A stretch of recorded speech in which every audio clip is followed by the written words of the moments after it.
to think of it, I haven't chatted with Sunny in ages. Let's go see what he's up to.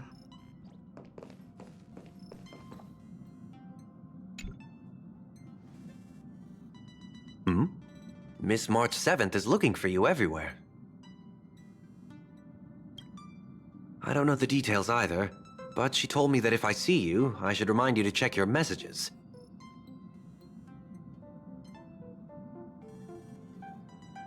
She also said that some things you missed are actually extremely important.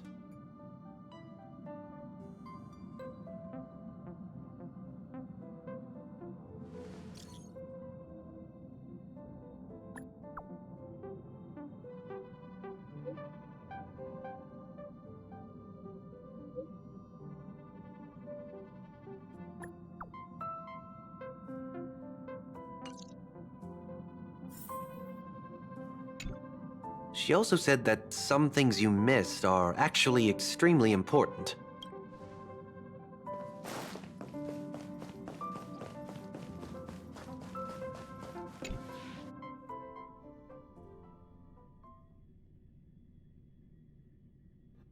Of course I like it. Big Sis Dahlia always knows what's on my mind. So that means we'll be companions again on the next Trailblaze mission?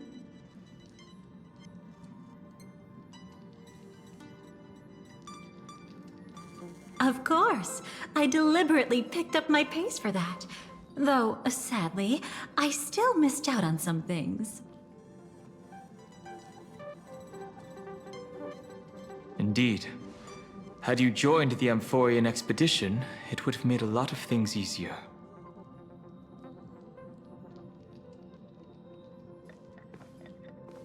Oh, you're finally here!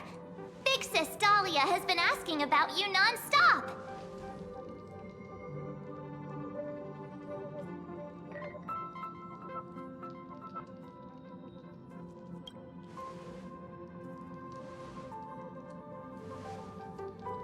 Whoa, whoa! Have you gone mad? Did you forget that we should never mention words like old or senior in front of Big Sis Dahlia?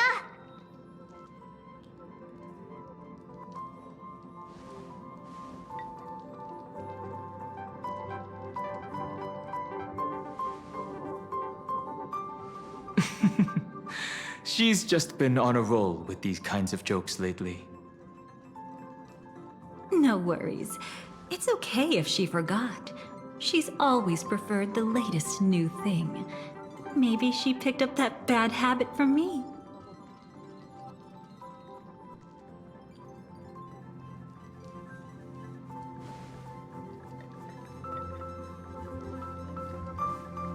Long time no see. Now, does anything ring a bell?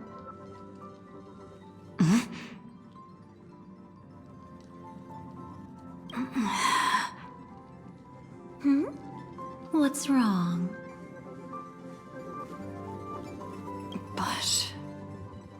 But what? Don't tell me. You forgot something? Who exactly are you? What's gotten into you? Did Amphorius give you amnesia? How could you forget about Big Sis Dahlia? She was the one who helped you suppress the rampaging Stellaron back at the space station.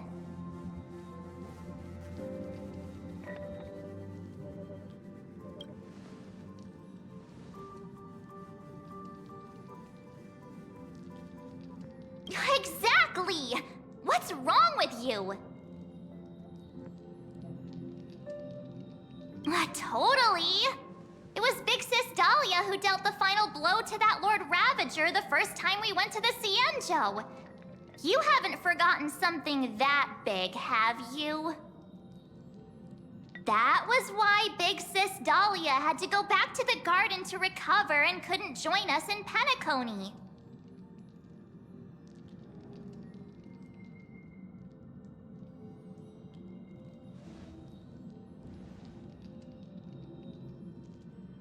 No need for reminders from us. She has spent more time with the Dahlia than anyone else.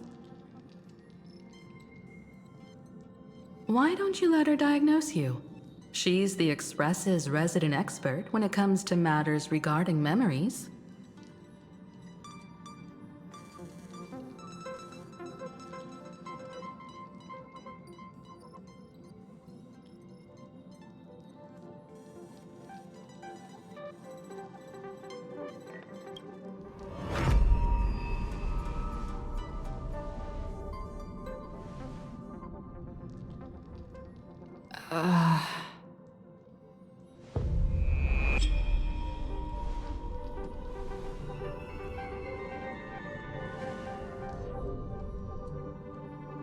Oh, come on. Don't just stand there. Hurry up and get over here. It's not like this hasn't happened before. Leave it to Big Sis Dahlia. It'll be fine. I concur. If there's an issue with memories, then we'd better not waste any time. Why are you all...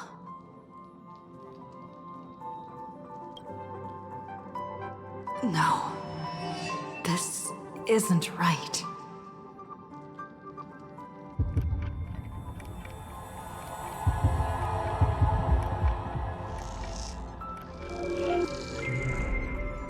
Listen.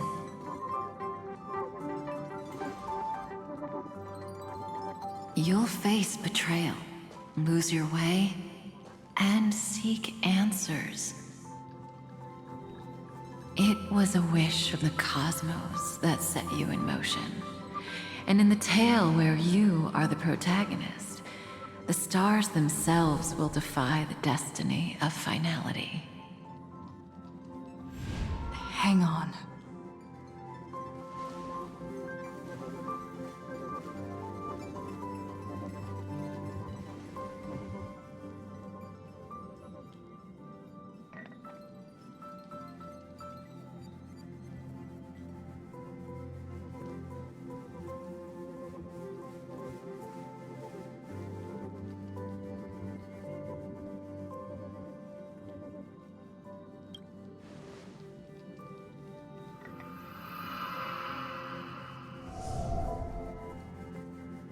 Well, this is quite unusual.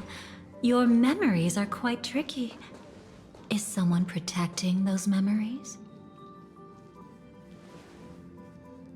Let's try again then.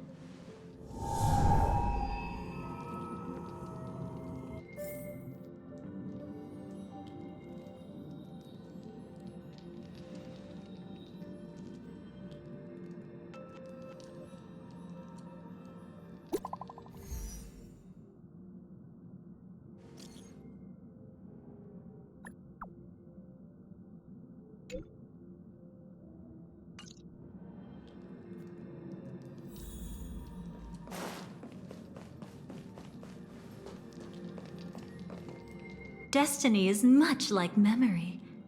Since it twists and turns like a maze, even the vastness of the cosmos isn't too great for those fated to meet. Perhaps we'll meet again soon. Ah, you're finally here!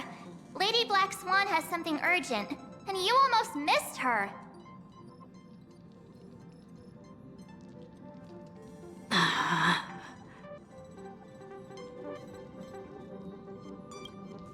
Now's not the time for jokes. We didn't have to be this direct. Guess there's no point in wasting any more effort, right? Your memories are truly extraordinary. It's as if they exist beyond the bounds of time itself. But why take memories so seriously?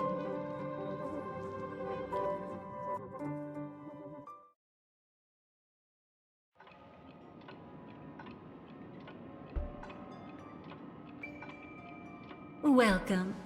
Would you like me to dim the lights more? Don't worry, I haven't harmed your companions. What you've seen stays between us.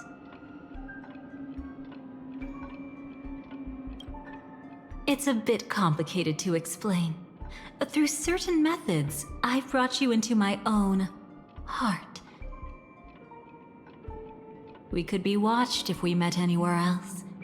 This is the only place where I can feel safe sharing secrets that should stay between us.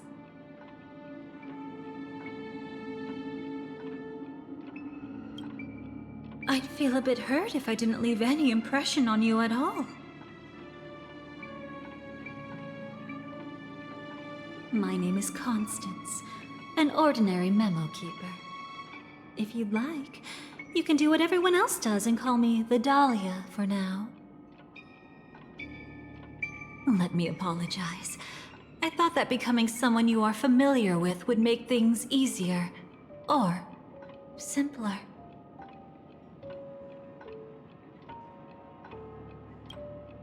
Take it easy. That's exactly why I came to find you. All your questions will be answered. Let's start with the first question. Now, slowly turn around.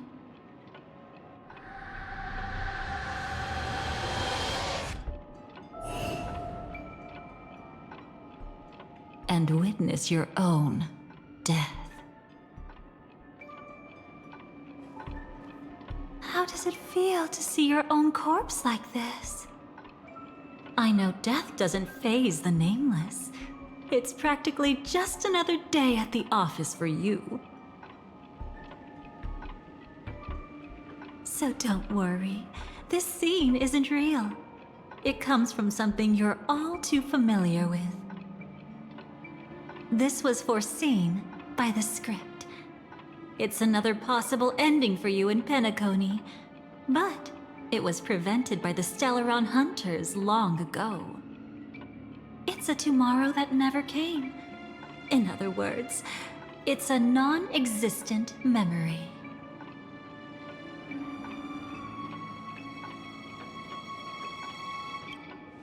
Actually, I'm one of them.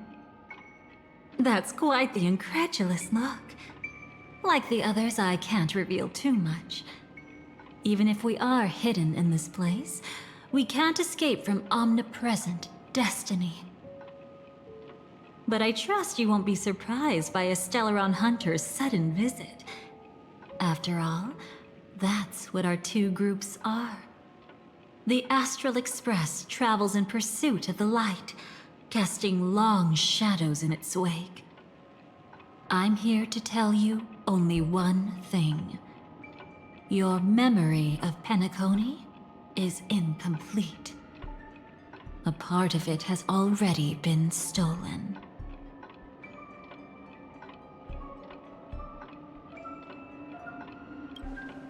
That's hard to say for now, but the gravity of the situation is clear. Someone might have made you forget some critically important information. Either way, I must help you recover everything about the finality. It's not surprising. Have you ever kept a gentle pet?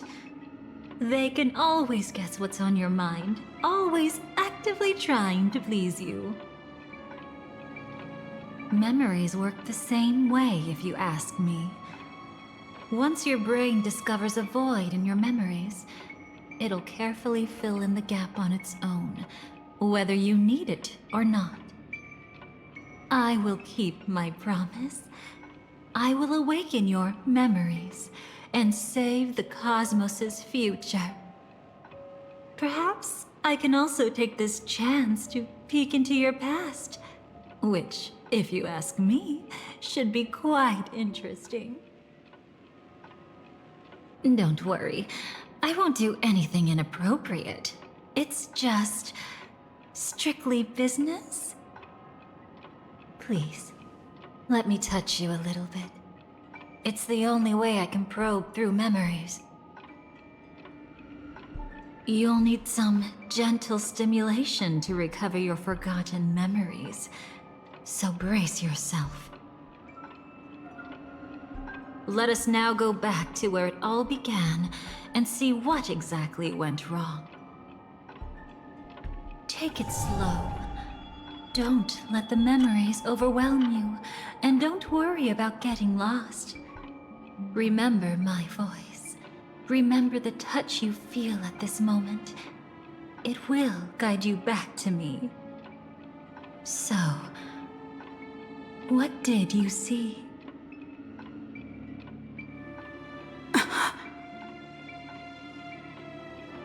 Seems like a rough start. Don't worry. Chaos is pretty normal in the beginning. Can you still remember where this journey began? Penacony, the land of the dreams, located in the Memoria-rich Asdana star system. At that time, a grand celebration of the harmony was about to begin, and as fate would have it, an invitation found its way into your hands. The family's esteemed guests are cordially invited to Penacony to participate in our grand celebration. Witness the impossible in the realm of dreams. Find the legacy of the Watchmaker, father of Penacony, and thus the answer to the question, why does life slumber? There, you encountered Adventurine, an IPC executive who appeared to be answering the invitation alone, but was actually there to reclaim lost territory. He desperately sought allies, attempting to tip the family's scales with himself alone. And then, there was Sunday, the former head of the Oak family, a Pathstrider of the Order who would soon usurp the power of the Harmonious Choir and become your enemy. There was also his sister, the renowned Robin. She was meant to perform on stage, but got caught up in a series of unfortunate events, and in the end, found herself as lost as any bystander. Oh my, have there been gaps in your memories from the very beginning? This is quite troublesome. Where should we begin? All right, let's start with her. You must remember. That girl who called herself an artist and was hunted down by the family. Of course, her true identity is no longer a secret. What you see as a first encounter is actually a long-awaited reunion for her. Let's begin our story here. Think of that girl who could neither enter dreams nor wished to wake. Why did she slumber with you?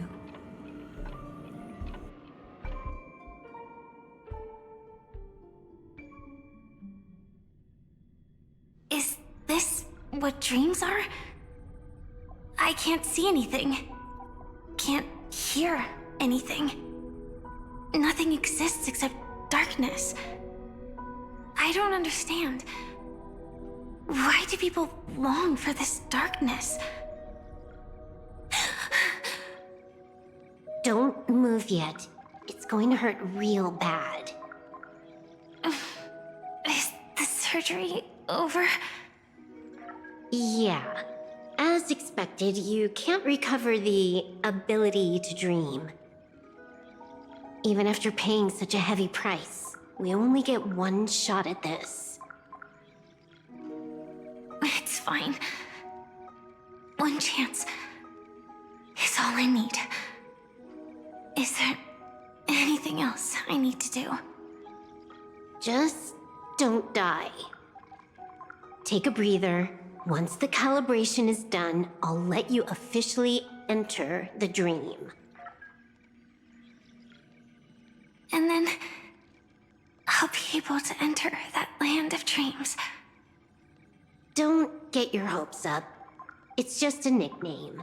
Your dream might not come true. I've been waiting for this day.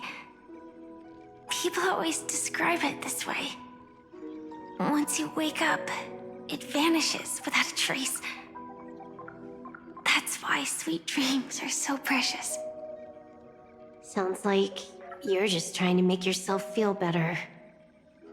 Maybe. But when the day we cross paths again arrives, I think I'll pretend we've never met and get to know you anew, as if starting all over. I made a promise with her. Our reunion is right before us. I have no reason not to give it my all. Even if she's already forgotten it? But I won't forget. No matter how this story ends, I want it to begin with a smile. In the future that Elio foresaw, we never had an ending. But I still have the chance to wrestle back from fate the right to have a beginning.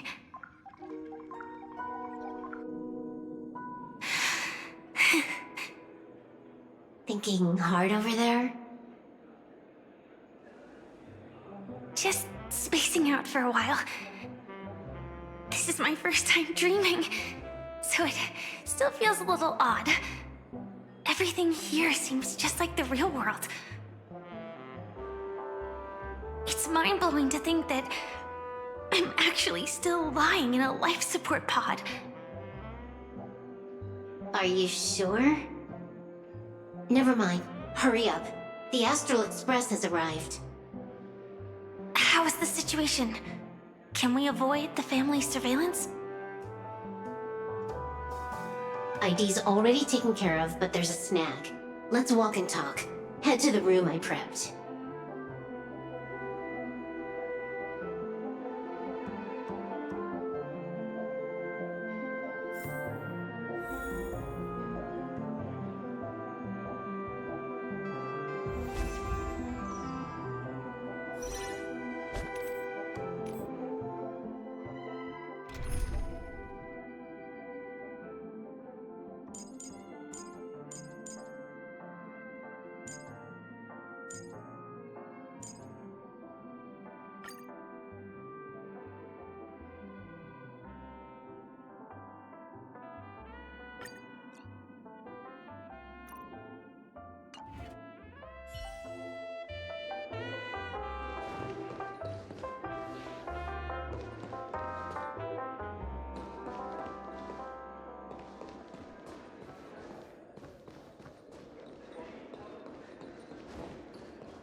This time, I should be on the right path.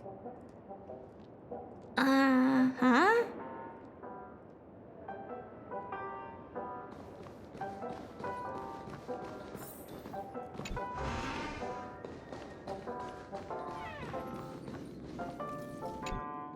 So, what's the problem?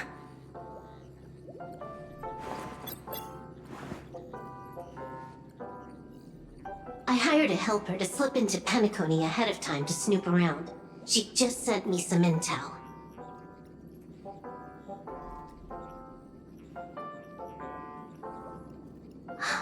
There's bad news. The family is borderline all-knowing and all-powerful in the Sweet Dream. Is there an emanator of the Harmony here? It's not necessarily because of a person. It could be a phenomenon. Can't say for certain. Anyway, just like the script says, no matter how you sneak in, you'll be found out. There's not even a single gap? Even just for a couple of seconds? It's not that we can't create one. The problem is that you're too powerful. You're no small fry. Here in Penacony, you're a colossal threat. They'll be onto you even if you just try to enter the dream. That means, even if I manage to sneak in, I won't be able to escape the family's pursuit.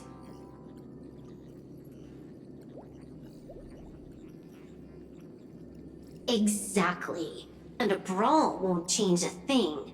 This is their turf. You'd be throwing your life away.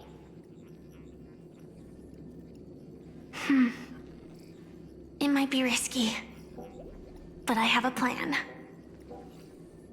The family still hasn't figured out who Stellaron Hunter Sam really is, right? At least not this branch family. Then, let's use that to our advantage. I'll activate Firefly Type 4 and attack the Reverie Hotel. I studied their defenses on the way here. Their basic security won't be able to keep me in check. Create a commotion to force Sam in the spotlight. Then, I'll rush back here at top speed, and while the chaos is still fresh, dive into the dream as Firefly.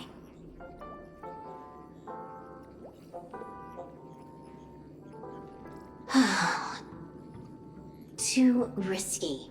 It's not worth it to expose our trump card Sam just for an uncertain gamble. But we're already here. Might as well give it a shot. Let me extrapolate the route and calculate the security response time.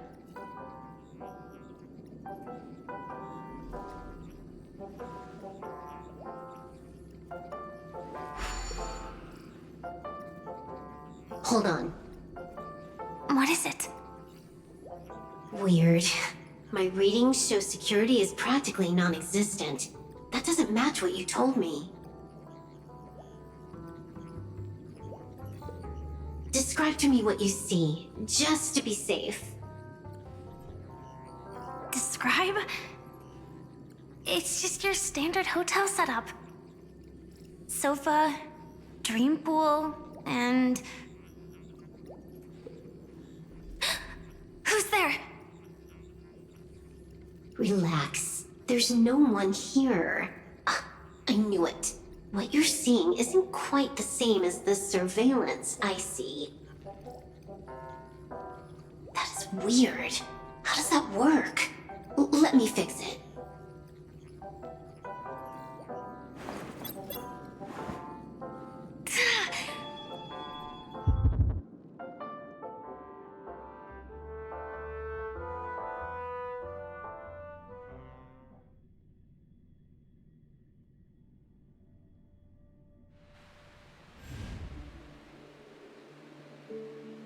I told you, dreams are never as simple as they seem. How about now? This place is... You haven't gone anywhere. You've been here the whole time, saying weird stuff.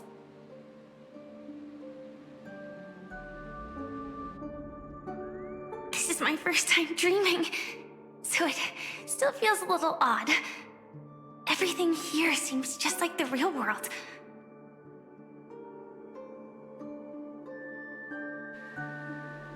And here I thought you were just being stubborn.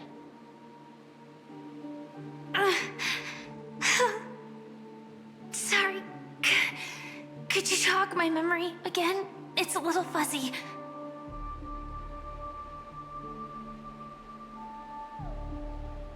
Following the script, we secured a discarded dream pool. Wasn't easy. Some IPC lackey decided to fight us for it. IPC? Forget it. It's not like they won. I converted it into a life support pod. Right now, we're both drifting at the edge of the Astana system. I see. We're using the synesthesia dreamscape. But it seems I haven't made it into the real Penacony? This scenery doesn't exactly scream sweet dream anyway. It's probably some kind of buffer zone or something. What you saw just now was probably a mirage. Right. Then the plan to attack the hotel won't work either. Exactly. The only thing you can attack right now is me. In other words, I'm still in the clear. And I'm just one step away from the 12 hours. You always manage to find a silver lining in a pile of bad news. At least things are much clearer now. Let me take a look elsewhere first. Maybe I'll stumble upon a good entrance to become a stowaway.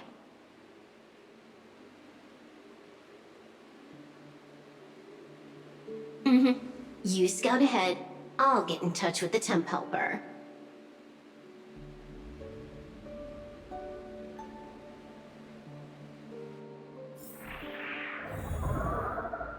Silverwolf, did you hear something?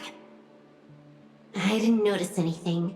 Strange disturbances in the memory zone are nothing unusual. They say many memories of the past will replay over and over again.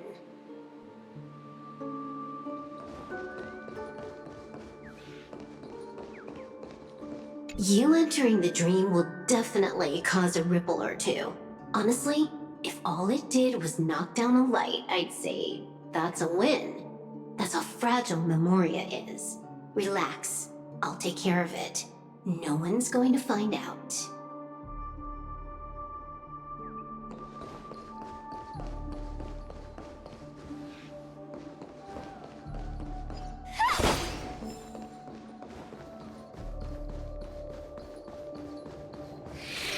No. Wait. I'd recognize that sound anywhere.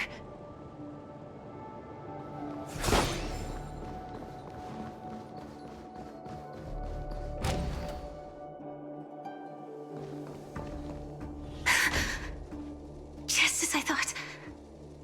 But why? Shouldn't you take cover first? No need. I know them too well. It's not necessarily the real propagation. This star system went through the swarm disaster long ago, remember? And it was anything but small. Are you saying this is just an echo from the past? Ideally, yes. But it might also be more like a meme. A fear buried in the Asdanians' hearts like a nightmare. So this dreamscape really isn't under the family's control. Maybe you're right. Let's keep searching down this path. As for what they really are... Let me try it out. Then we'll know.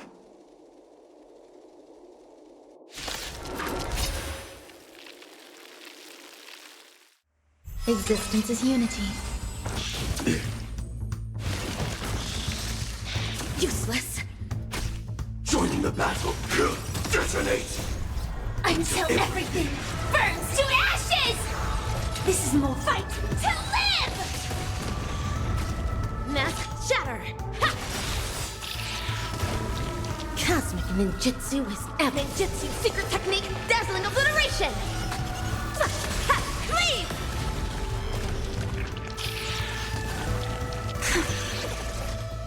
Way too weak. Nothing like in real life. Set the seas ablaze!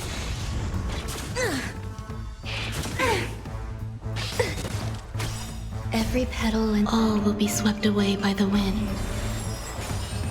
Mask shut! Ha! Cleave!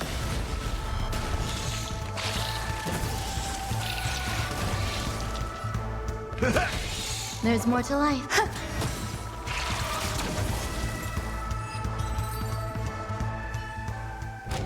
The remains are gone. Was it just an illusion formed by Memoria after all? Figures. No wonder a scrapped dream pool isn't worth a dime. Without the family's protection, any regular visitor here is just begging for trouble. Better stay on guard. Not every illusion has good intentions. Got it. Also, you can actually just go around them. No one said you have to pay attention to the bugs. That's your bad habit.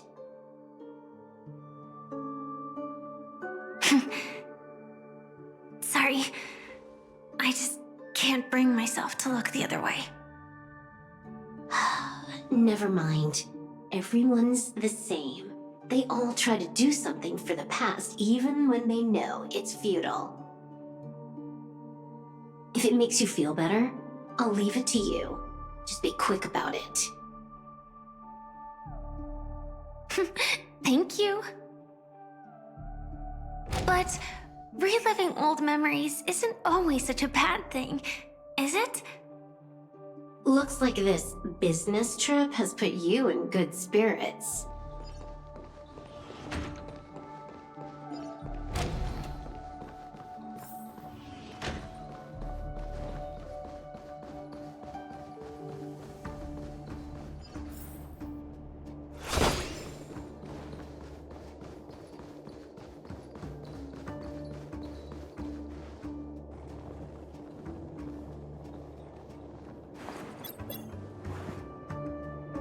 Oh, got a response from our helper.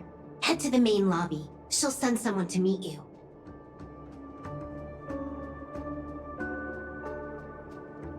But watch your back. That one's a masked fool. Who knows what they might... Hello? The signal's gone. Here we go again. Huh? The mech won't start. Why? Huh? They didn't attack me. Are they running away?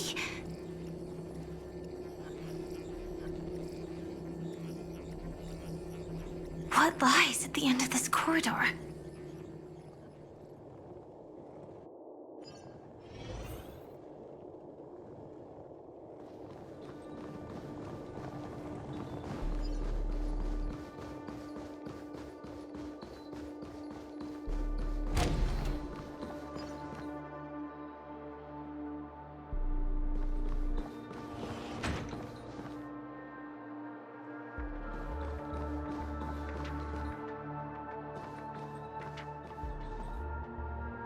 Debris everywhere. But weren't they just illusions? Could it be that there's someone else here besides me? The true Sting died from a high heat reaction, and the scar. How can this be? I know it all too well.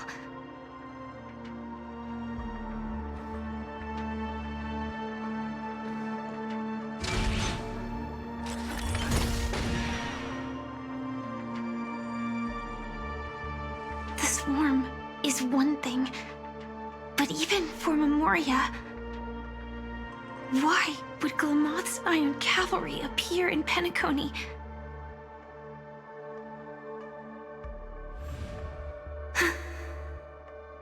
I hope we can see the stars on the next battlefield. Will we see each other again? Then we should be able to find each other.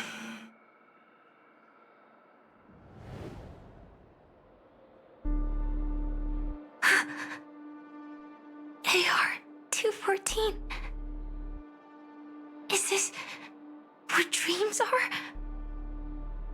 Is this nightmare your memory?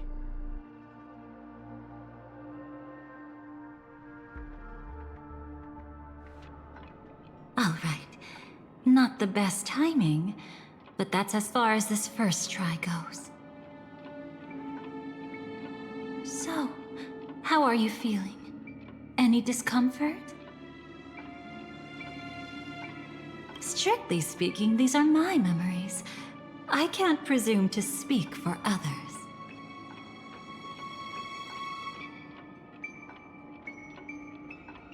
You had just arrived in Penacony at that time, and were checking in at the hotel.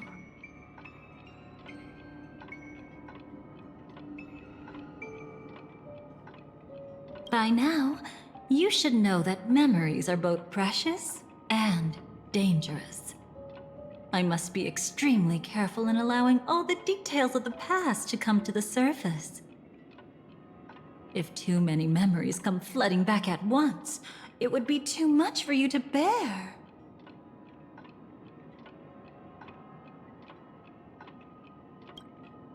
I'm afraid I can't tell you directly. Whether intentional or not, putting memories into words would only distort them.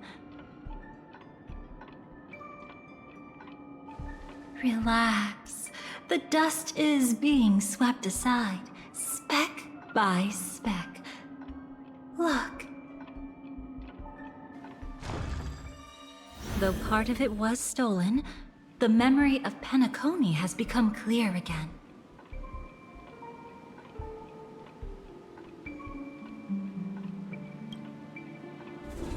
What you just witnessed was her beginning. This dream diverges into two parallel paths. Yours, named the Trailblaze, and hers, named the Finality. These two paths will eventually intersect, and to reach that moment, we must find more contradictions in the memories. You still remember her, don't you? Robin, known by all. You encountered her early on at the hotel, in reality. After you entered the dream, she was using the Harmony's power to help you adjust to the sweet dream. Oh, it's just that. After your farewell, she had already become a victim of a sinister plot when you saw her again. What did she discover during that time that would make her suffer such a terrible fate? Be careful. This time, we're going to dig deeper. Into a past utterly at odds with the memories you hold.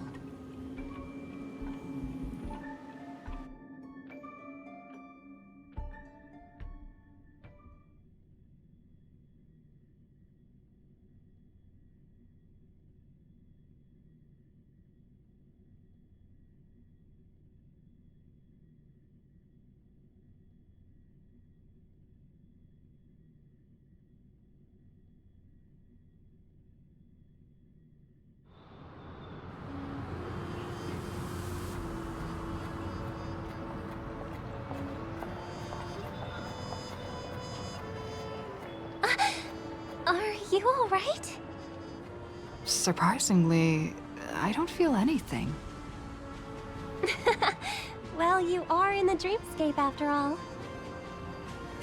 Seems like our guest here hasn't gotten used to the transition. Fret not. Feeling a sense of weightlessness is normal for new visitors. Robin, please guide our friend in getting more comfortable with the new environment.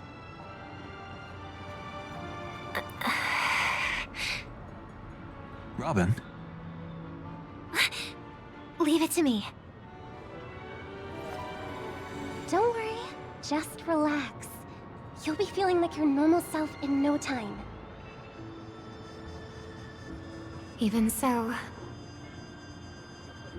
tuning is still beyond me.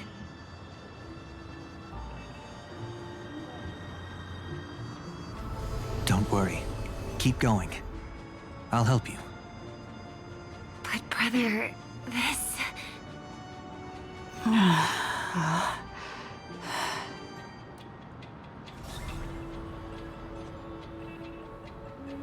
What did you do to me? Relax. Just did some tuning on you with the resonance of the harmony. to allow you to control your limbs freely in the dreamscape.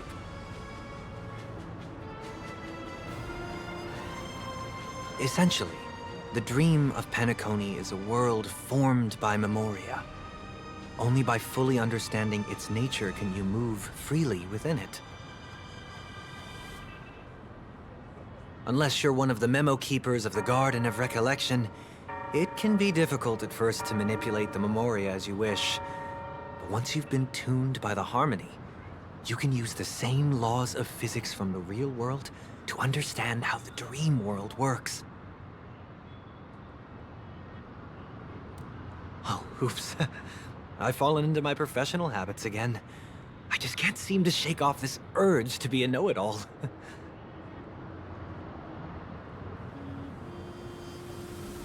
Don't mind him. He's always like that. Please, enjoy the beautiful dreamscape the family has built for everyone. We shall take our leave. Have a blast!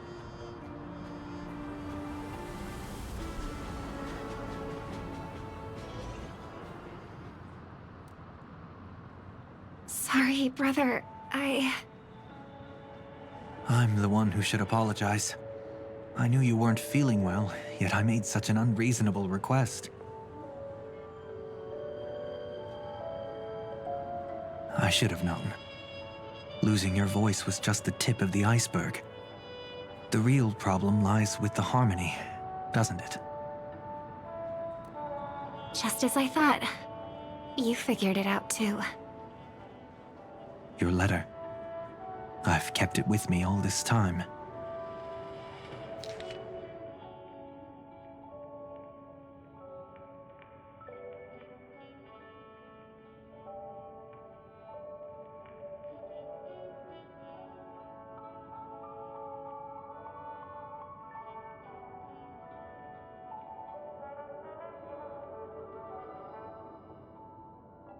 Don't worry. This is crucial. I'll uncover the truth before the festival begins. Let me help you shoulder some of the burden. Did something happen in Penacony?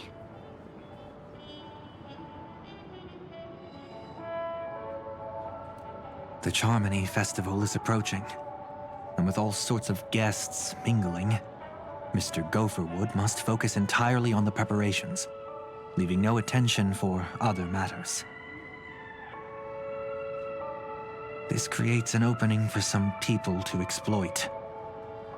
If there really is a traitor in the family, now would be the perfect time to make their move. I heard the Dream Master has fallen ill. Since I came back, I haven't seen him even once. There was an accident not long ago. He's gravely ill, and I'm afraid he won't be able to appear in his humanoid form for a while. That's why we need to help him even more. Leave the investigation to me. You don't have to worry about anything else. Just focus on the stage. But... No buts. Listen, Robin. Never get involved with death in dreams. You need to sing your heart out. I promise you, when the curtain rises, no noise will drown out your brilliance. Not even the shadow of harmony itself. that's true. Ever since we were kids, there's nothing my big brother couldn't handle. Then I'll go get ready. I won't take up any more of your time. Be careful, brother. And don't forget to save a good spot for yourself. Of course. Who says I can't play favorites once in a while? See you later.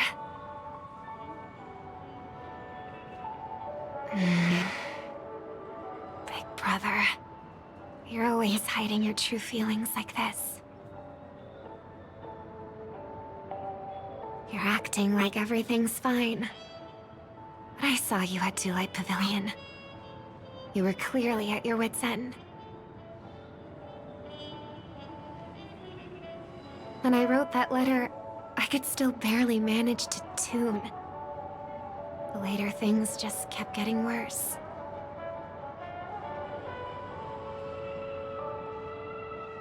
My intuition tells me that something must be wrong with the dreamscape. In my current state, I'm wondering if I can even sense any anomalies.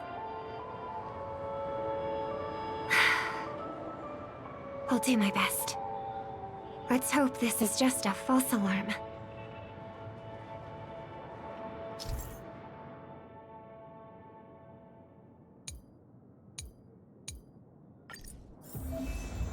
I've been wondering about something from just now. There seems to be a faint dissonance nearby.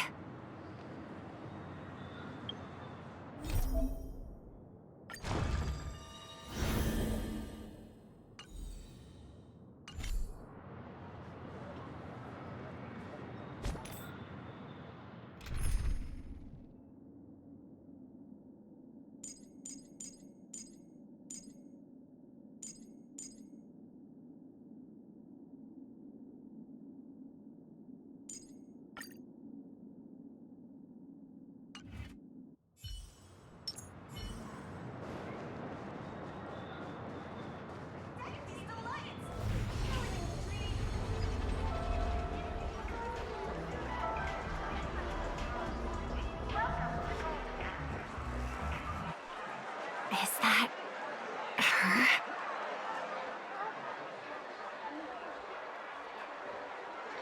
Don't even think about running away. You stowaway. Sorry for bothering you.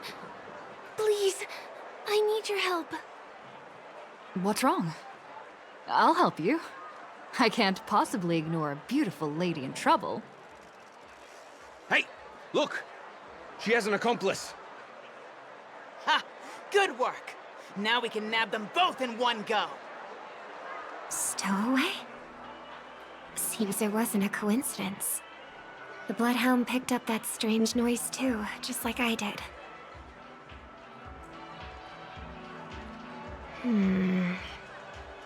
Better to stay out of sight for now. If that girl really is an outsider, this could be my chance.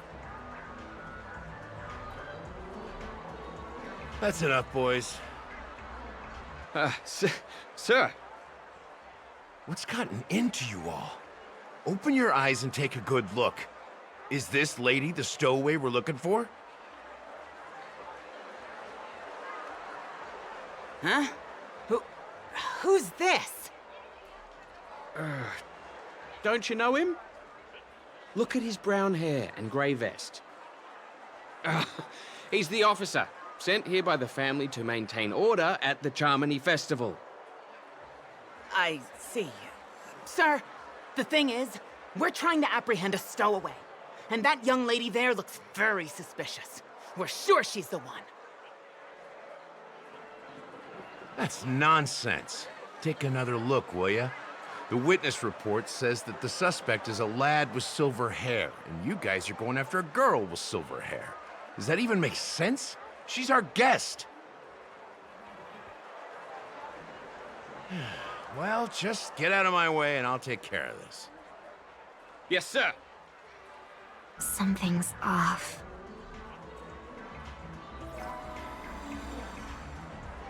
He's not lying. But why? An officer from the Bloodhound family shouldn't fail to sense something is amiss.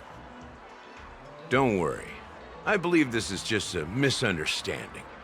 How could such a lovely girl like you be a stowaway? Thanks. Without your kind help, I wouldn't know what to do. Just part of the job.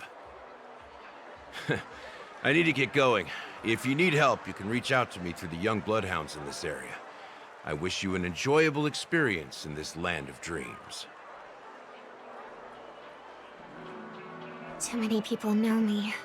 It wouldn't be wise to follow them so openly. Looks like I'll have to use a few methods of my own. We need to get closer. Find a hidden spot.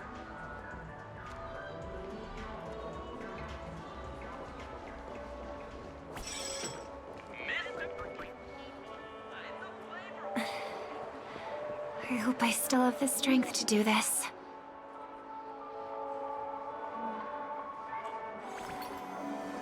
Although the Bloodhounds mistook me for a stowaway, I'm actually a local.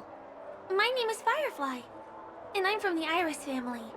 I work as a stage performer, although right now I'm just an extra. Success! Thank goodness I wasn't discovered. That girl claims to be an artist from the Iris family, but I can't hear any resonance in her voice. Well, we can talk about that another time. Right now, I want to give you a tour of the town. Here we go. If I'm wrong about this, I'll make it up to you properly afterward.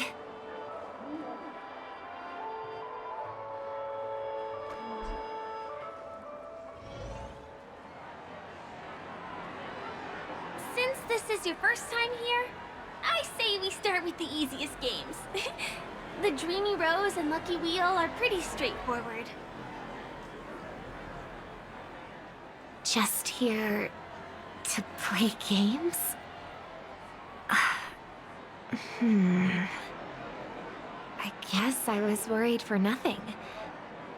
Sorry, Trailblazer and Miss Firefly. Maybe this was just a beautiful encounter. Nothing more. I should leave the dreamscape and see the sights beyond it. Maybe things will be better in the real world. Running out of time? Huh? They split up? Everyone who needs to be here is here. Not to be a buzzkill, but just a reminder.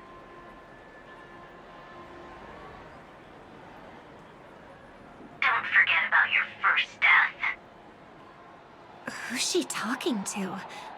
And what's this about death? Shh. Let's not talk about this right now. I think someone's following me. Did you have fun? No. My intuition was right. That girl is definitely not what she seems. Now I need to be extra careful.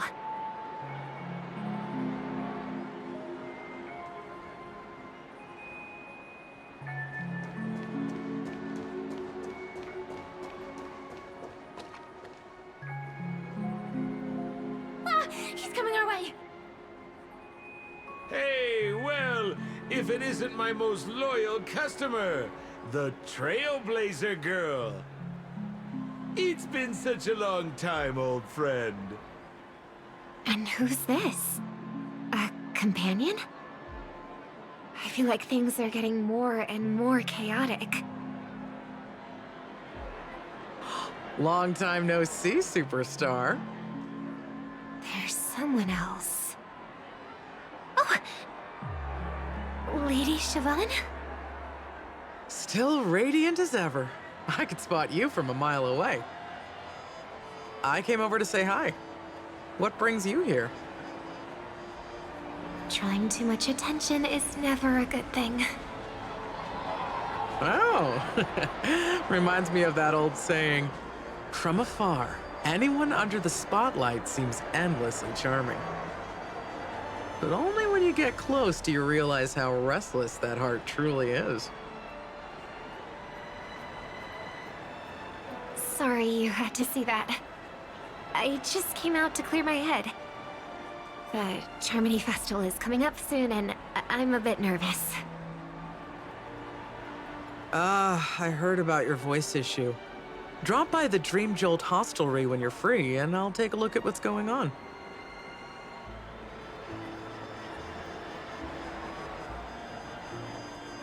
Thanks. I never thought even after all this time, I'd still be troubling you, Lady Siobhan. You must be pretty nervous if you're being this formal with me.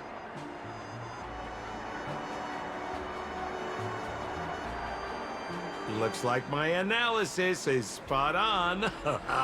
Follow me, you two. Let me give you a taste of the adult world. I'm afraid I'll have to take my leave. I'll come visit you properly. It's just that, right now... You need some alone time, I get it. It's a date then. Catch you later, superstar.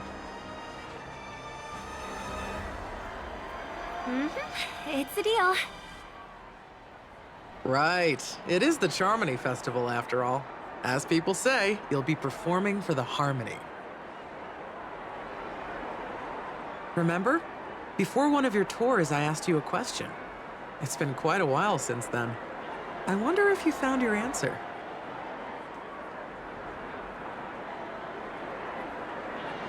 Robin, what do you sing for?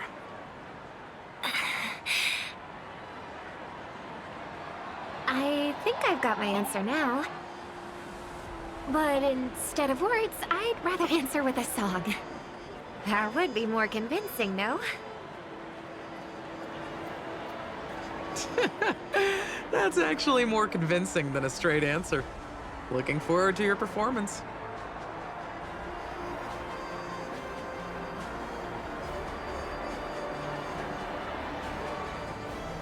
Sorry, Lady Siobhan. If there was more time, we could have had a proper chat.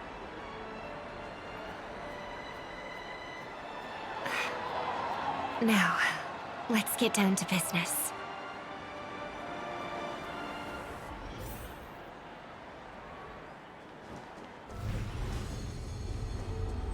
The distance. It's so far. Just where did they go?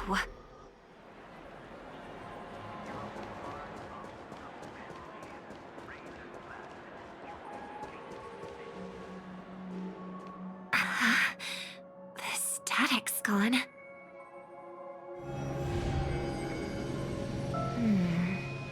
They passed through the commercial district. And past the Papashi Club. And then the voice just vanished. Did she return to reality? That can't be right. There's no entrance or exit there.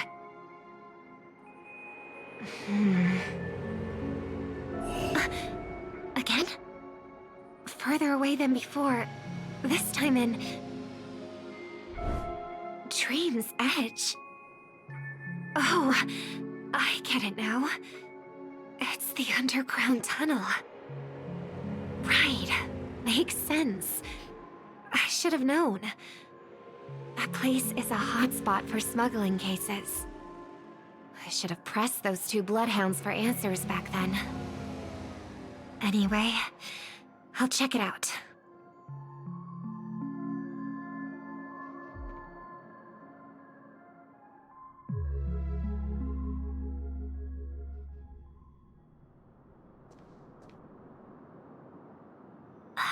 Can't navigate any further from here. Is it because the dreamscape construction isn't complete yet? The family never stops weaving their sweet dreams. And Penacony has always maintained good relationships with the outside world. Why would someone choose this moment, of all times, to plot something sinister?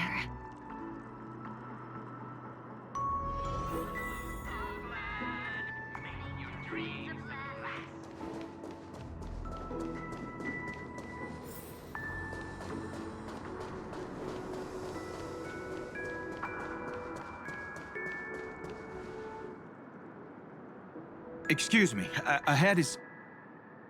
Is that... Miss Robin? Hello. I never thought I'd meet you here. When I joined the Bloodhound family, you were the one who delivered the family's greetings.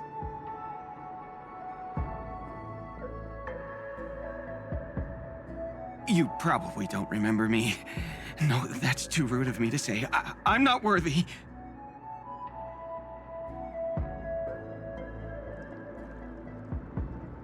Of course I remember you, Mr. Loka. This is unbelievable! I don't spend a lot of time in Penacony, and have even fewer chances to help out the Harmony. If I'm willing to go, I always make sure to get to know everyone beforehand. After all, family greetings can't be mere pleasantries. They must be heartfelt blessings for each and every family member. Miss Robin, you're absolutely dazzling. By the way, what brings you to Dream's Edge? Do you have anything you need from us? Pardon me, but have you seen two tourists? They both have gray hair, and one of them is a young lady wearing a hair clip. You're looking for someone? I don't really recall seeing them, but I can keep an eye out for you if you like. Oh, well, Don't bother. Mr. Sunday, what are you doing here? I heard someone's up to no good, so I came to check things out myself. Huh? Just kidding. Don't be so tense. Robin hasn't been home for a while, so I brought her here specifically to look around and reminisce about her childhood days. As for those two mentioned earlier, they were guests we met. They left some items behind, which I've already returned. There's no need to ask anyone else about it.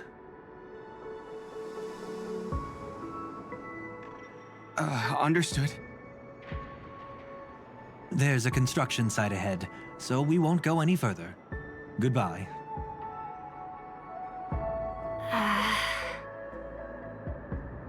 Thanks a lot, Mr. Loka.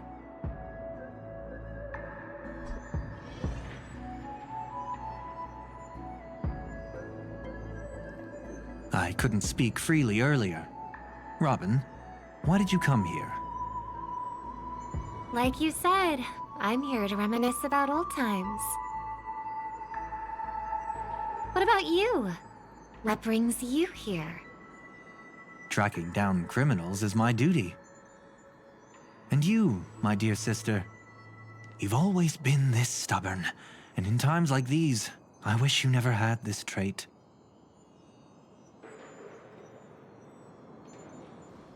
You're still investigating on your own, ignoring what I said? Yeah. I can't stop thinking of death, so I followed some people all the way here. After all, I witnessed that horrific scene at the Dewlight Pavilion with my own eyes. I can't let you bear this burden alone.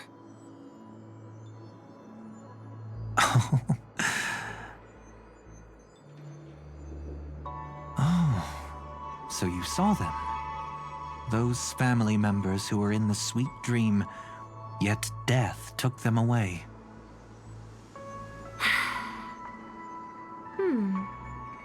I only saw documents strewn on the tabletop. If my brother had even an ounce of energy left, he would never have tolerated such a disorganized sight. Just like now, if it weren't for getting the truth out of you. I absolutely won't tolerate your arrogant and disrespectful facade.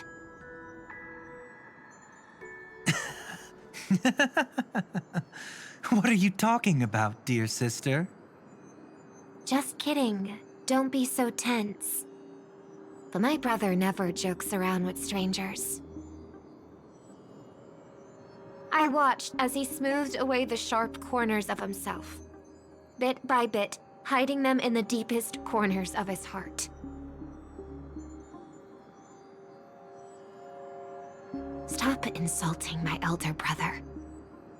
Otherwise, you won't just be dealing with the family. You'll be dealing with me, too.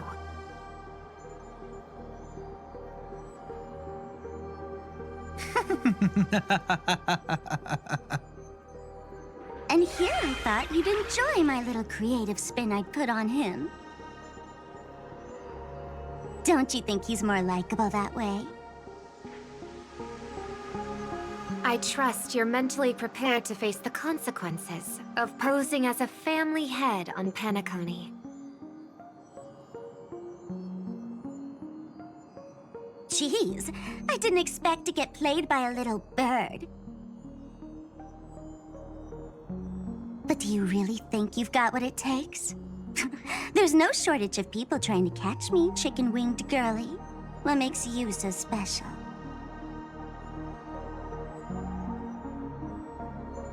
This place is still governed by the 5 lineages.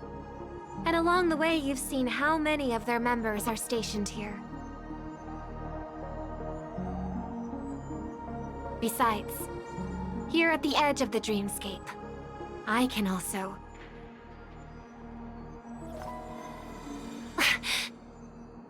What do you mean, can? You think you can get your lost power back?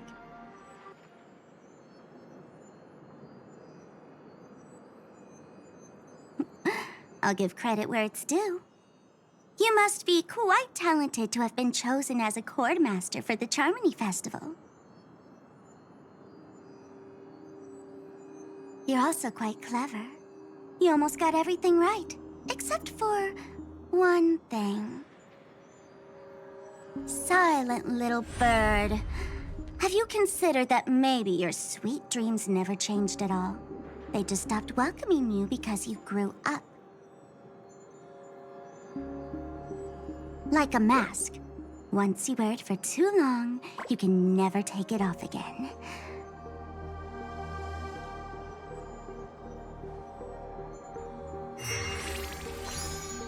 As for that mask of yours, is it really called the Harmony? The Twin of the Order?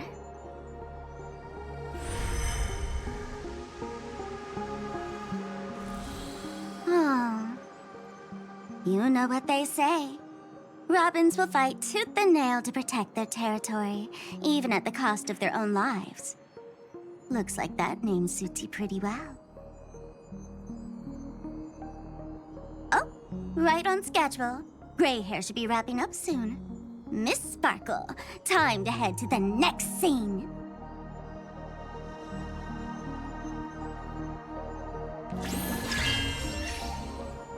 Let's roll! Oh my! I thought I could fool your eyes at the edge of the dreamscape. But I guess there's no hiding from you on your home turf. What? You want to settle the score with me for messing with your people? Why don't we sit down and have a chat? You seem like a patient one to me. So tell me, what exactly do you want to take from me?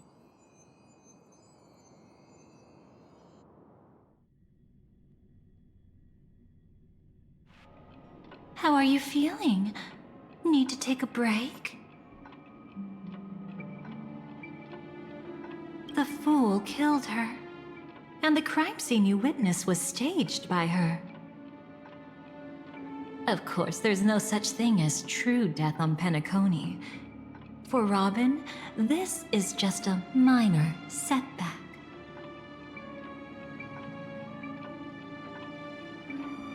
That stage is called the Sweet Dream. Everyone upon it carries their own desires, striving to see them fulfilled. Yet when those desires intertwine and collide, the sparks that fly are dazzling, and clarity itself becomes obscured.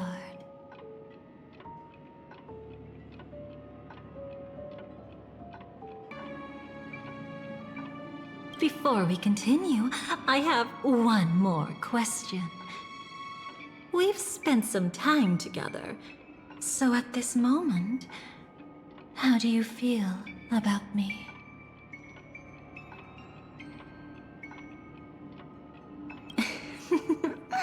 How delightful. A pity, though, because that's not the kind of feeling I was thinking about. How much are you willing to trust me? As a matter of fact, I've appeared in your memories before. And similarly, it was related to Penacony. That's exactly what I like to hear.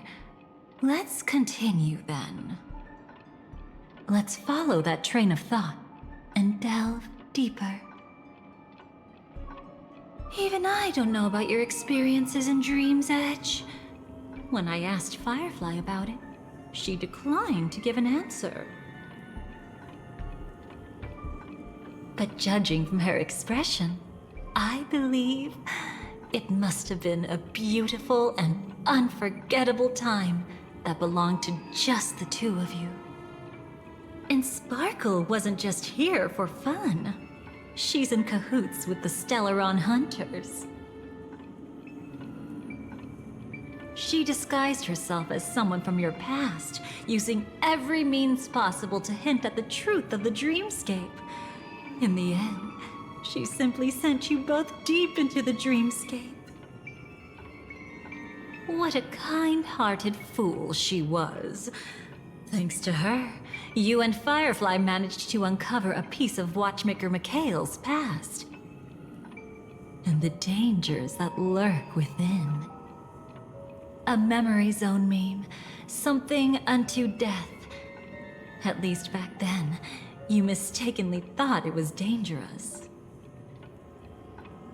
With the help of a, let's say, graceful memo keeper lady, you managed to escape from there.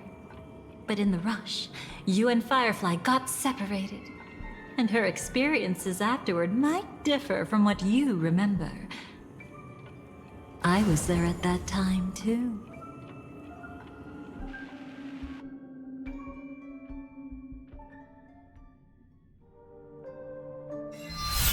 See you next time. Hurry.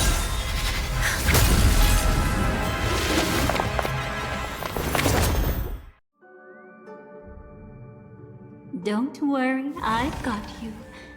How are you feeling? Passing through Memoria so suddenly always leaves you in a daze. That memo keeper had ulterior motives. She could have sent all of you away, but deliberately kept you behind. What happened just now? It's a memory zone meme. Some Penaconian legends mentioned it and called it death. I caught something unusual, but couldn't get a clear look at it. But I saw it. In that instant, before it was about to strike, a reflection of another dreamscape appeared in its pupils. It was somewhat similar to the 12 hours, yet the atmosphere was completely different. What if death doesn't exist in sweet dreams? Or so they say. But what if that's not a lie? Perhaps death is just sinking into a deeper dreamscape. Too bad. A nosy memo keeper had to show up. Next time we meet, leave it to me. I'll give her an experience she won't soon forget. Every time you say that, it's always you who seems to be having fun. This time, try not to go overboard. It's not necessarily a bad thing. If I really do meet my end, I won't have a chance to tell them the truth anyway. Are they still around? I can't sense them anymore. I'm afraid they must have gone back to reality. Hold on. Still no good. I can't get in touch with Silverwolf in the primordial dreamscape.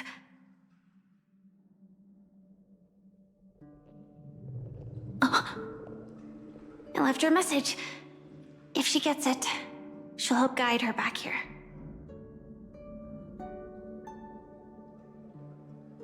Or we could head back to reality first and get in touch with Silverwolf.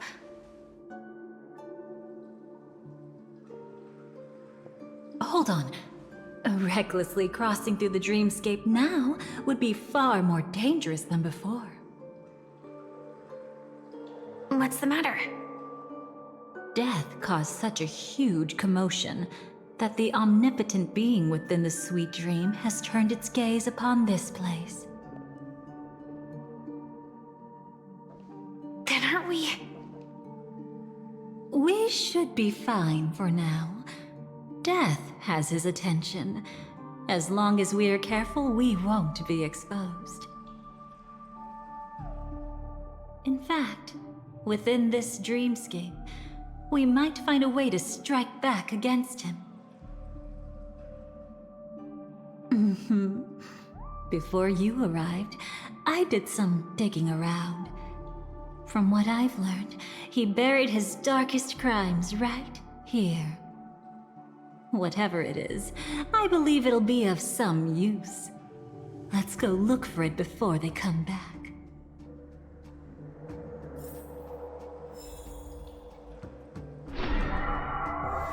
It's that memory zone meme.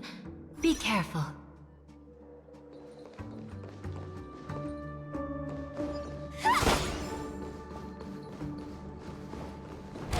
What's that? Firefly, let's go and check it out.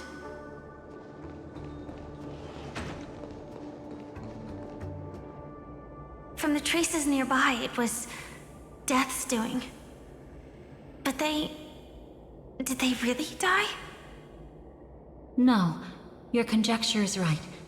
It's just that these birds weren't welcome in another dreamscape. You've seen them before? Yes, but that's what makes this so intriguing. The outcome of the battle was the complete opposite of what I expected. That reminds me, there's something important I still haven't asked you yet. Would you like to die together with me? Today? Not really. I just love catching you off guard like that. It's adorable. Then, take a few steps back. I have a few conjectures. There might be some risk. If anything happens, don't worry about me.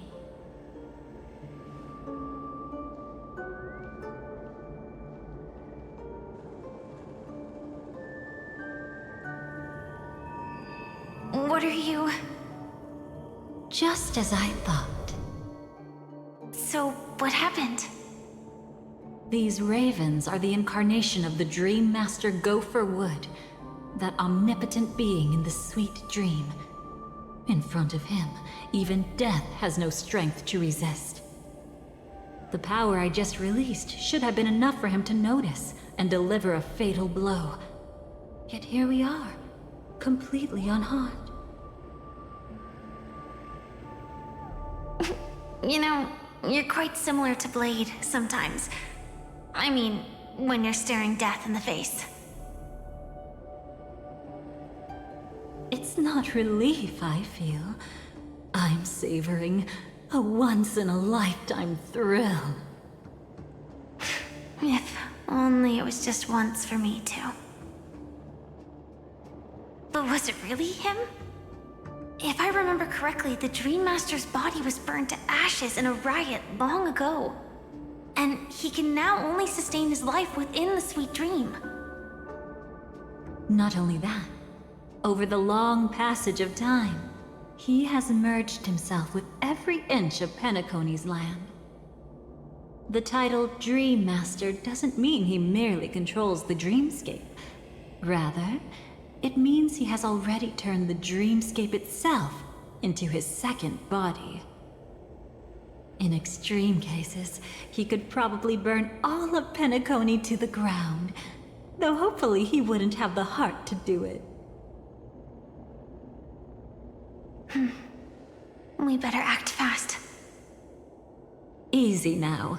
We're safe for the time being. Maybe it's not that he doesn't want to act against us, but rather that he can't. At least, not yet. Lately, Gopher Wood has been claiming to be ill, never appearing in the 12 hours. Yet just recently, he buried his darkest crime deep within the dreamscape. So, you're saying that burying this crime took a heavy toll on him, leaving a flaw in his supposed omniscience and omnipotence? That does sound plausible. Could it have something to do with the Watchmaker's legacy? I don't think so. After all, that secret was branded as the darkest. And perhaps the legacy is not one alone. Only by seeing it for ourselves can we know.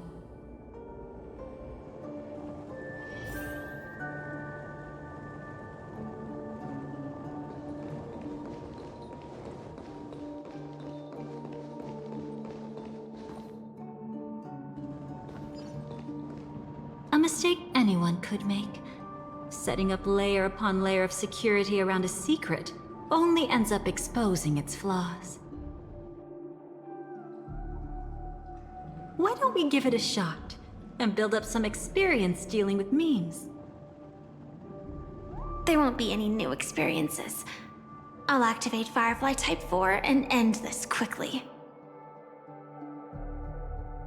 What a pity. I would have much preferred to see you in a pinch, so you'd have to rely on me all the more.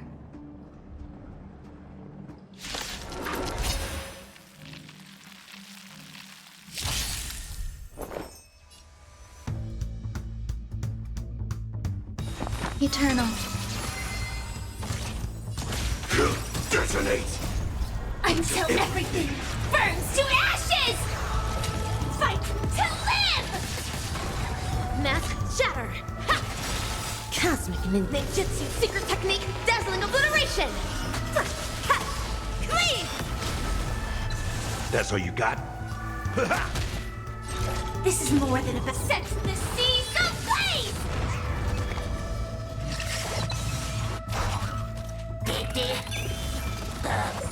Stay away!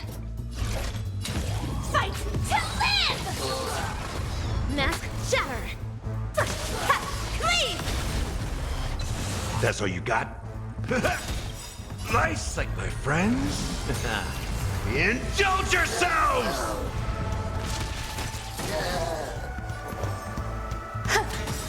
Every petal, all will be swept away by the wind. Firefly Type 4 sets the seas ablaze!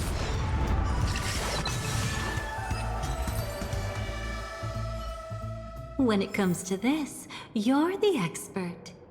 Yet I'd always imagined that calling upon that power would make you profoundly melancholic. I'm not now, and never will be.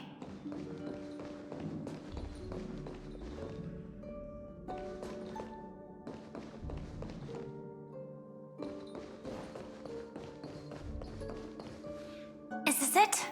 An entrance? It only looks like an entrance.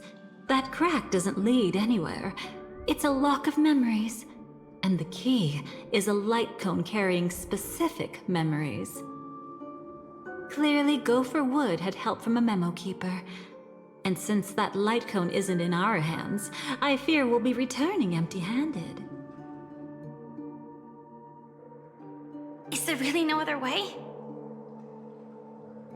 We could try our luck. Perhaps the memo keeper helping Gopher Wood shares the same habits as me.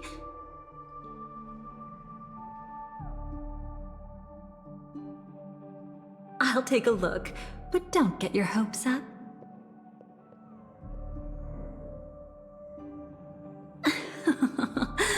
Pretty careless indeed. just like an old friend of mine.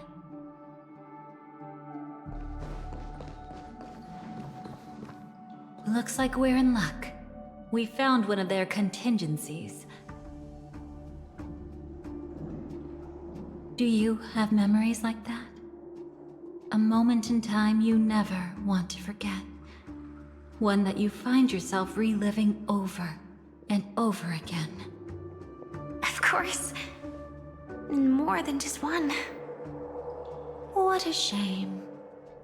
Huh? Don't take it to heart.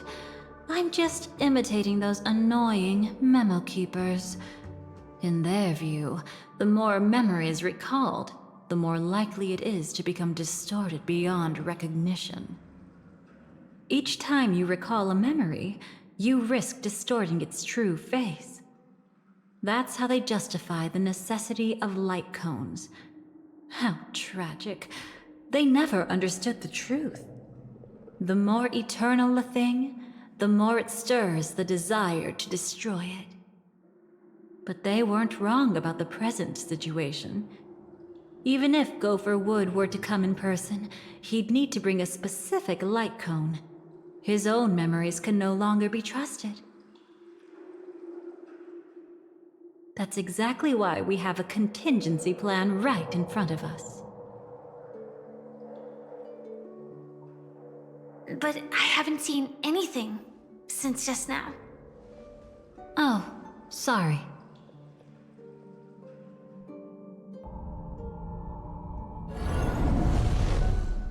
Inside here, there must be some kind of gentle trigger that would help him recover his memories before they are subjected to distortion.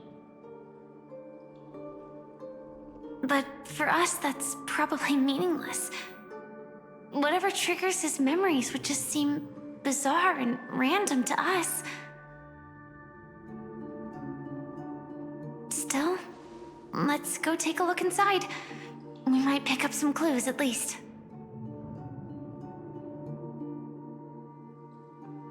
That's right. Go ahead. Every action brings joy. And a price to pay. Paradise shall fall into this world of sorrow. And once dawn breaks, it will shatter in the light of day. How could anything golden abide in glory forever?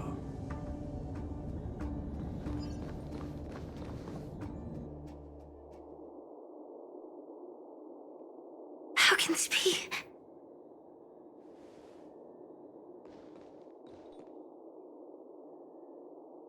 AR 214.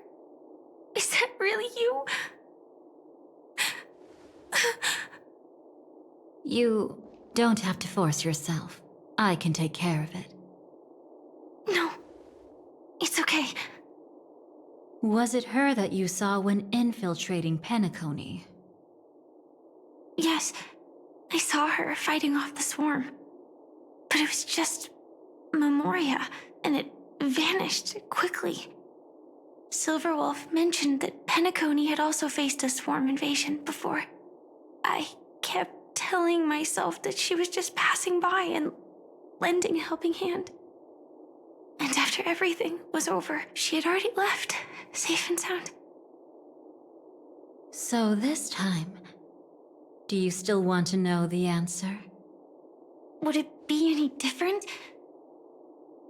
I really want you to tell me that this is not real. It's just Memoria. But thinking about it calmly, nothing can change it. A memory is ultimately something that's already happened. You're more composed than I expected. I wish I wasn't like this. She and we could be called friends. I wish I could just break down and cry for her, like any normal person would, to mourn her loss. But what surfaced in my mind was that one sentence. This is our predestined fate, and one day, I too shall meet the same end. One day. Not today. Though it's already too late, there are still other things I can do for her. Maybe you should calm down first. Unfortunately, this isn't Memoria, but a real Glamoth night. Clearly, Penacony was her final destination. I'm surprised she made it to Penacony at all. Oh, the Glamoth regulations. She broke those prohibitions? Worse than that. She was the first and only deserter of the Glamoth Iron Cavalry. The Empire hadn't fallen yet, but she didn't want to accept a fate of dying in battle. So she left on her own. She said she wanted to choose how she would die. We had a brief farewell, but I didn't stop her. I couldn't. Leaving the Glamoth Empire itself would quickly drain her life away.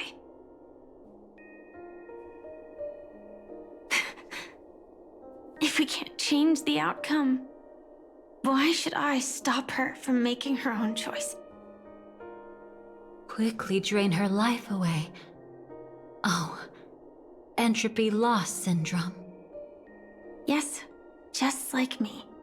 Leaving the cockpit without permission is strictly prohibited. Surviving knights must actively return to formation. These aren't just military regulations, they're the terms of our survival. When not piloting the Firefly Type 4, I must stay in the cryo sleep pod. Otherwise, my entropy loss syndrome will only get worse. So, have you figured out the reason yet?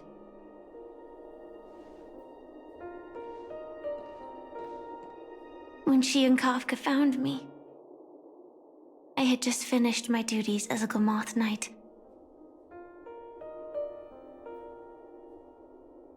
My final battle as a Glamoth Knight. The Empire fell, and all restrictions vanished. For the first time, green flames ignited upon my body, and for the first time, I touched the true path power that the Glamoth Knights wield. That's when I realized entropy loss syndrome is a death called living. The propagation?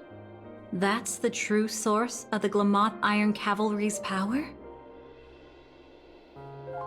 Yes, I've seen it happen. When the Swarm King dies, the Swarm completely loses its vitality and falls into silence. Just like Glamoth's Iron Cavalry, they weren't given a sense of self. The moment they stray from the hive, they're already dead. The same goes for entropy loss syndrome.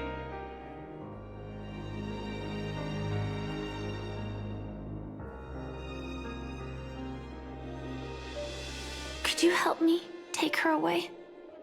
I don't want to leave her here alone. After all this is over, I want to give her a proper burial, just like any normal person.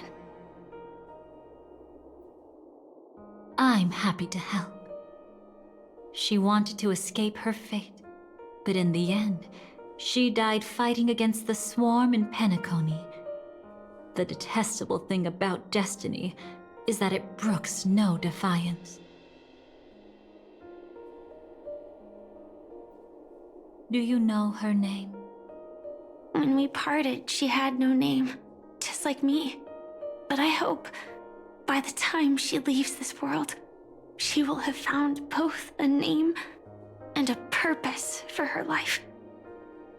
Why did Gopher Wood leave her here? No matter how much I think about it, everything he's scheming couldn't possibly be connected to the propagation. How deeply is your past intertwined with this place? It's not clear yet. But obviously she had multiple fatal wounds on her body. She didn't die from entropy loss. Before we left, Kafka told me, in her view, dreams are inherently a convergence of the past. It's the same for everyone, no matter how much you want to avoid it. No matter what you're seeking, you can't avoid it. Perhaps she was right.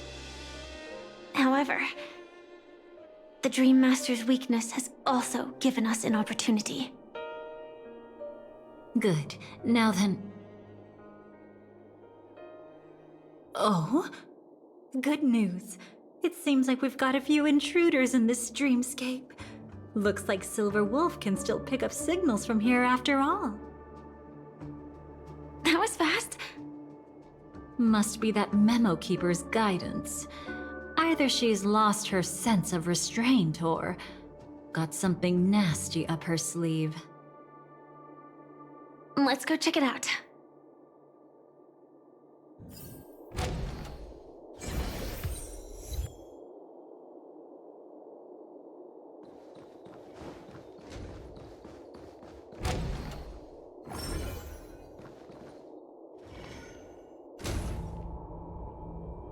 You aren't hiding anything, are you?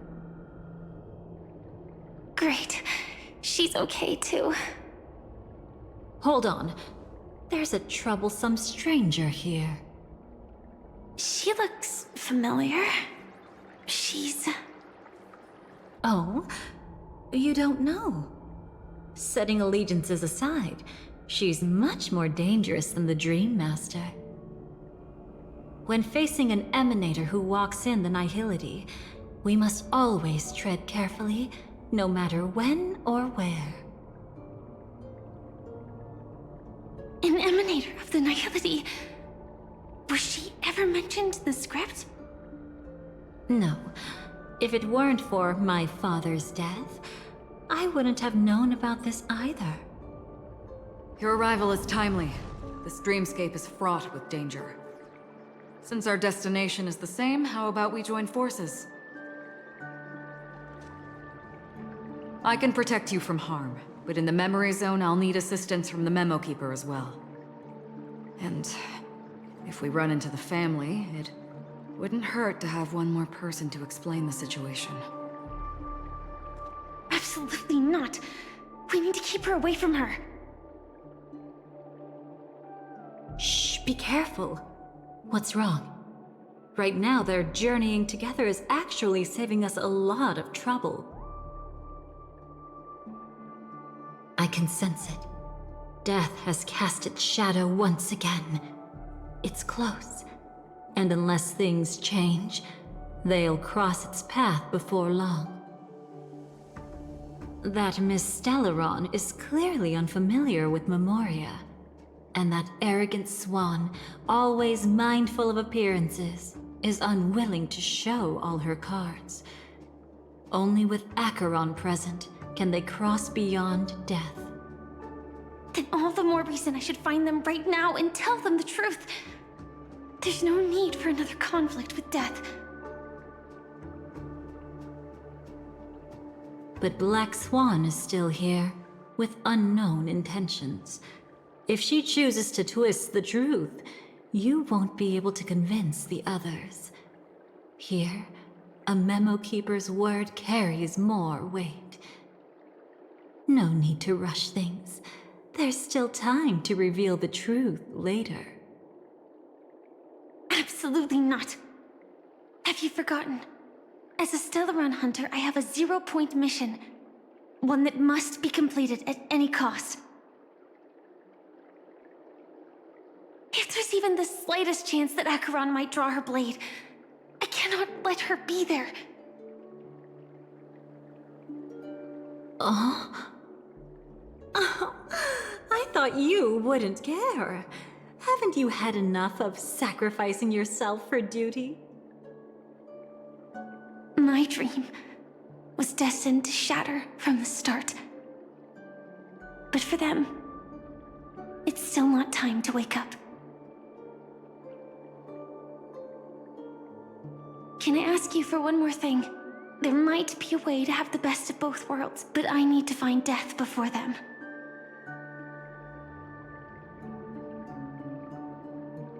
That's not hard. It's still lingering in this domain, but... a win-win solution? I don't know for sure, but it's worth a shot. Maybe it's not always hostile. And even if it is, once I activate Firefly Type 4, I can quickly subdue it. But if we're dealing with the worst-case scenario, Elio once said that I would face death 3 times in Penacony, and for this first death, I want to decide how it comes. I just hope that reunion a moment ago didn't rattle you. Go on ahead.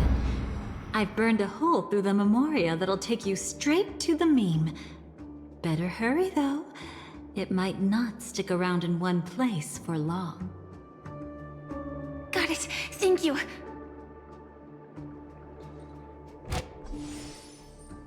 There's no sign of anything. Could it have already left?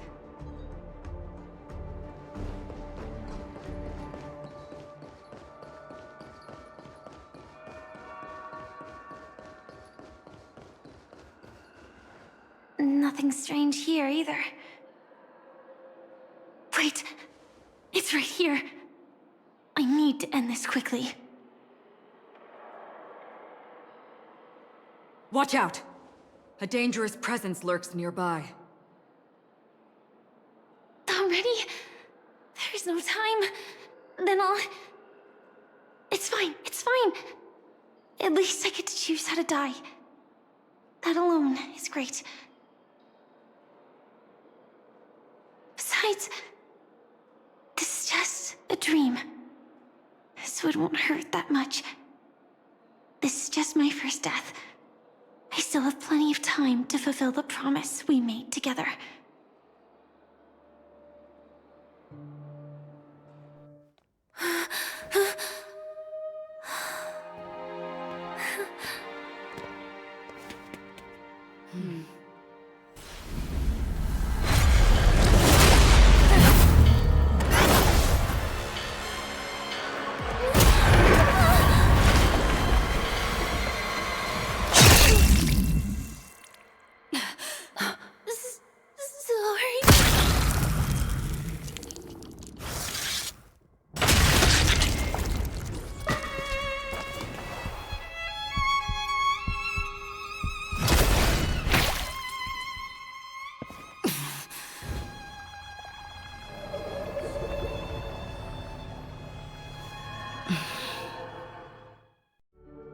You should be able to recall at least some of what comes next.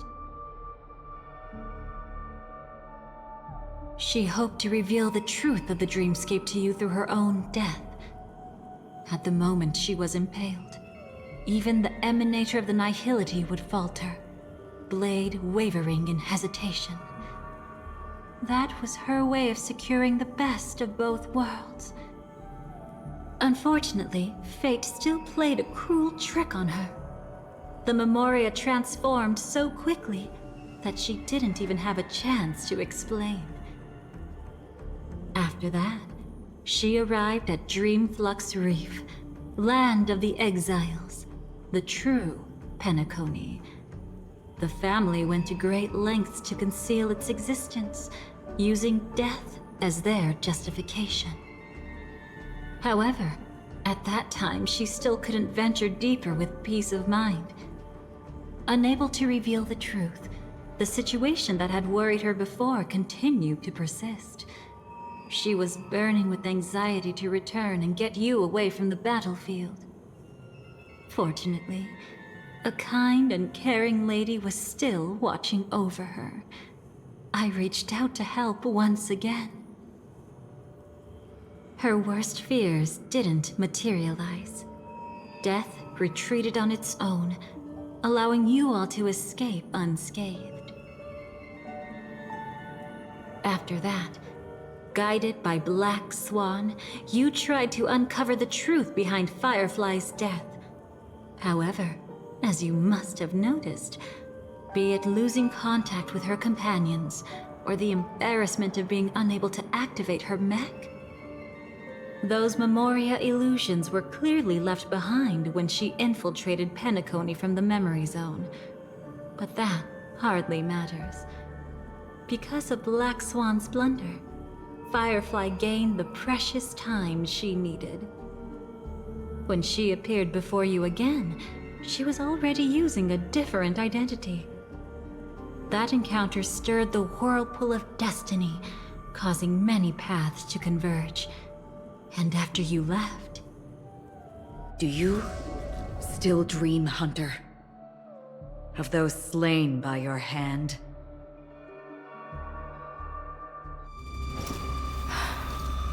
I still see them in my dreams. Hold it. Your time hasn't come yet. My time? I've seen many clever disguises that can conceal appearances, but they can never cover up who a person really is. And you're no different. You had no desire to kill the Trailblazer. You only did what you did to drive me and the Memo Keeper away, but... why?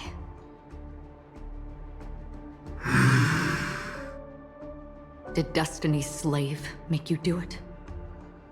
You know, Elio. I thought this is just the kind of thing that'd get written into your script. My script has always been brief. Other than that, anything beyond that is unnecessary. Now it's my turn to ask. Who exactly are you? Why ask when you already know the answer?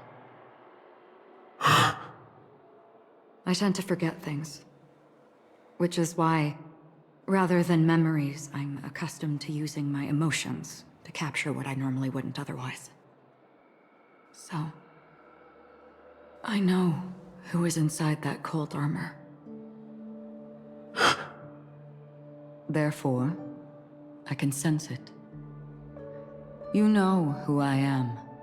You know this blade, and the meaning that lies behind it. How about it? Ready to take off that armor and sit down for a talk? It's not yet time. You shouldn't know so much, Lost Self-Annihilator. Like I said, my memory isn't great, so you needn't worry. What's next, then? The Trailblazer's been taken by Black Swan. Will you go look for her? No need for that. No harm in telling you. On Penacony, Elio only gave me one instruction. Allow the Astral Express to pursue the Grand Legacy. The Astral Express is not your enemy. If your goal is the Watchmaker's legacy, then go look into the family. Not only are they covering up the existence of death, but they're burying the past and the truth about the dreamscape. Already on it.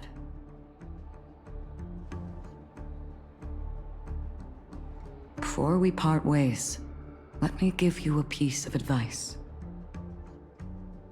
No matter which path you and I walk, death is the inevitable finale. Even if we say farewell in the mortal realm, we shall have one final reunion when Terminus ascends to godhood once more. And the same holds true on Penacony. I've already been to the Dreamflux Reef. It's not a secret that's hard to uncover. Well, I'm afraid you have yet to realize just how awake you truly are. It is precisely because life dares to slumber that they can awaken.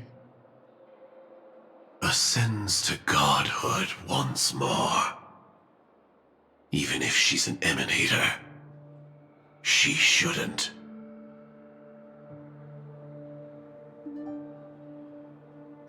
After today, Japella's name will disappear from cosmic history, and the Everflame Mansion will take its place.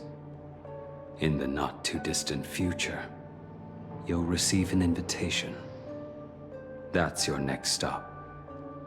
Land of the Dreams, Penacony. I hope you find whatever you seek there. Be it answers or salvation. Thanks. I hope. Huh?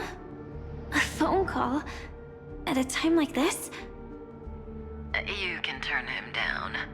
You know what I mean. But Elio said I'm the perfect candidate.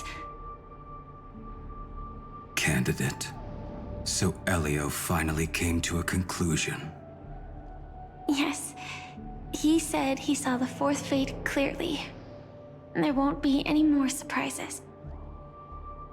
He also chose me as the last survivor. Just like her. Which path is it? The Nihility. After it engulfs everything, I must be the last survivor. Giving my all to turn the tide. How ruthless. However, it's a bit different from the other three.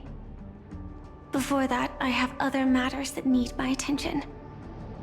If possible, I must prevent her from being tainted by the power of Nihility. Even the slightest trace of it. After all, everything she carries is not only heavier, but also more precious. If possible is a bit vague. I suppose, if it comes to that, even if I have to die for it, I cannot run away. In the future that Elio foresaw, we never had an ending. But I still have a chance to wrestle back from fate the right to have a beginning.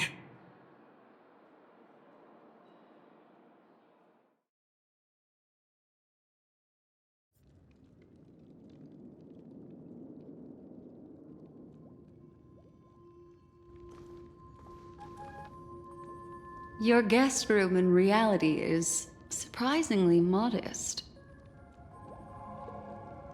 An aesthetic you share, Miss Acheron. It's a cinch. This music box. The invitation received by the Annihilation Gang. There are latent memories that linger on it yet. You see, memories of you are not yours alone. They travel in other people, other things. I know much, and I can predict even more. With some help, the dead can be made to speak. The Annihilation Gang, that band of desperados who all disappeared after meeting you. What exactly happened to them? Well, let me reveal all.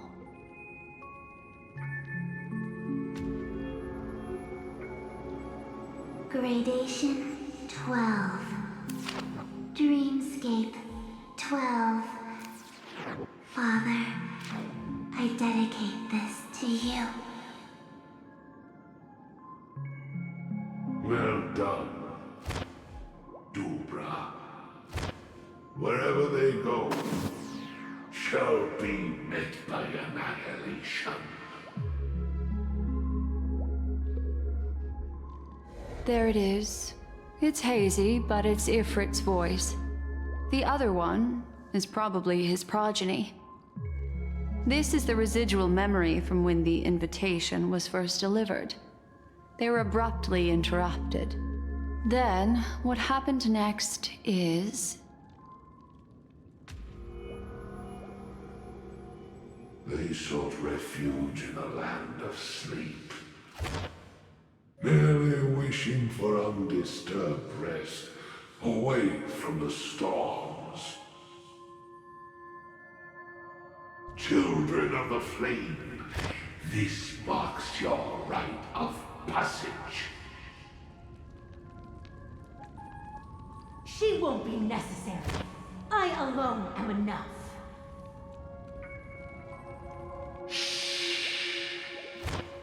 When have those on the path of destruction feared death? The Everflame Mansion has set out on a journey. Those poor people, they have no idea what lies in wait ahead of them. Memory recovery is going well, but slowly. She'll be here soon, and time is short. There's nobody else here, so there's no need to be delicate. In fact, I think I'd better go all out.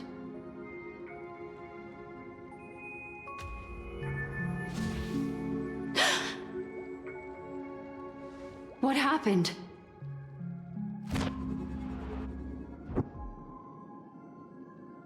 The memory after that is blank. How is that possible? This music box fell into Acheron's hands, and she brought it to Penacony. That's a fact, and that's how it should have gone. But along the way...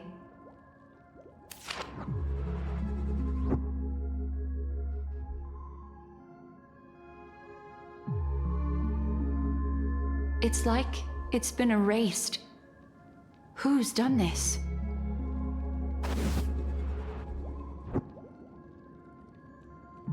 Who are you? Who are you? It's... No. Is this not a memory? Oh, a memo keeper. Do you serve the Garden of Recollection? Or the Cremators? My name is Constance. A pleasure to meet you. We were supposed to meet in Penacony and spend an unforgettable time together. But that seems unrealistic. Dolly is not welcome on the Banquet Star, and I don't need a coming-of-age ceremony. And you, I know what you're looking for. Want her secret?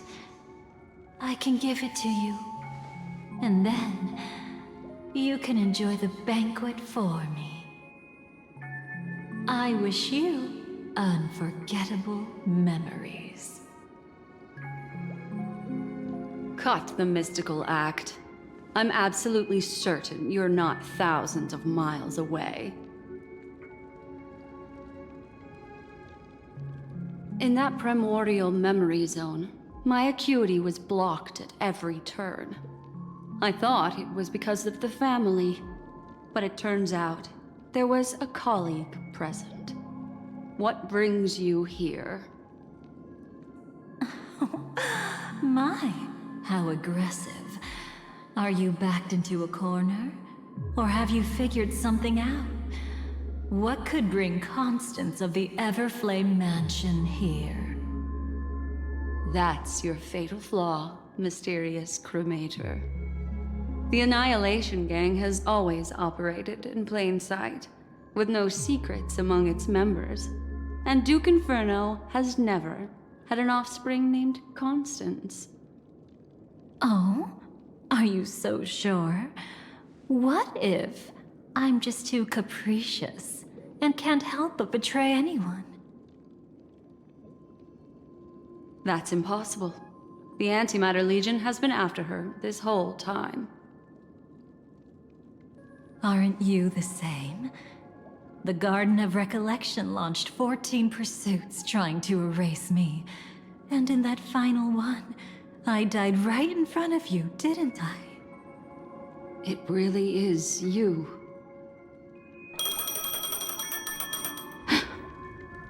To interrupt another's reunion. Such a graceless act. But by all means. After this, we'll have ourselves a nice long talk about your ingratitude, my dear cellmate.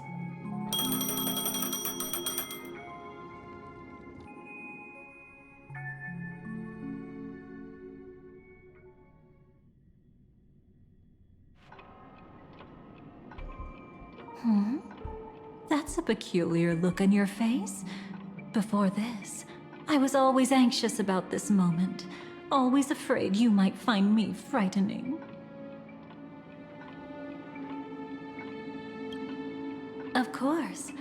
Everything about Penacony is more important than you think. To prevent other terrible outcomes, the Stellaron hunters were forced to use great power.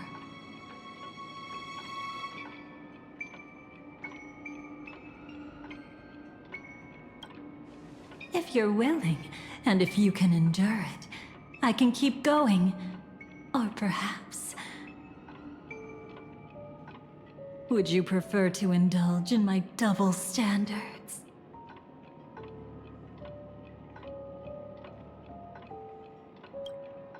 Yeah, we were quite close. Don't get the wrong idea from how I phrased it back then. I've always thought that when two people are locked in a knife fight, with their blades pressed to each other's throats, they become more intimate than any pair of dancers.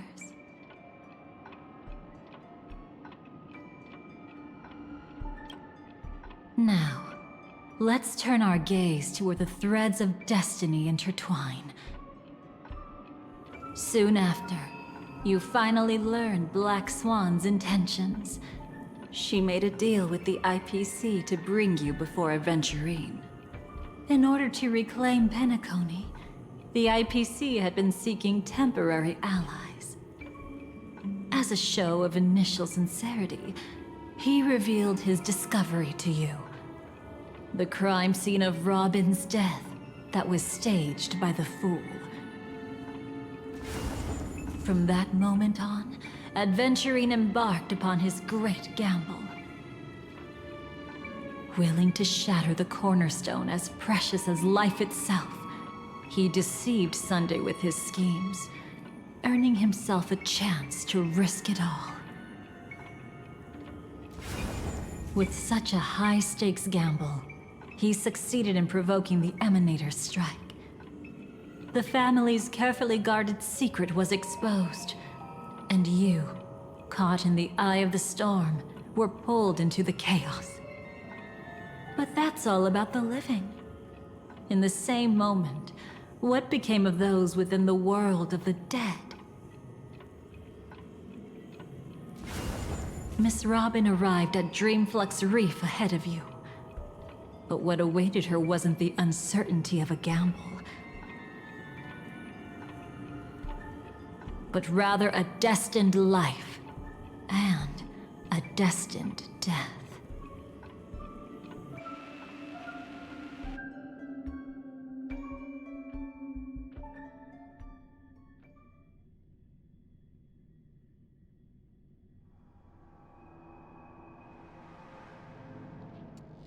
Brother, I don't understand. For a bird, does flying also need a why? Since it falls to us to decide whether to release it back to the sky, we must take responsibility for that choice. That really sounds like Mr. Gopher would. But I've made up my mind. Let it soar free and wild. If I had feathers and wings like it does, I definitely want to fly. Even if just to try it once. Besides, Big Brother will help it, right? But... It's truly reassuring to hear such words before parting. Come, Sunday. Your little sister will be walking ahead of you now. Mr. Gopherwood, how did you... The gods bestowed upon us heavenly fire, and with it divine tribulations. Let them be, for we are all mortals, born to love and to suffer. Today, more than one little bird will embark on their long journey. How could I miss the moment of your departure? Come here, child. I've prepared a farewell gift for you.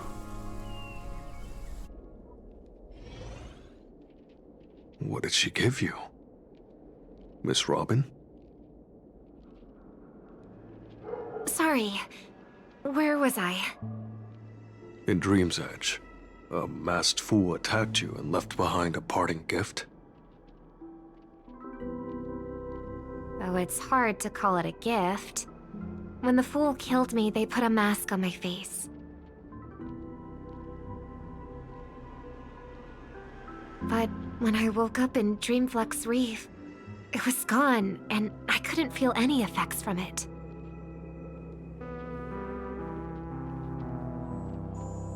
As for that mask of yours, is it really called the Harmony? The Twin of the Order? She might be hinting at something, but I still can't figure out what she means. Speaking of which, how's that anomaly of yours doing now? I'm gradually getting better. There's no denying that Dreamflux Reef also spreads the Harmony, and it hasn't been affected by the family's traitor. As for my loss of voice, I still need to keep investigating. Perhaps I've been wearing a mask all along, without even realizing it. If you need any help, just say the word. Thanks for your help. I'm starting to get familiar with this place. But Dreamflux Reef is so isolated. Is there any way to know what's happening outside? I want to check on my brother's situation. That's easy. Just head to where all the action is. Want me to show you the way? I'll take a walk around by myself. Thanks, Mr. Micah.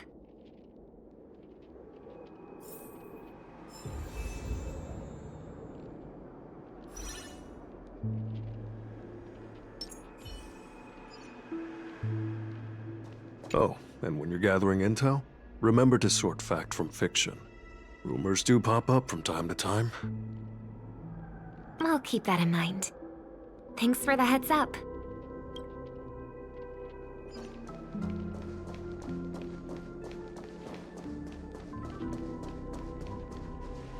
Miss Robin, can you hear me?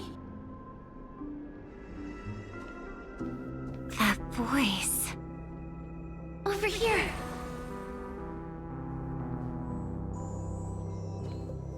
Are you Miss Firefly? So you did notice me after all. Sorry, but I can't show myself right now. Could we talk somewhere more private?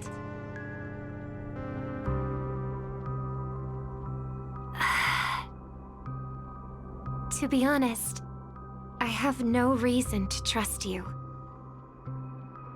I get it, but I can assure you this isn't a trap. If you really need a reason... There are anomalies in the 12 hours. We are suspicious of the Dream Master's true identity.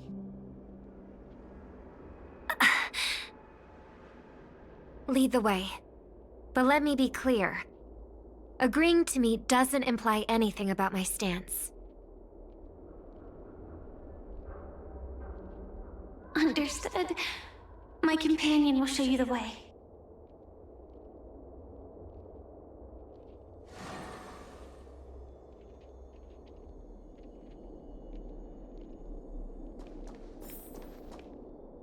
Blue flames. Is there a cremator among Miss Firefly's companions?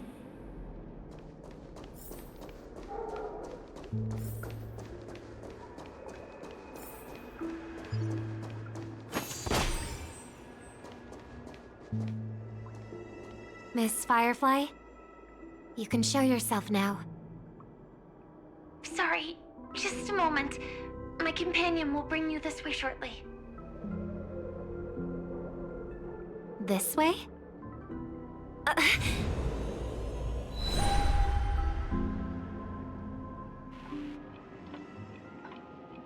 Where is this? as expected of the Harmony's favorite, passing through such dense memoria without even being affected in the slightest. Hello. You may call me the Dahlia for now. This is our cozy new home in the sweet dream, where words may flow more freely. A new home burned out of the sweet dream? If you really wish to have a proper conversation, you shouldn't resort to provocation like this. I apologize. But she's different from other cremators. She has no intention of stealing memories. The same goes for me. I have never wished to destroy the sweet dream. Sneaking into the dream was my only option. I really like Penacony as a tourist. This is my first time dreaming, and Penacony is more wonderful than I imagined. Thanks. So, what brings you here? I'm sure you've noticed it too. The Dream Master Gopher would completely merge with the dreamscape, becoming virtually omniscient and omnipotent in Penacony. But now, he's losing his grip on the dreamscape. To find out why, we conducted some investigations. In the primordial dreamscape, we uncovered a crime that he had buried away. We suspect that's why his powers aren't what they used to be. And that's why he's been telling everyone he's under the weather. Crime? I'll show you later. Belonging to his family, you wouldn't believe me unless you saw it with your own eyes. You've indeed uncovered many clues. But before we proceed, I must confirm your true intentions. My purpose is about a reunion, a rescue, and a farewell. Will you believe me? Miss Firefly, that expression and tone of yours just now, I've seen it many times in my audience. Expression? That's the look one has when describing what they hold most dear in their heart. So I'll trust you this time. When I first left Penacony, the Dream Master gave me a parting gift. A divine law, so to speak. For a leader of the 5 lineages, that's pretty cheap, isn't it?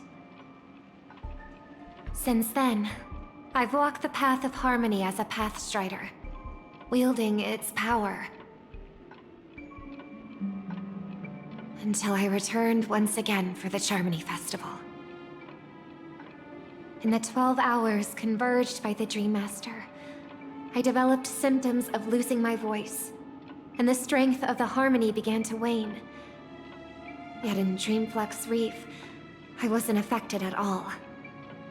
I believe that the path he once pointed to might not have been named the Harmony.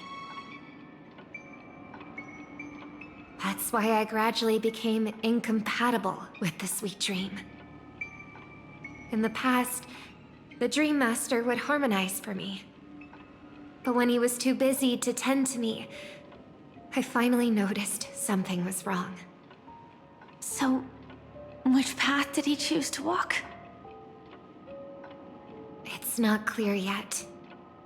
There aren't many clues about this, but I suspect it's the Order. Thank you, Miss Robin. You've helped us clear up many of our doubts. However, regarding the Dream Master's path, we have different conjectures. What is it? Come with me. It's time to see it with your own eyes.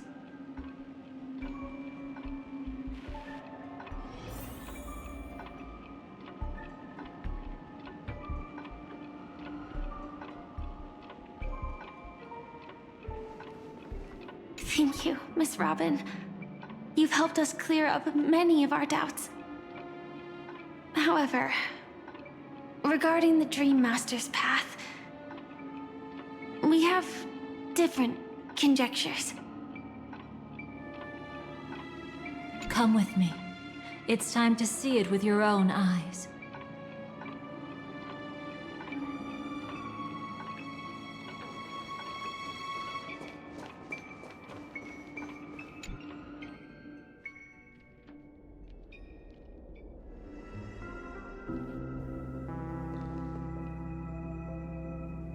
Here lie secrets that the family tried to conceal, and a long, romantic tale. Sadly, most of it has nothing to do with us. Brooklyn Tiernan. I remember that name. A Galaxy Ranger, worthy of admiration. When Penacony was plagued by the swarm disaster in the past, he was the one who fearlessly protected our sweet dream. That's why we had to come here. We suspect that after turning away from the family, the Dream Master sided with the propagation. How could that be? History as we know it may be long gone, but people's memories remain preserved in the memory zone.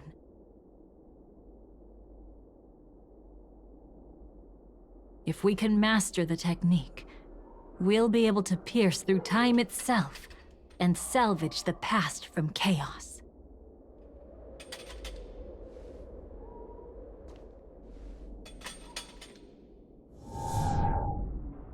Is this Memoria? Every disaster brought by the swarm was accompanied by countless sacrifices. Some names were remembered, but others were not only forgotten, but betrayed. What are you doing? I am not your enemy. Indeed. Our true foe is that abominable fate. Then why? Why? Easy, child. Your struggle only adds to the pain. The strike I just delivered, dishonorable though it may be, did not miss. Here and now, your death is certain. But I was clearly helping fight against the swarm here. Indeed. As the swarm ran rampant, a Glamoth knight passing through joined the battle without asking for anything in return. Truly admirable. But have you ever wondered why, right after that, the infestation only grew worse? Could it be? The Glamoth knight, born to purge the swarm, turned out to be a pathstrider, walking the path of propagation. The sweet dream has never been tainted by the propagation. You brought it here, and only your death can remove it. How can this be? I can leave and never come back here. I can't die. I don't want to die. That's precisely why I said that strike wasn't honorable. I explored your secrets for the sake of the sweet dream. But striking you down, that came from selfish desires after glimpsing eternity. Paradise shall fall into this world of sorrow, and once dawn breaks, it will shatter in the light of day. How could anything golden abide in glory forever? You shall become my darkest crime in the beginning of a great undertaking. Your remains shall become the foundation for eternal paradise.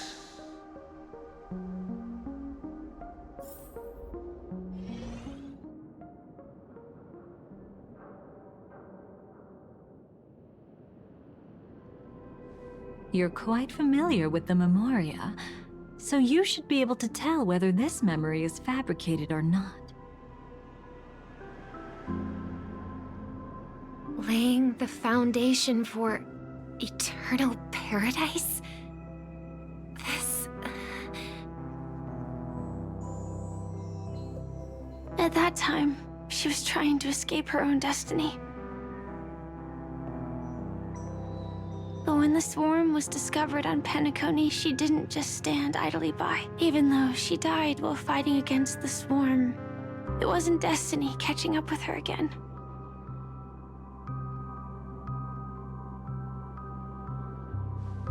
It was her own choice.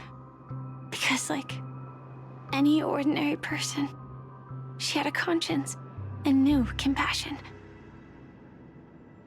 Is she your friend? Yes, and in many moments, looking at her is like seeing myself. I know it won't undo what's been done, but I'm sorry.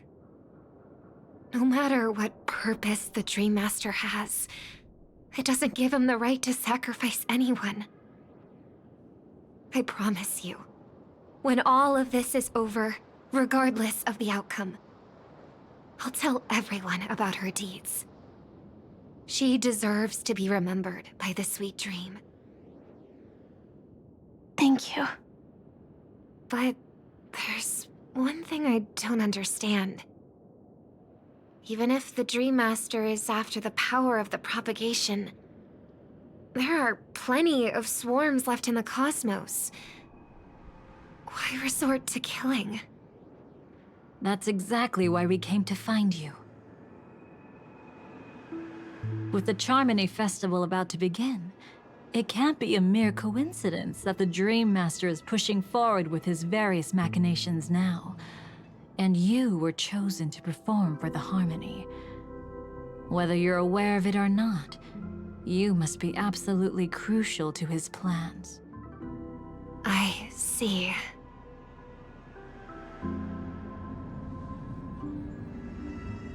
You want me to become the conduit to retrieve the past from the memory zone? What exactly do I need to do? I'll need to temporarily take a piece of your memory. By letting it stir up the memory zone, I can follow the flow of Memoria and burn a path through, retrieving scenes from the past once again. Whether I succeed or not, I'll return your memories to you safe and sound. Let a cremator access my memories? I also think it's too much to ask. If you deem it necessary, you can use tuning to leave a safeguard in our minds, preventing any ulterior motives.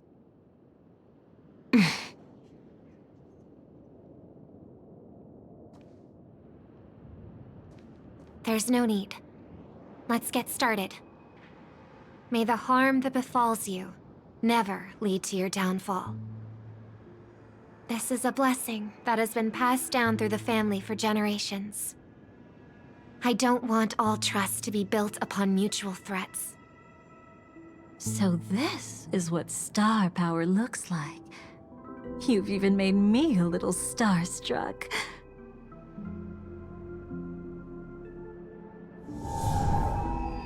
All right. Looks like we got lucky. Oh? What's this?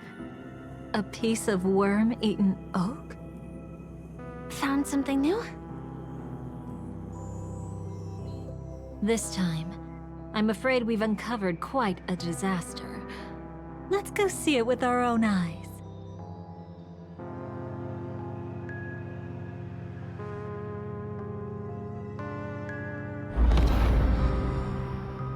Nothing but lies, my dear. Hiding behind the title of a memo keeper? Tell me, how long have you been lying to them? You really seem determined to savor those unforgettable moments, don't you? Be smart and take a hint. I don't have time to entertain you right now. Oh, because you're busy, pretending to be a Stellaron hunter? Who are you talking about? Quite the clever move there. Miss Firefly, if you're willing to take my advice, why not make a trip back to reality? Ask that Silver Wolf lady carefully who your true companions really are. How did you... All right, you. Still can't help sticking your nose into everything, huh?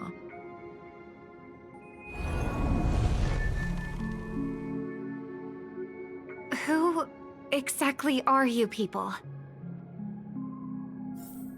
She's just a cremator who manipulated memories and pretended to be a Stellaron hunter's companion.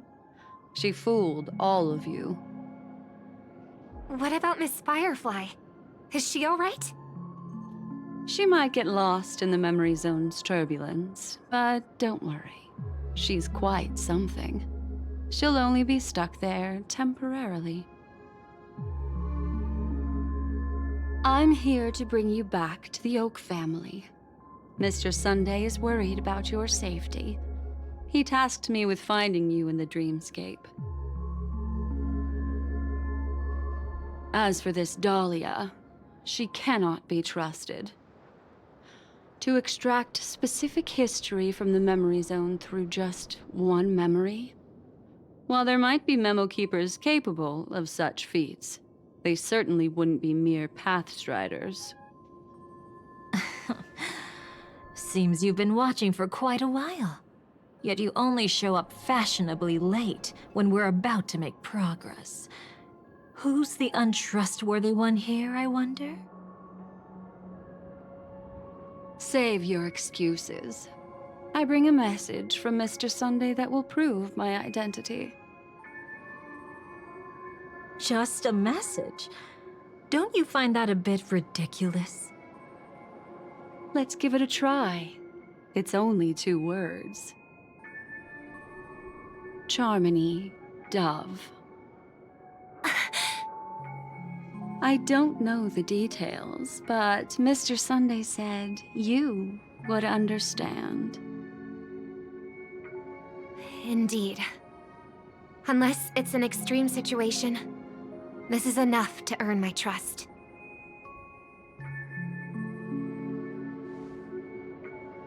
The IPC, Astral Express, and now you're even taking assignments from the family? My, aren't you popular? But you just had to choose the path of your own demise?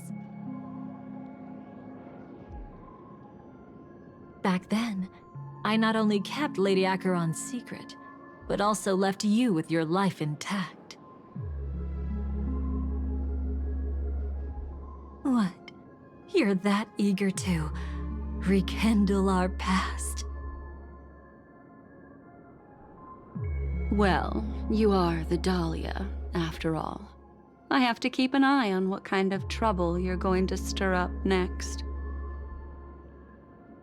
I've been questioning this for a long time.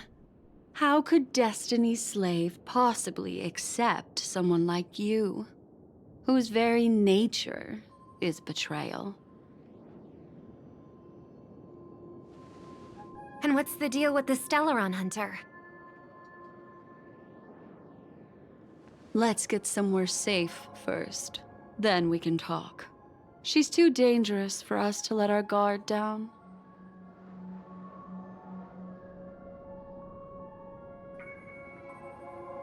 Many thanks.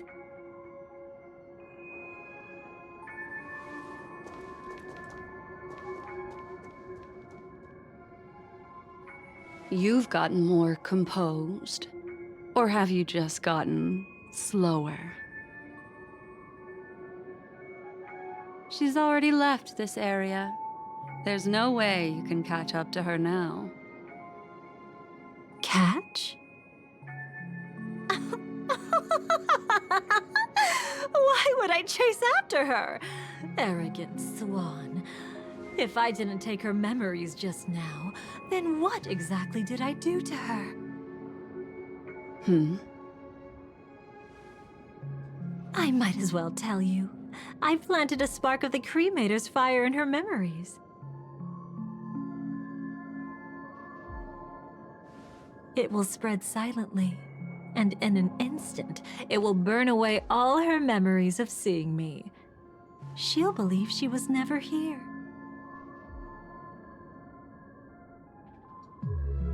The suspicions that have already taken root in her mind will also gradually fade away.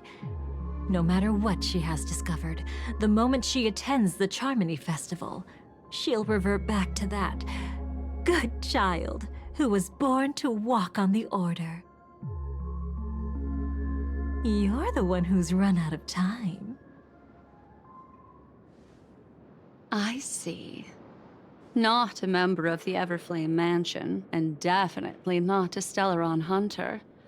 Your true ally is the Dream Master? Oh, aren't you clever? How about a little reward for that? Cut the act. Even with your usual reckless methods, you can't handle me alone. You're right. I can't do it alone.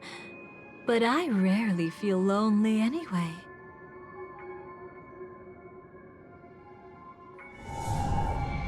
Repent and return to righteousness. Though you soar like an eagle and make your nest among the stars, I will bring you down from there. Now, can you still keep your cool? He actually gave you strength through the divine law. The Dream Master would go this far for an ally? What can I say? I'm just that trustworthy. If he hadn't done that, how could my control over Memoria far exceed that of ordinary memo keepers? Let alone allow me to tamper with the Stellaron Hunter's memories.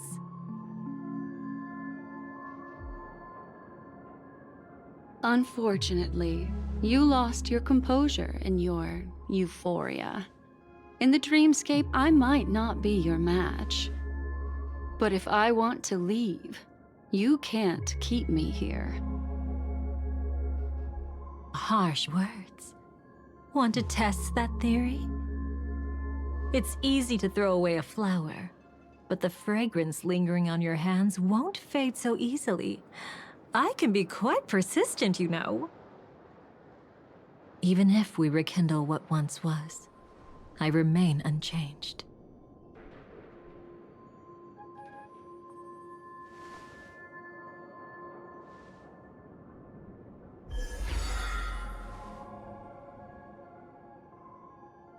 Run faster. I love watching people resist, love watching them flee. Let's savor this moment a bit longer. After all, for us, this will be an incredibly crucial moment. No matter where you run, I will always find you.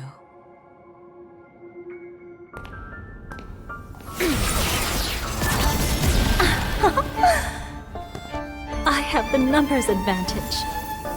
You have no chance of winning. I don't want to use a cremator's tricks. Not that I can't. I knew it. Your ever-shifting morals. Never change.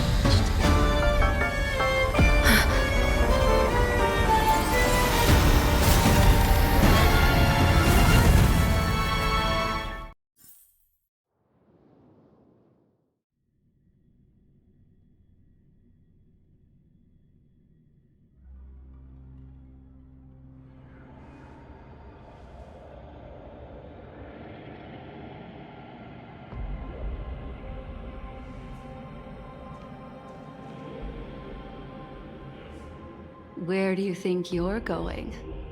After putting on such an elaborate show, won't you stay for a little chat?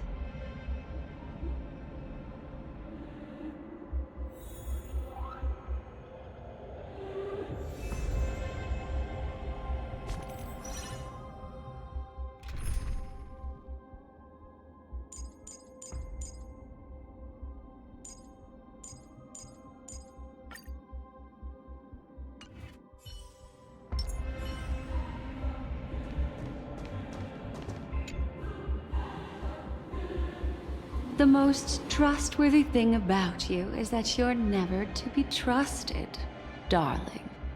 And that's one thing that's never changed about you. When did you figure it out? That the divine law used to share power with me was also the shackles he placed upon me. The moment you admitted to being the Dream Master's ally, I began to suspect your true intentions. Until now, you've betrayed every single faction you've joined, without exception. Besides, after not seeing each other for so long, and now having such an overwhelming advantage over me, you'd do everything in your power to stop me, even if I had the slightest chance to escape. The openings you deliberately left during our clash weren't exactly subtle. Rather than toying with me, you were leaving gaps everywhere for me to cremate Memoria. Oh, really? I'd love to drop the act and give you a proper taste of torment. But alas, as long as the constraints on me remain, I'm not my own master. I can't do anything that would harm Gopher Wood, nor can I reveal his secrets. Good thing we've always had this kind of tacit understanding, always trusting in each other's capriciousness. I wish that wasn't the case. I'd rather not draw the Garden's attention because of my association with you. Aw? Back to your old tricks again? It's an epiphany, dear. Something you'll never understand. Let's talk about what's really important here. What are you hoping to get from the Dream Master that made you willing to submit to his control? After putting on such an elaborate show, using me to regain your freedom, which kind of memories are you trying to steal from the sweet dream? Why, of course. The destructions. Stop joking around. You abandoned that path long ago. You're still as charming as ever. So, let me show you a glimpse of the past. Just this once, Weren't you really interested in the Everflame Mansion? So you were the one who erased the memories from that music box after all. That's right. I kept only this scene as a memento. I wanted to remember how I felt at that moment. And look closer. It's not just the memories. The Everflame Mansion itself has ceased to exist. Those claw marks. You've long since strayed from that path, yet you can still wield the power of the destruction. Isn't it the same right now? I've betrayed the Garden of Recollection, yet I can still show you the memories. If you have time, I can help you savor the memory of our first encounter. Go ahead and savor it on your own. I want to put it behind me. The sooner, the better.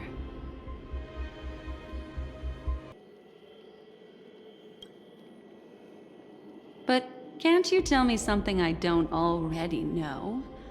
You betrayed the Everflame Mansion.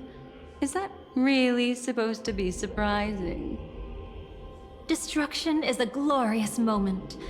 As Duke Inferno's daughter, I will see his last wishes carried out to perfection, even if my role as such is only temporary. And besides, who said I betrayed them back then? I came here to fulfill Duke Inferno's last wishes. This was his command to me. Make the Knights of Penacony crumble and wither. Leave naught but a tomb of remembrance. In other words, everything on Penacony related to the Remembrance was my target for destruction. But this was already a world of Memoria. How could I possibly accomplish this without any help? Working with the Dream Master may be like dancing with the devil, but I have no better choice. Oh yes, everything tied to the Remembrance includes you, of course. Grateful? You should be. My whim is the only reason you're still alive. I won't be grateful for that. You couldn't have done it anyway. Filial piety has never been one of your strong suits, so drop the act. That's exactly why I'm saying, you only think you understand me. Think about it carefully. As a Stellaron hunter, didn't I work my hardest to help Firefly get closer to the truth? As an ally of the Dream Master, I also helped monitor the dreamscape. And when a hunter infiltrated Penacony, I seized the chance to pose as her companion and trapped her in the memory zone. As for Robin, whom he chose as his songstress, I burned away her doubts too, leaving nothing to chance. Like the destruction, betrayal is but a fleeting moment. And before it came, whether with Duke Inferno, Gopher Wood, or Firefly, I wasn't pretending. I truly, wholeheartedly became their companion. What about Robin? Those sparks that burn through memories. Don't you think that was a bit too much?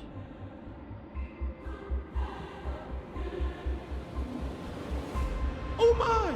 I thought I could fool your eyes at the edge of the dreamscape. But I guess there's no hiding from you on your home turf. What?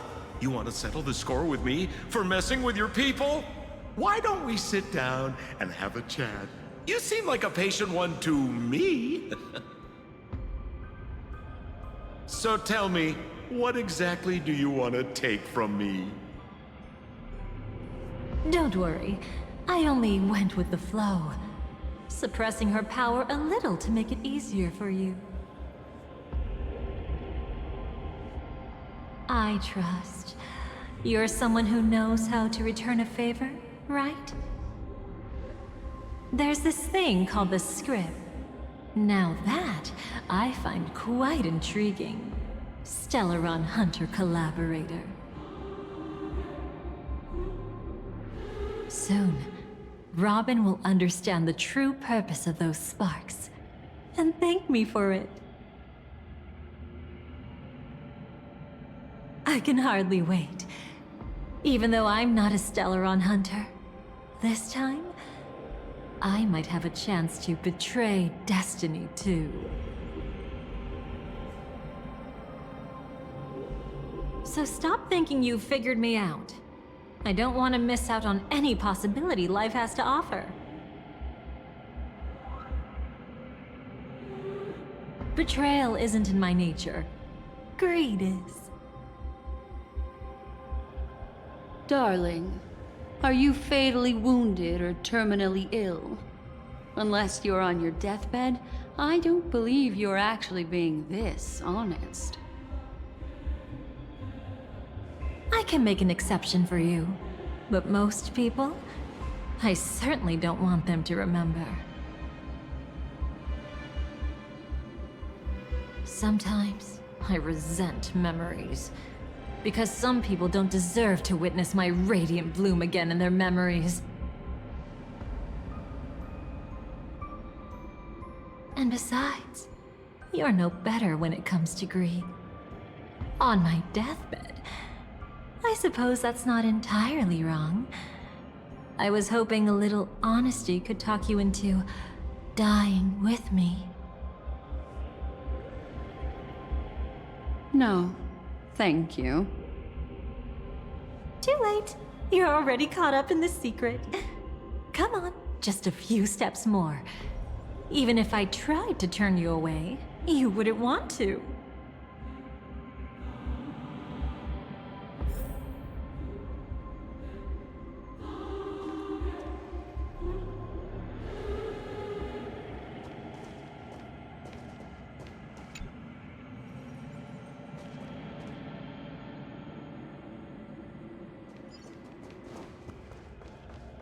I see now.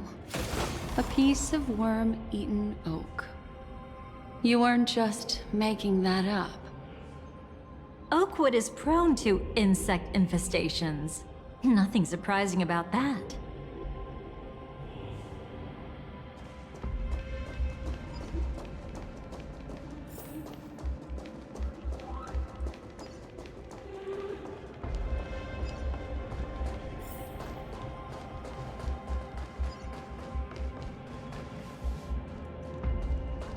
It's him.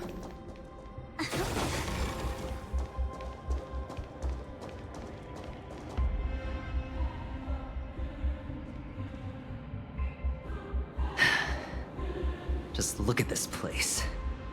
Shouldn't be this lively here. Ladies, which one of us would you say is the uninvited guest? Mr. Aventurine, what are you doing here? Well, the game's over. And I scored a big win. Oh, what did you get out of it? The Nihility Emanator cut me, and I died in the most spectacular fashion. Oh, speaking of which, you must know exactly how that feels. My dear lady who loves to dance. Still better than having no invites at all, my dear helpful lady. You two are really something special. You're quite interesting, Mr. Aventurine. However, you weren't supposed to find your way here. Unless you can give me a reason, I'll indulge you by letting you die once more. That confident, huh? You haven't hidden your weakness well, even though you're one of the 10 Stonehearts. Right now, you'll be easy enough to handle. I wouldn't be so sure. Since you know who I am, you should know better than to gamble. Consider this warning a welcome gift from a friend.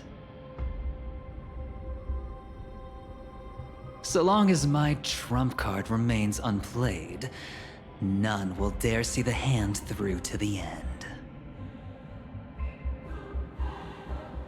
Too bad you've used up all your luck for today. I've always found losing more interesting than winning. What's the harm in giving it a try?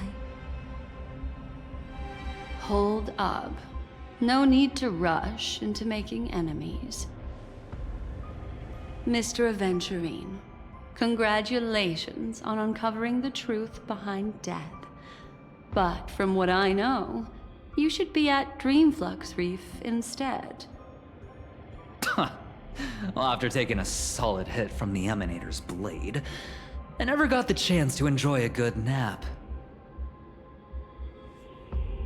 Thus I sank into the chaotic memory zone, and then my desire led me here. Hmm? As I thought. You two haven't noticed. The answer was right under your noses this whole time. You can traverse through Memoria without relying on roads, which is exactly why you missed it. Ladies, you didn't think the IPC would enter Penacony unprepared, did you? Backed by a most attractive package, I quietly assembled a team to research the memory zone. And I only asked for one thing in return. How to escape alive if I accidentally got lost in Penacony's Memoria. To be honest, they didn't contribute a thing. But they did help me discover a certain legacy. Rosalina Jane Estella, the former undertaking once belonging to this Nameless. She once boarded the Astral Express as an outstanding surveyor.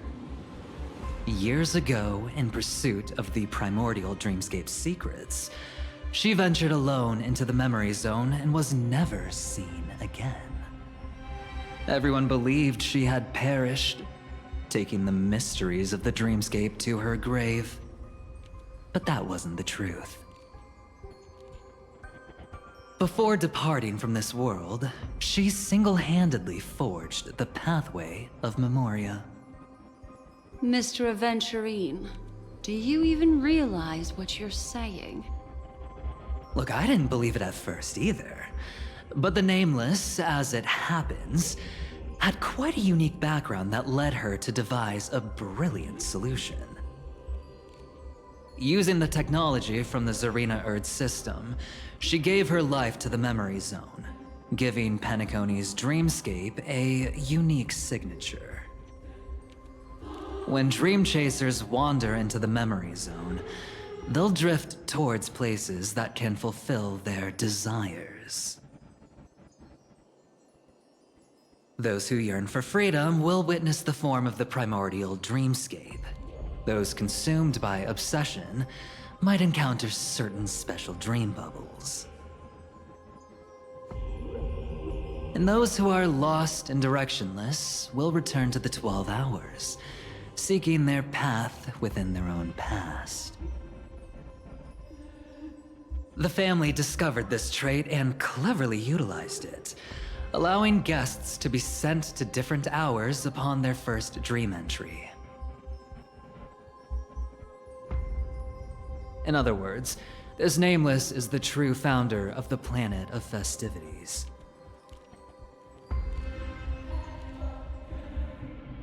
As for me, maybe I ran into a good doctor. From the look of this place, he's the one who let me blunder my way in.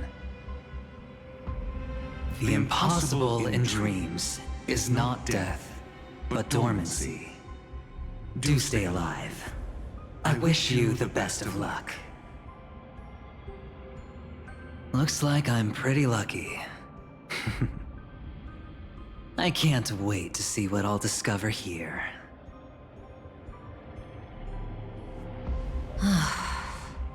It would seem luck favors you still, Mr. Aventurine. Fate is truly fascinating, yet cruel. Remember Miss Robin's question?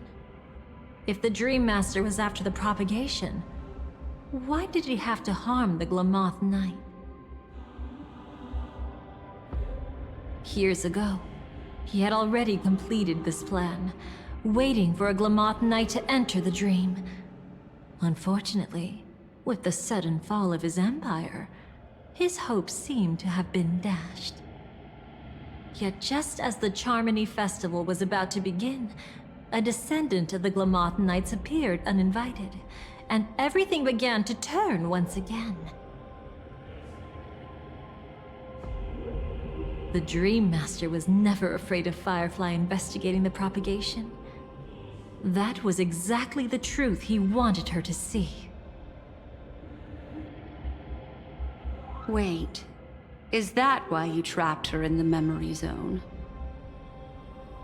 Correct. This place is where the Dream Master wanted her to be. And he wanted her to think she'd figured something out, only to make the wrong decision at the most critical moment. So, what exactly is the Dream Master plotting?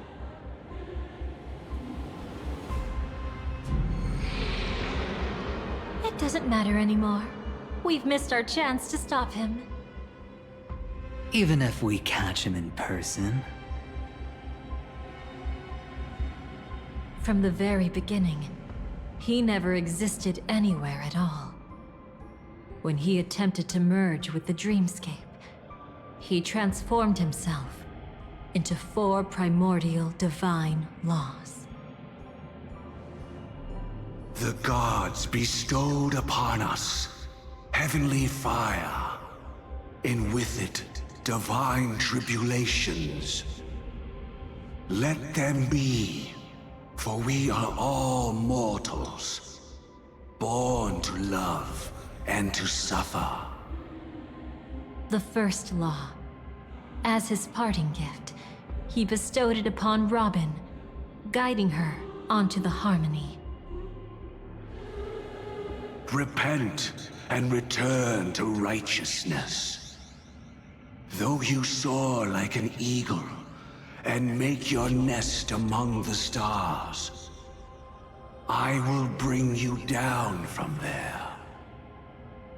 The second law is the power he bestowed upon me as his collaborator.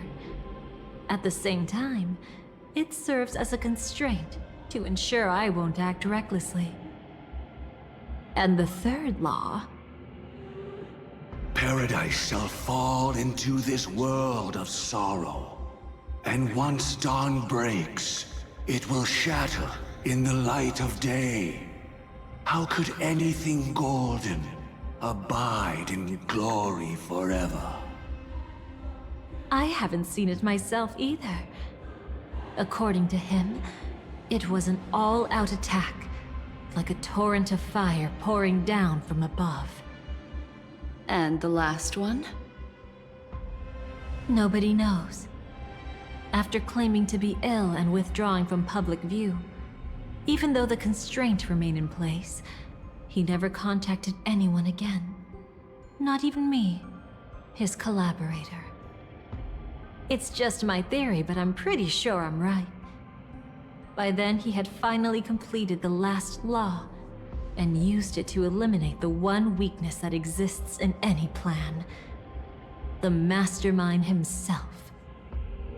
The moment the plan was set in motion, Gopher Wood died a martyr's death for the just cause he believed in. And the swarm disaster shall reappear again in the sweet dream.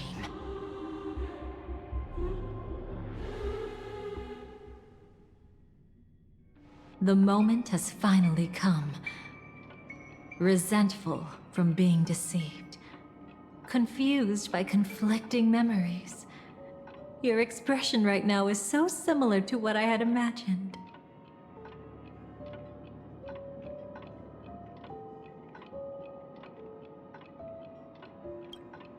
Every side. I'll try to fulfill Duke Inferno's last wishes. Advance Gopher Wood's plans, and yes, indeed, I've helped the Stellaron Hunters uncover the truth. Don't be too mad. I wasn't a Stellaron Hunter back then, but wasn't everything that happened in Penacony the perfect opportunity to join?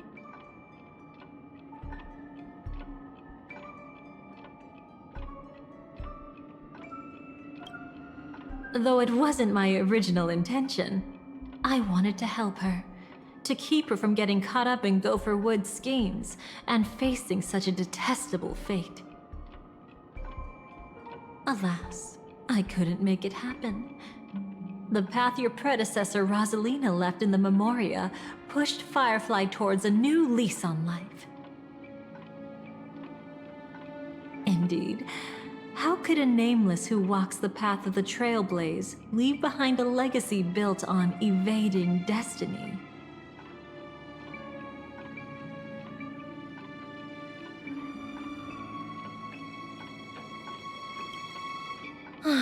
as you can see, he became a martyr, leaving all his power in the 12 hours, like a self-turning hand of time, driving his plans forward. The Order truly is a harsh path. Enna, Gopher Wood, and Sunday, the one you know even better, they all chose to sacrifice themselves for it. But then, something interesting happened. You turned out to be that variable. As Aventurine said, Rosalina's legacy would send dreamers to where they truly yearn to be. For Firefly, that place turned out to be by your side. She revealed her true self to you, reuniting with you as a Stellaron hunter. Then, guided by a history fictionologist, you witnessed the life of the watchmaker Mikhail. It was truly a life worth remembering, worth giving everything for. I would have loved to raise a glass of hello and goodbye to him, just like the one who saw things through to the end, Mr. Gallagher. What a shame I can't do it properly here. Sunday also came here, feigning cooperation, to reveal to you the truth about Penacony, the foundation of the sweet dream, hidden behind the Grand Theater's curtain, was actually a Stellaron, and the true mastermind behind everything was none other than the Dream Master Gopher Wood. But you know now that his words weren't entirely true. What followed was one of the few beautiful memories that Firefly has held onto to this day. In order to win tickets to the Grand Theater, you and Firefly participated in the Moment of Scorched Sand auditions. Your coordination was so perfect, like you were companions who'd long shared the same rhythm. See? Even though you've forgotten everything from before, some traces remain etched in this moment, becoming part of your instincts. Until, following the script, Firefly sent you all to the final stage before departing on her own. In those beautiful moments before that, she experienced the joy of living, yet she still had to face the terror of death. However, you may have noticed that during this period there was a small gap. She and you weren't together the whole time. You returned to a child's dream through a dream bubble left by Mikhail and witnessed his legacy. However, Firefly was not a trailblazer, so she couldn't enter it. While waiting alone, she met her true collaborator, and thus learned that there was more than one legacy in Penacony, and more than one watchmaker.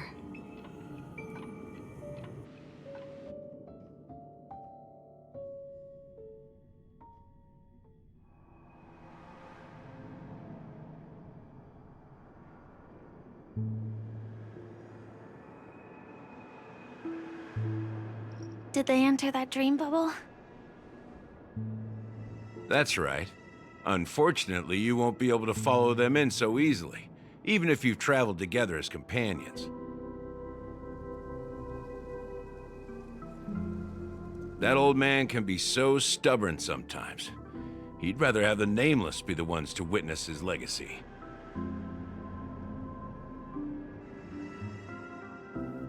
No, I think it's quite romantic.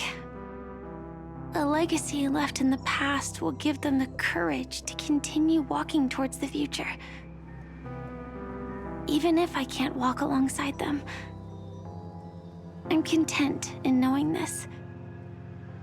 Huh. You're quite like the Nameless. Awkward, but admirably so. Maybe we can't walk the same path, but... Passphrase, respond at once. Why does life slumber? Huh?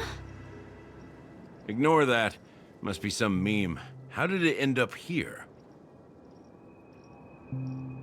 Sorry, I want to go check that out real quick.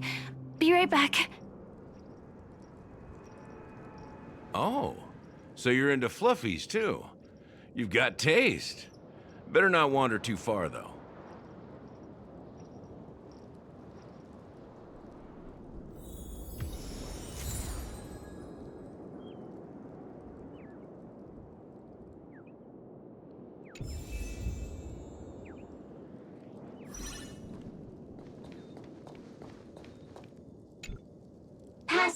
Passphrase, respond at once. Why does life slumber? Because people are afraid to wake up from the dream. Perfect. Identity confirmed. Welcome, Agent Mech Tycoon. Please proceed to the next rendezvous point. Our people will be waiting for you there. Is this really necessary?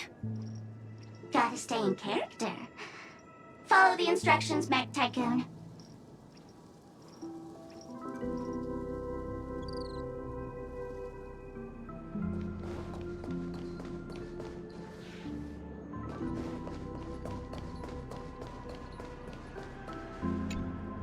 That old man can be so stubborn sometimes. He'd rather have the Nameless be the ones to witness his legacy.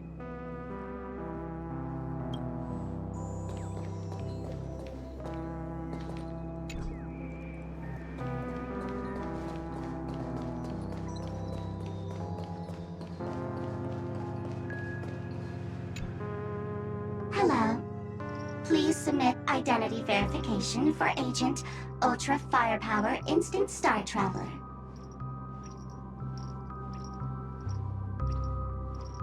Who?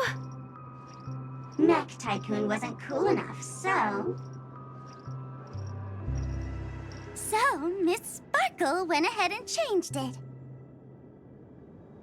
Masked fool. You shouldn't be here. Well, someone's been kept in the dark this whole time, completely oblivious to their real body standing right in front of them. Buddy? Don't tell me you still haven't noticed. That memo keeper has already stabbed you in the back once. No way. Silverwolf never mentioned me? But she's the one who invited me to team up. The family's omnipotence in this sweet dream, that was my intel. Now you all are going back on your word? Your intel? With Kafka's Spirit Whisper, my cognition shouldn't be susceptible to distortion. Could things be different now that I'm in a dream? Before heading to Penacony, Silverwolf did tell me to keep an eye out for anyone asking, why does life slumber? But as evidence, that's not enough. Oh, really? Then what if you were to die 3 times in the sweet dream? Then why is this the first time we're comparing notes? What else could I do? As a fool, how could I ever catch up to a memo keeper in a dream? Every single time, just when I was about to reach you, poof, she'd vanish with you. Who exactly is Constance? She works for the Dream Master, but she definitely has her own agendas. She secretly made a deal with me.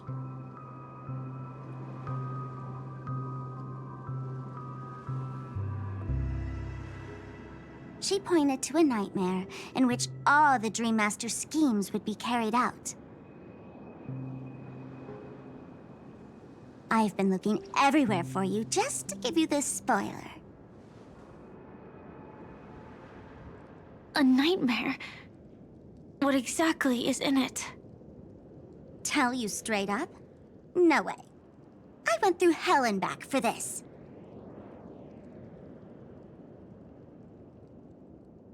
Here's the short version. After you've lived through the best of times, soar toward the sky with all your might. You'll hear insects chirping at the oak's crown. That's way too cryptic. I can't trust you. Please, we're working together. I'm not some lackey. Just because someone else fooled you doesn't mean you get to pin it on me.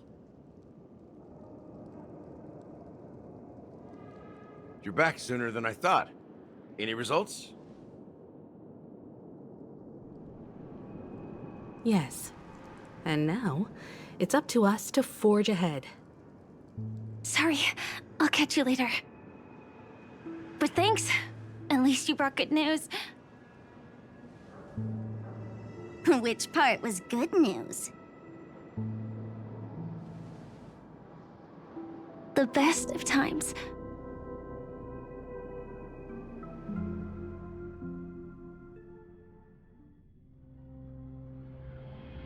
And now, the Dream Master's plan begins to turn like clockwork, and so too does destiny.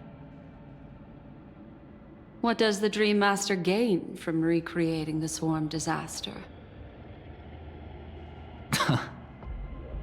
Oh, reminds me of the good old days during the War of Gods. Oh, silly me. I almost forgot. I need to retrieve a certain lost item. Otherwise, there's a lady who won't be too pleased. Sorry, but I need to get going. Sorry, but you're not going anywhere.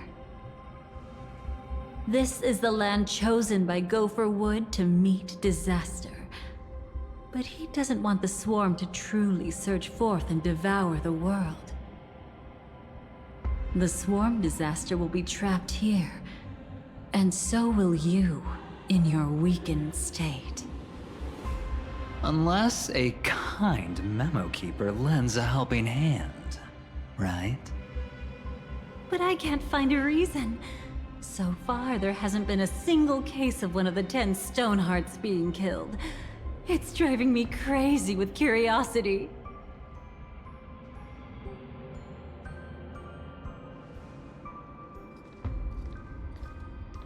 Glory above all! My friends, in the face of the omen of evil, we must stand united more than ever. Allow me to prove our resolve with my spear and pierce through this darkness. Huh? Whose backup is this? Pardon my late introduction. I am Argenti, of the Knights of Beauty, traversing this cosmos to eradicate all that is unsightly in this world. In the name of beauty, the one and only has brought me to this place. Perhaps it is destiny's guidance that led me here. In this dreamscape tainted by the propagation, I shall uphold the name of beauty and clear the path for all of you. Ah, passing knight. You found just the right person. I am an IPC envoy trapped here. Lend me your aid. For Adrilla the Beauty is the most peerless beauty of them all. Someone's a quick learner. Nothing else to say. This is far too much of a coincidence. What else is there to say? Would this Sir Knight even listen to us try to reason with him? That's the fascinating thing about destiny. Some people are just born lucky. Let them be. We should get moving now. Where are we going? To find your dance partner, darling. By an unexpected turn of events, the Dream Master's plan is about to come to fruition. And to deal with him, we'll need an emanator to step in.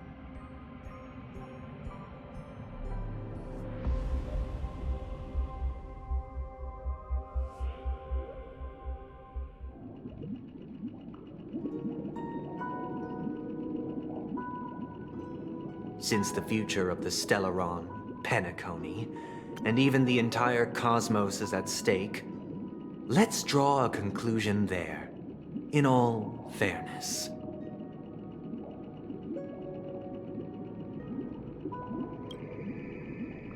Does that mean he wants to fight us during the Charmony Festival? I'm afraid so. Anyway, we can't leave the Stellaron unchecked. This is about trailblazing a bright future for Penacony, and fulfilling the long-cherished wishes of Mikhail and our other predecessors. After you've lived through the best of times, soar toward the sky with all your might. You'll hear insects chirping at the oak's crown. It's all over now. So that's how it is. Well then, it's time for me to depart. They've harnessed the will of an entire planet to create an Eon. This confrontation is far more complicated than a simple power struggle. To secure Penacony's future, fighting on the stage alone is not enough. What do you mean? Are you not coming with us? I believe Firefly is trying to say that she's heading off to another battle. Mm-hmm. Before I left, the Destiny Slave told me that this journey would bring unforgettable rewards.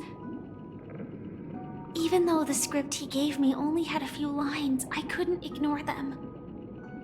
Because one of the lines said, "I'll experience death 3 times in the land of the dreams." 3 times? This can't be serious, right? The first time was a painful death when I was stabbed by the Blade of Dormancy, which led to all subsequent events. The script will always come true, but in a way that will only be revealed when that page is turned. But the death granted to me by the planet of festivities was merciful enough. For my first death, I chose how it would come and what it would change. For the next 2, I want to try my best to achieve the same outcome. Have you made up your mind, Firefly? Yes. Otherwise, I wouldn't be here. Thank you again for your assistance for the Astral Express. May we meet again, in reality. Yeah. Farewell, everyone. May your trailblazing expedition never end.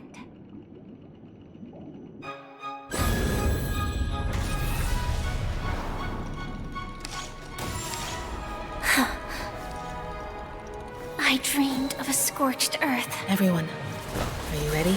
A new shoot sprouted from the earth. It bloomed in the morning sun and whispered to me. Like fireflies to a flame, life begets death. May we meet again in reality.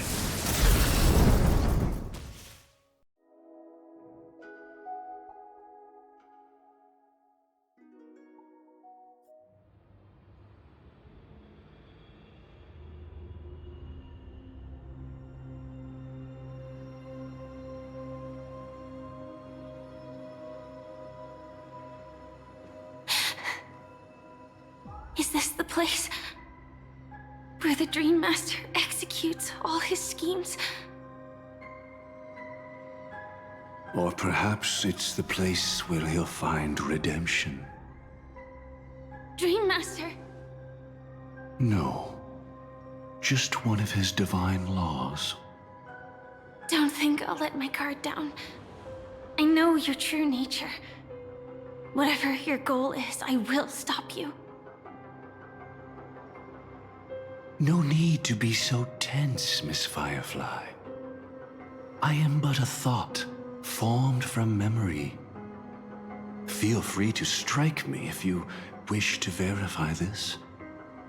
But his actions aren't baseless. There's a reason for my presence here. Please continue. Thank you for your openness. I'm equally unaware of the Dream Master's malicious plans. But he's been waiting for your arrival. That Glamoth Knight he killed with his own hands, through me. He hopes to restore justice for her.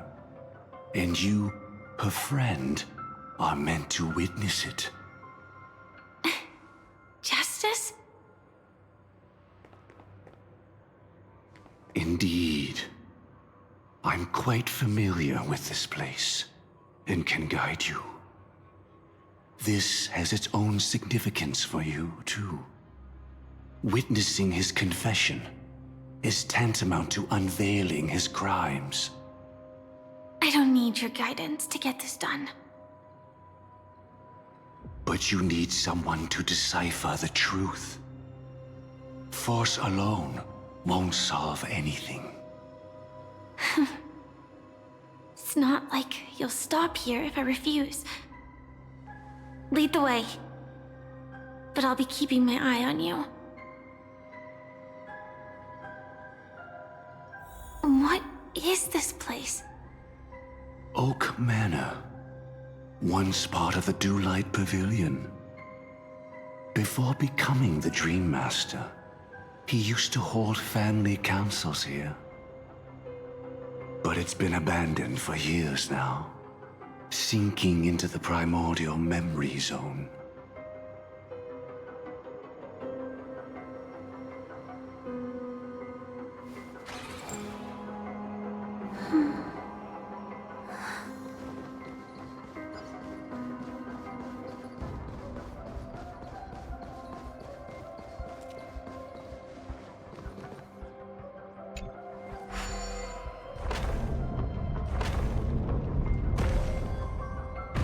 Is that... I'm afraid it's pain.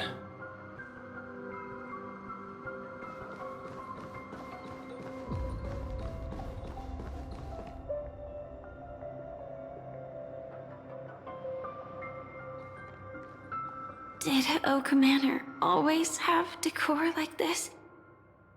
After taking over the Sweet Dream, he never turned away any sincere dream seekers, even if they were shady characters. Walking along the harmony, he firmly believed that even villains could be transformed by Shippei's benevolence to show mercy, act with justice, and walk with humility. It seems his wishes didn't come true. Indeed. Those villains never learned their lesson. They even conspired with one another, foolishly attempting to establish their own family lineage. Such arrogance. They went as far as sending a messenger across the vast cosmos to seek permission from the main family. In the end, they only brought shame upon themselves. And then there was a revolt.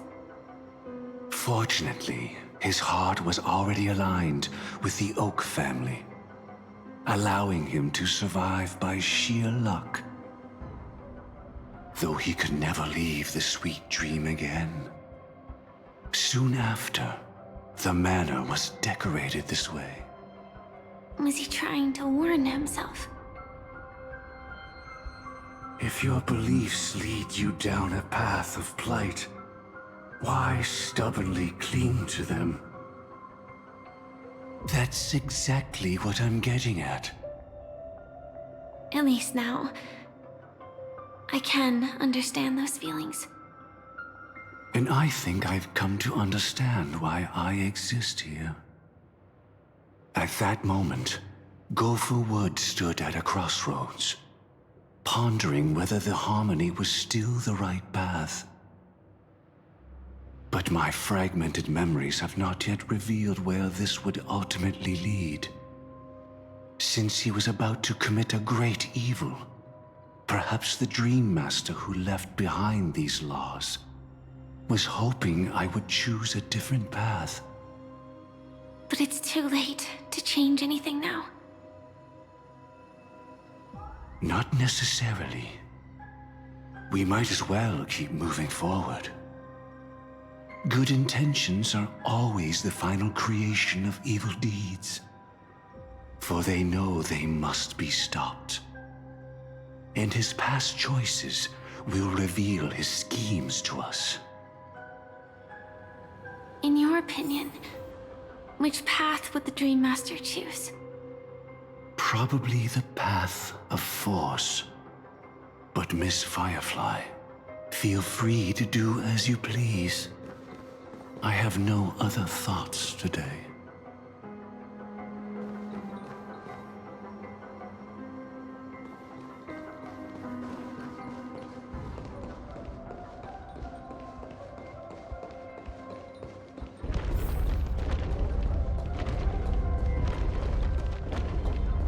The road not taken can never be retraced. Even in dreams, this truth remains.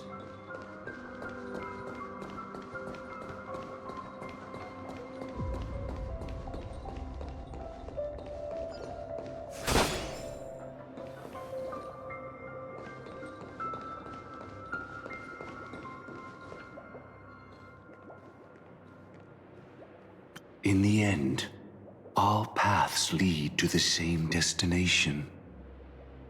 Human will, it seems, truly has very little impact. Is this?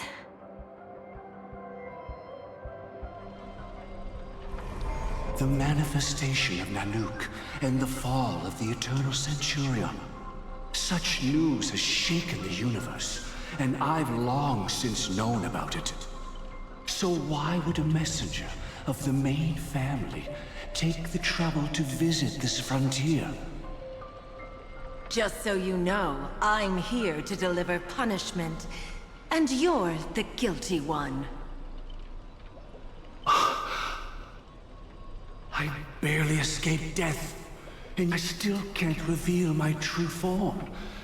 Tell me, why have I been branded a criminal upon returning to this place? You've already confessed to your crimes. The family doesn't tolerate incompetence, even from a branch leader on the frontier. Not only did this one fail to quell the situation, he was even murdered. If it weren't for Nanook's manifestation, the Eternal Centurion would have descended upon Penacony to eliminate these villains. But you survived by sheer luck, and I set out for this very reason. You must settle this matter yourself and reclaim your lost respect. Not for yourself, but for the family. To survive, but without the power to do anything. Therefore, your crime shall be punished with a blessing. I shall bestow upon you another crime. Its evil reaches even the heavens, and once known, the name Gopher Wood will lose all meaning. You will be alive in body, but dead in spirit. I know my sins. Please bestow your punishment. Here and now? That's not possible. Before I lead you to that honeyed fountain, I shall tune you, so that you can no longer speak out. People believe it to be a creation of the destruction, for it always arrives coupled with calamity. I shall clear the shadows before your eyes, so that you may once again behold that almighty force that giveth and taketh, and worship the mercy bestowed by the triple face. The harmonic cancer. The Stellaron.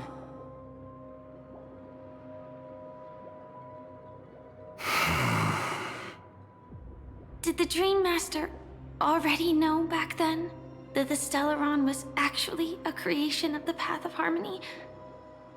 Was he forced to manipulate the Stellaron under the family's orders? I'd like to defend him, but calling it forced would be self-deception. He claimed he was powerless, not that Eng-Pt taught us we shouldn't do this. Whatever the family's true face may be, right now, Go for Wood is no longer a follower of the Harmony. What if you were the one standing there? Perhaps I too would betray the Harmony. But in any case, that would only mean I found the family unworthy of obedience. It doesn't justify the Dream Master's heinous acts. Miss Firefly, have you ever pondered over destiny? I often wonder if we could face our past decisions again, would we really make different choices?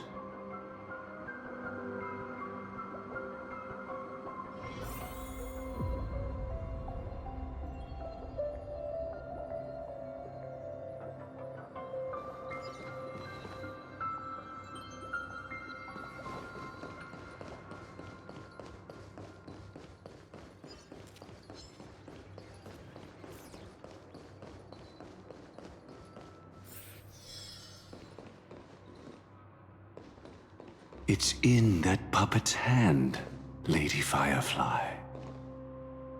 Got it.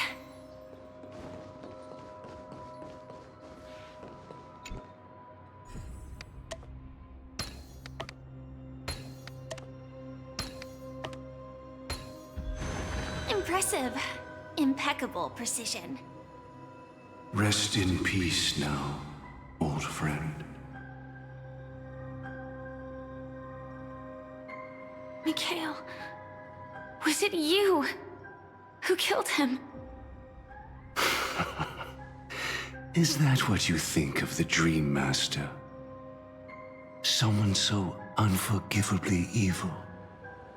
He was once the Dream Master's closest friend, but they ultimately parted ways due to their differences over the sweet dream.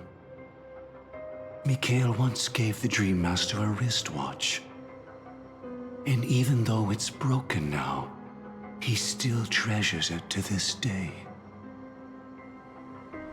I came for a confession, old friend. I wonder, what did death feel like to you? I died once, yet returned to the mortal realm. If you were as fortunate as I was, would we still walk different paths?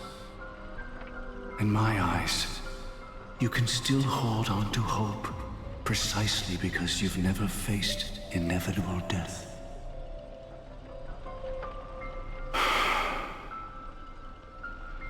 Would you blame me? Would you, Mikhail?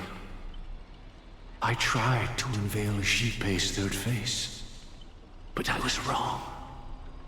It wasn't the propagation.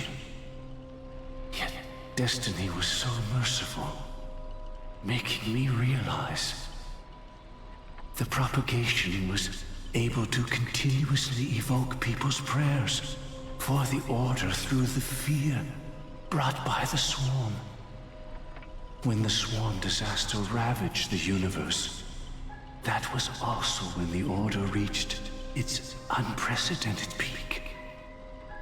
But after that, the Great One deliberately ignited a war among gods, leading to their own downfall. They would rather fall than let the Order ascend upon a staircase of falsehoods. They were wrong too. The Great One wished to restore justice to the mortal world. But what people prayed for wasn't justice. It was freedom from fear. Will you forgive me? Will you, Mikhail? I shall commit an act of transgression, mending the errors of the gods. I will restore the missing hand to the celestial clock and show mankind death. I know my sins. They are ever before me. But I shall never repent. Using the propagation to lay the foundation for an eternal paradise. So what he meant was recreate the swarm disaster using fear to force people to pray for the Order's return? Perhaps that's why your friend was killed. The Dream Master wanted to find out how the Glamoth Iron Cavalry obtained the propagation's power. That's not a power that can be easily controlled. We need to pick up the pace.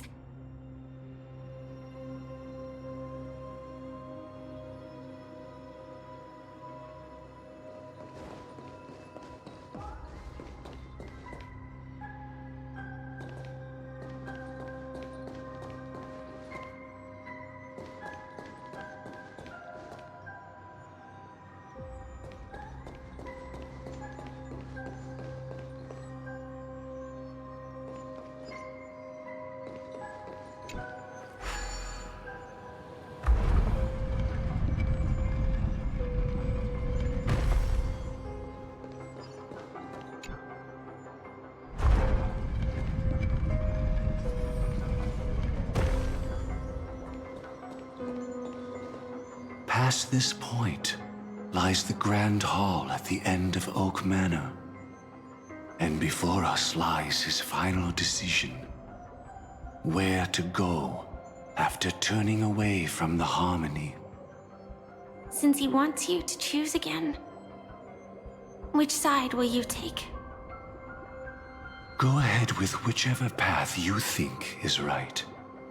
I'll take the other one. Don't worry. I can't change anything.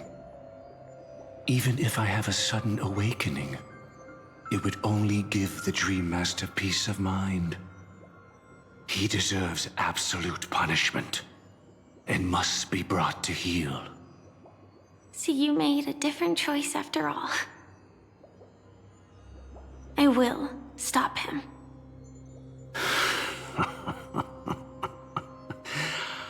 I hope everything goes well. This is goodbye, then.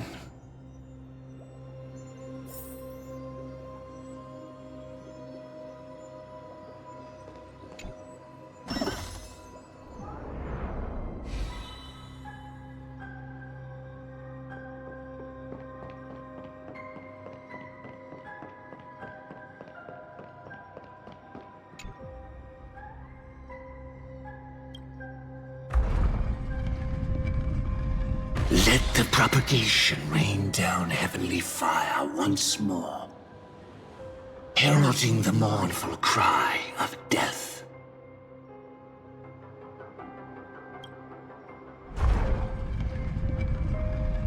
Let the Harmony's lies be exposed in an instant, revealed by the piercing blade of truth.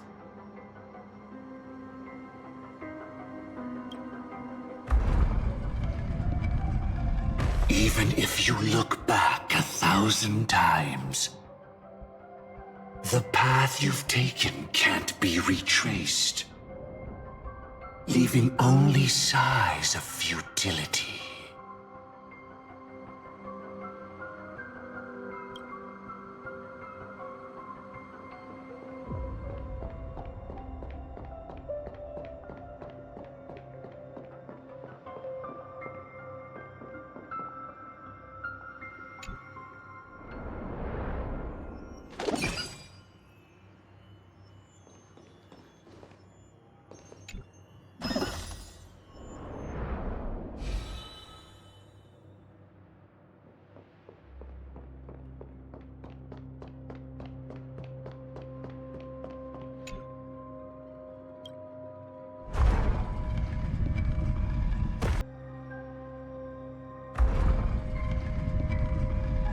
Let the propagation rain down heaven.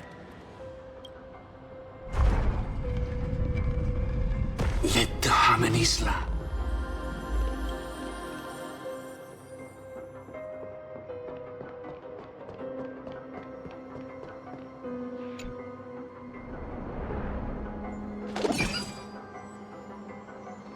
Well then, our paths diverge here.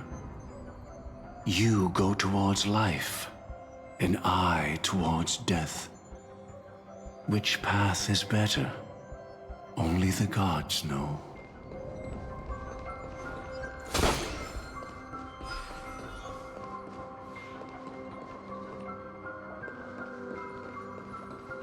What a desolate sight.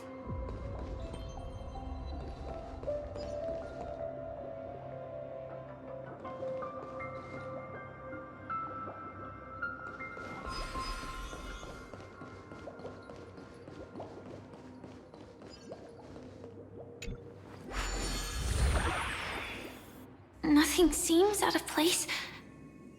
Did I pick the wrong one?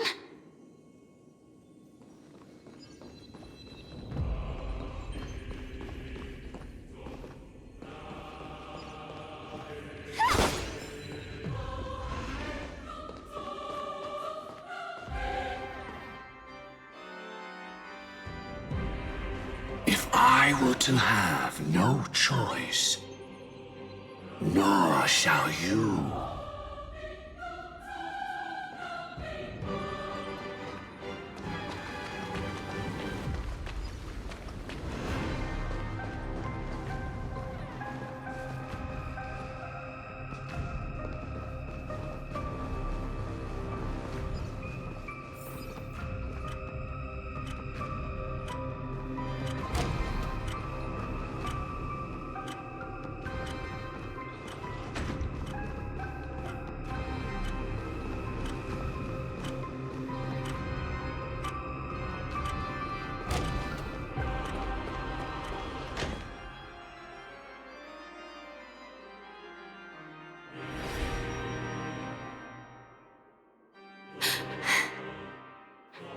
No doubt about it.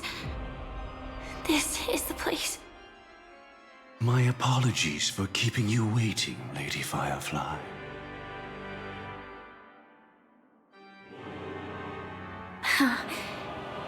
It's you.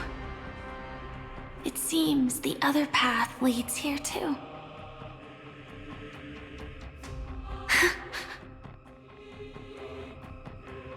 What is this? It's the terror that humanity dares not recall. The swarm disaster's chrysalis of extinction.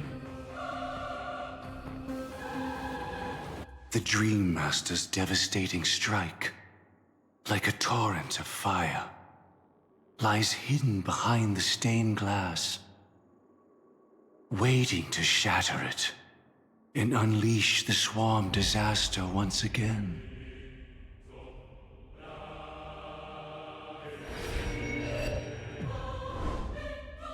How did the Dream Master become this powerful?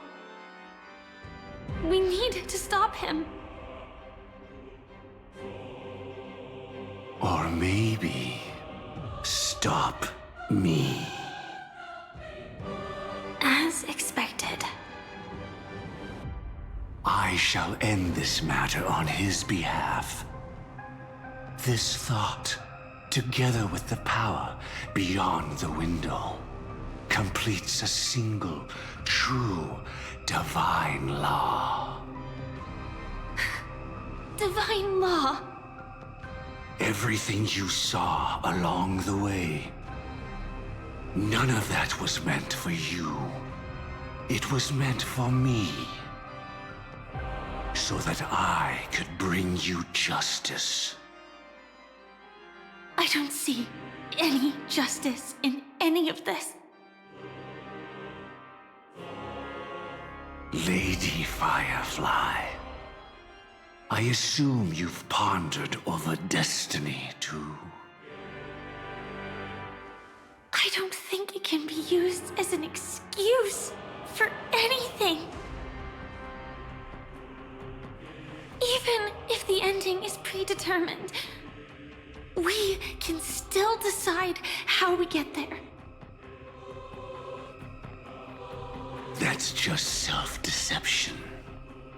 You've never been able to change the course of events.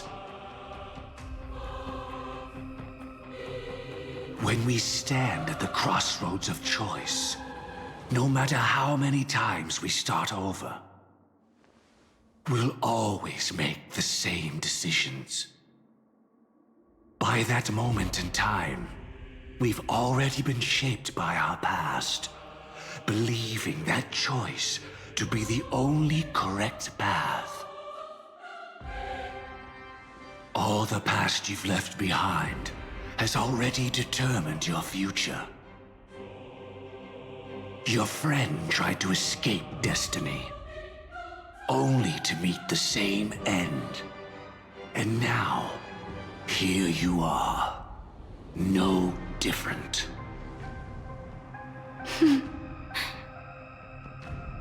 But the person you met today is someone who has rewritten their destiny. Well then, I'll offer you my sympathy, Hunter. As far as I know, there's only one way to rewrite destiny. Give up your true desires and stop walking your own path. In doing so, your destiny will indeed change, and you may even sway the course of the world. But from that moment on, you will have killed yourself. Alive in body, but dead in spirit. This is the price we're willing to pay to defy destiny.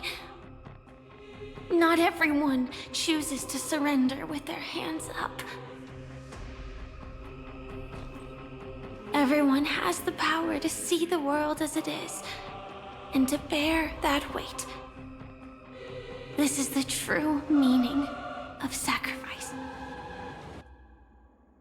I admire your resolve. Since you don't mind sacrifice, that's enough talk. Stand down, Hunter. You can't stop that strike. I won't let you get away with this. Oh, really? How did the Harmony succeed in spreading its cancer across the universe, then?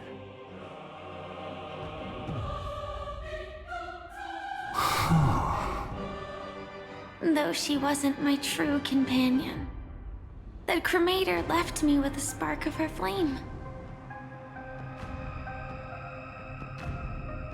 I never trusted you. During our journey together, I planted it on you. And now, I'll let it reignite.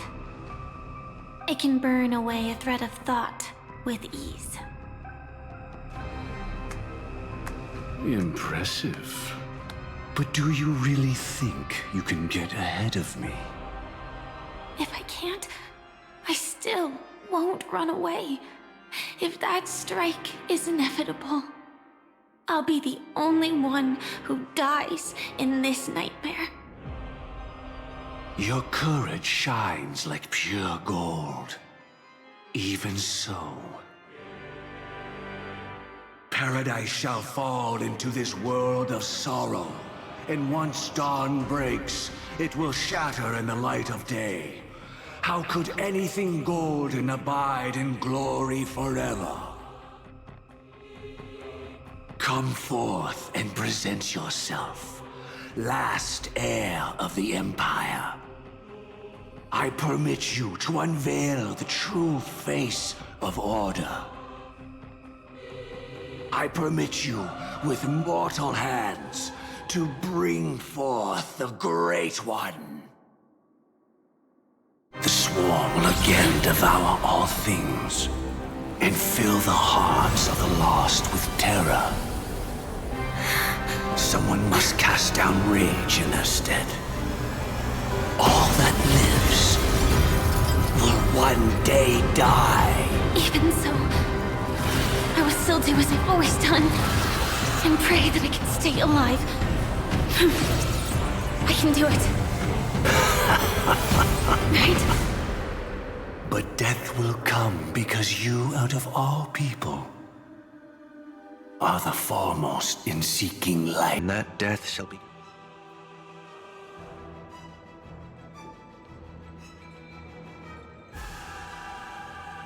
Your last confession took me by surprise. Mr. Gopherwood. No. The final divine law. I suspect there was never any chrysalis of extinction from the swarm disaster to begin with. Was there? What exists in Oak Manor is nothing but a disguise. The only thing hidden within is a Stellaron. True. I never unraveled the secrets of the propagation. Now, split into 4 parts. A single strike of mine cannot harm that hunter. But if a Pathstrider of the same origin as the Swarm were to be deceived by tuning, mistaking what lies before them as certain death, if they were to make a wish to live before the Stellaron, the outcome would twist into a catastrophe that brings death. The Swarm disaster.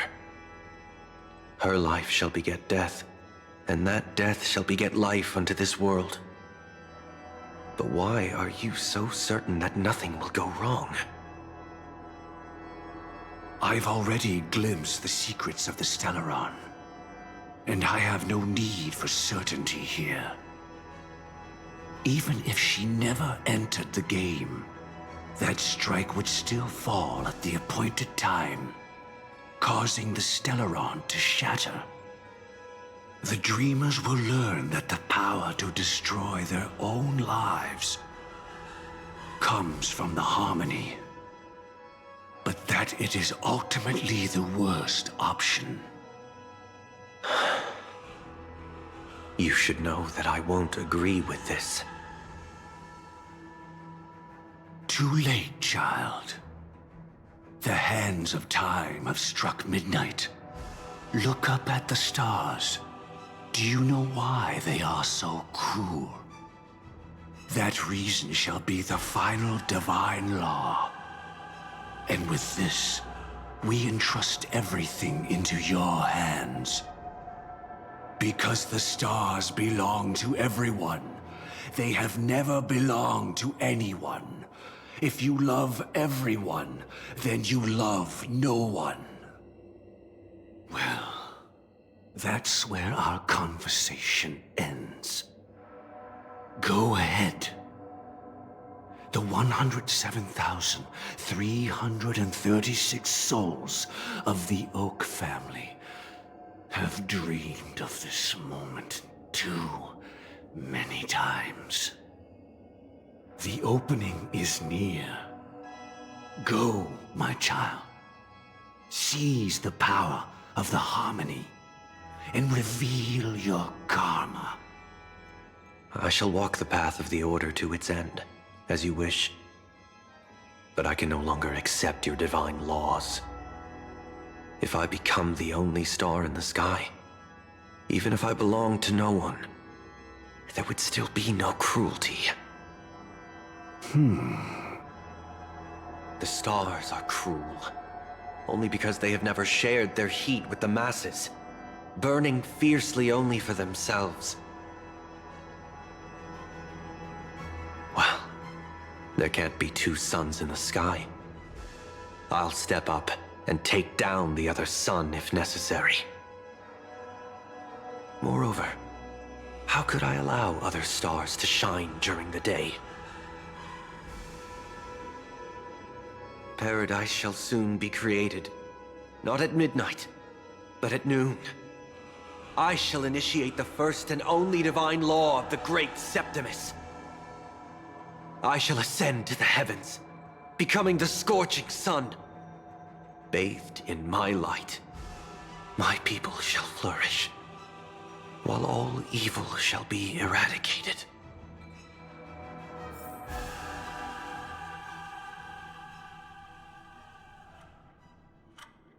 Very well, child.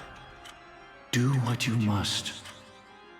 Perhaps I was never without choice, merely too entangled with the fear of losing, never knowing what was possible if I chose to act.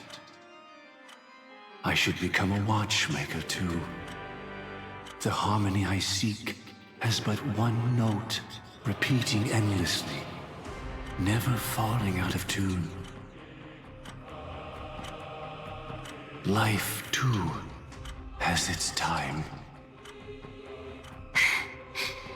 We did it.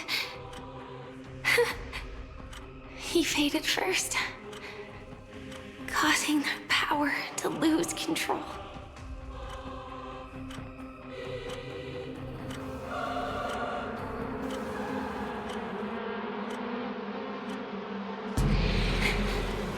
Is that...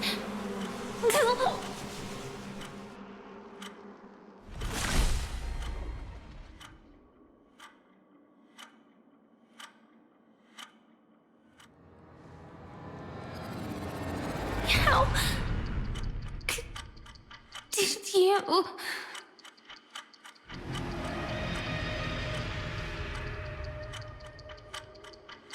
Death comes for us all, eventually.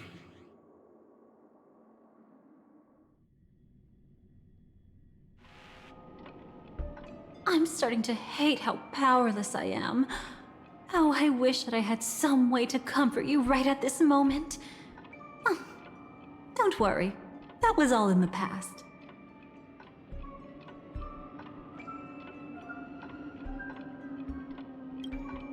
She had almost reached her demise, yet she survived. Her second death hadn't come yet. It would be upon her soon.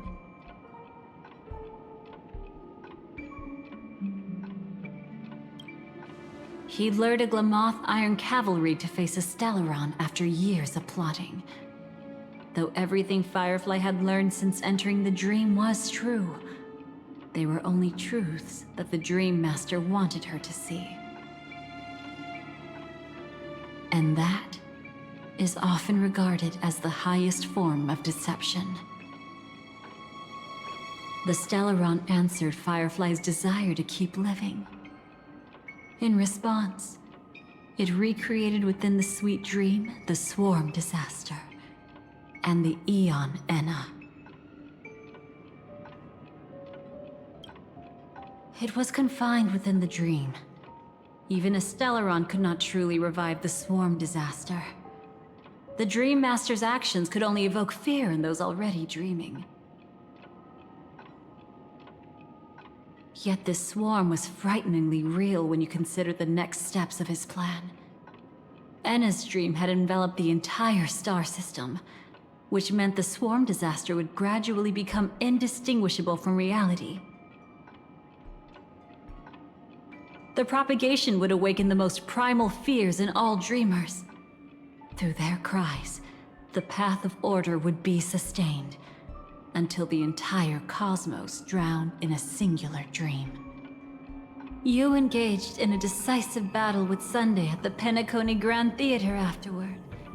He had, without question, become an emanator at that time after usurping the Harmonious Choir. But you showed no fear, and gave it your all in your fight against him. And you emerged victorious with the help of your allies. Yet that battle, the setbacks, the victory, was just an illusion woven by Sunday. Enna's dream had already enveloped the entire Asdana system. It was impossible for you to beat Sunday at that time. Enna's dream was so terrifying that even Memo Keepers could not act freely in it. Fortunately, we sought out Acheron first, and she lent us a helping hand. That allowed us to take action and try waking people one by one. Indeed. Don't forget that, even within the sweet dream, there were still many people yearning, striving, and pushing forward with all their might. At that moment, you too would face a similar deathmatch. Being woken up by Black Swan was a watershed moment. Due to the existence of Enna's dream, your memories from that point onward can no longer be viewed from the same perspective as before.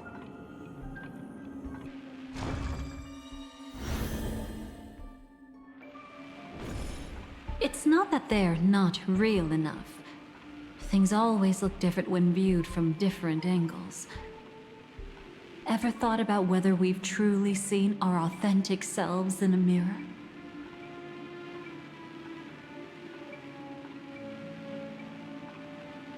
And from that moment forth, I would also no longer be able to help you.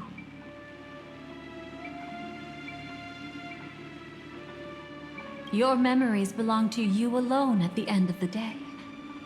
Destiny only allows me to intervene this far.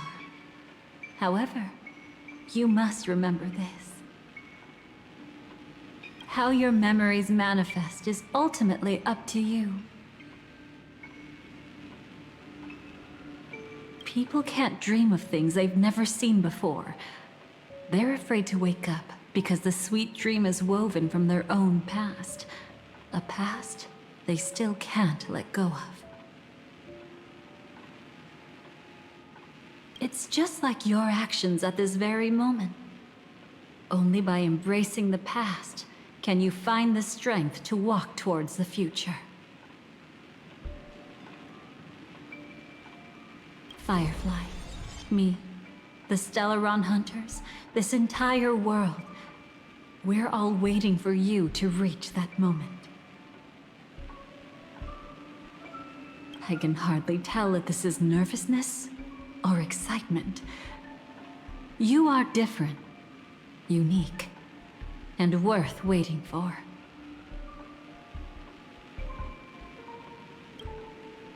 Go and write a prelude to memories once more.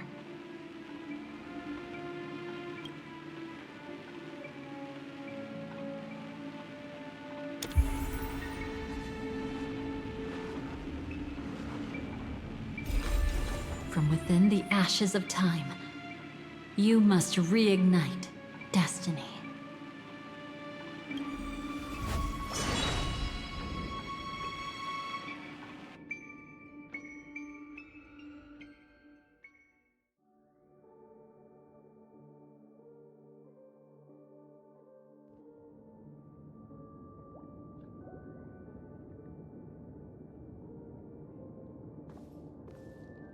This way, darling.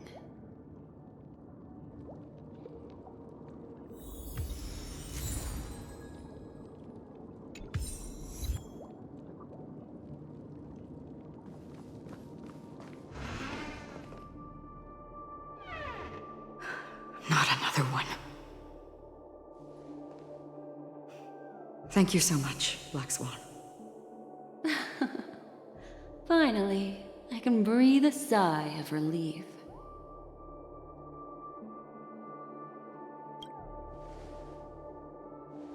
I understand you must be confused, and we'll do our best to shed light on the situation. However, before that, it's essential to know that this place is the rift between dream and reality. A place reserved only for those who have awakened from Enna's dream.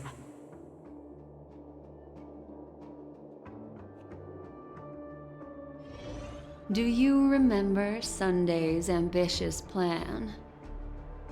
He intended to harness the power of the Stellaron, the collective will of over 100,000 Oak family members, and the desires of everyone in Penacony to usurp the harmony and restore the order.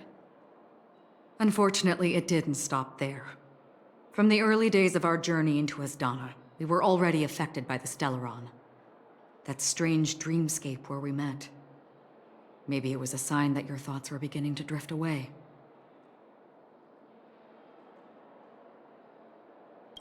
I don't think the goal of the Order was to put everyone into a deep sleep. Quite the contrary. They used the Stellaron to catalyze the leakage of Asdana's memoria into the material world, allowing the dreamscape to blend with reality. People think they are awake, but their spirits have long since stepped into the Temple of Order. This is what makes Enna's dream so powerful. In this paradise governed by the Order, everyone indulges in their delightful dreams and lives happily ever after. I believe what you experienced in the sweet dream, except for that flaw, was real. Only in this way could you reach the destination, lifting the crisis in Penacony and embarking on your next trailblazing expedition.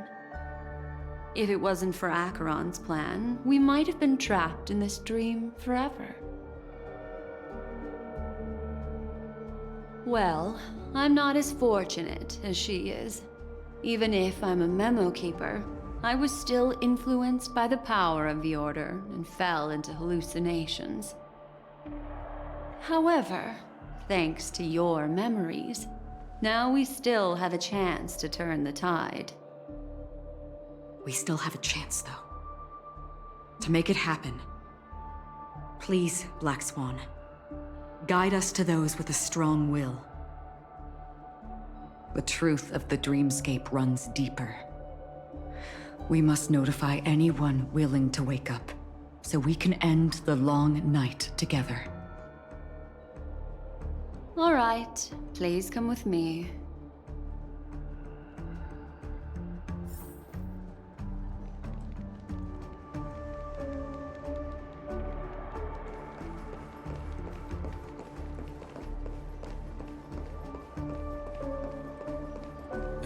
Stay calm.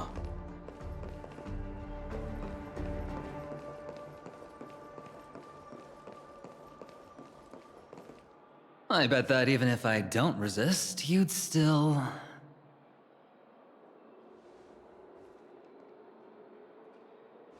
Time to get down to business, cowboy. Huh. You okay?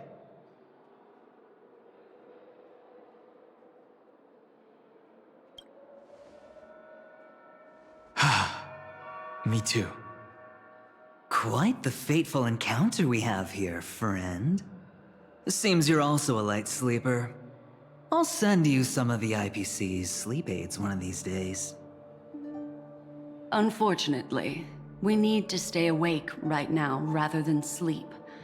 We're still nowhere near capable of breaking free from Enna's dream.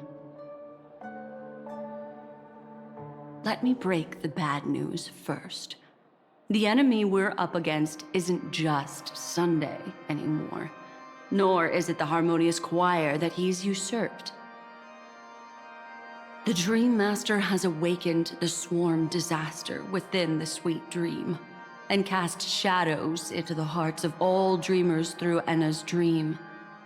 The primal fear taking root in people's hearts had led them to call out to the Order for protection. The path of order is gradually being restored, and this has transformed Sunday into Enna.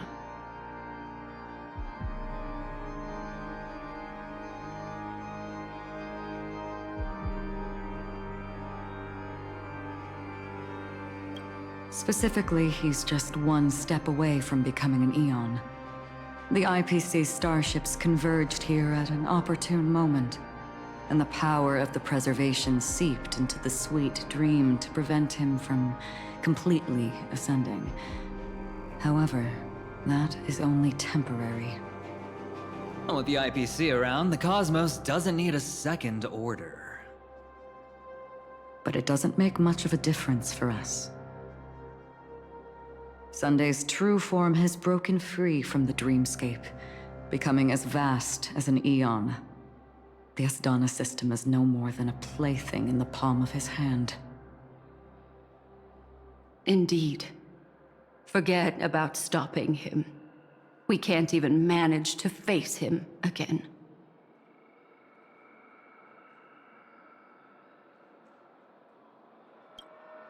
The key still lies in Anna's dream. Fear and sweet dreams.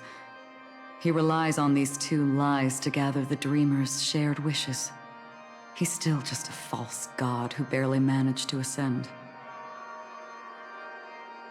If we can wake people up and break Anna's dream, Sunday's divinity will fall with it.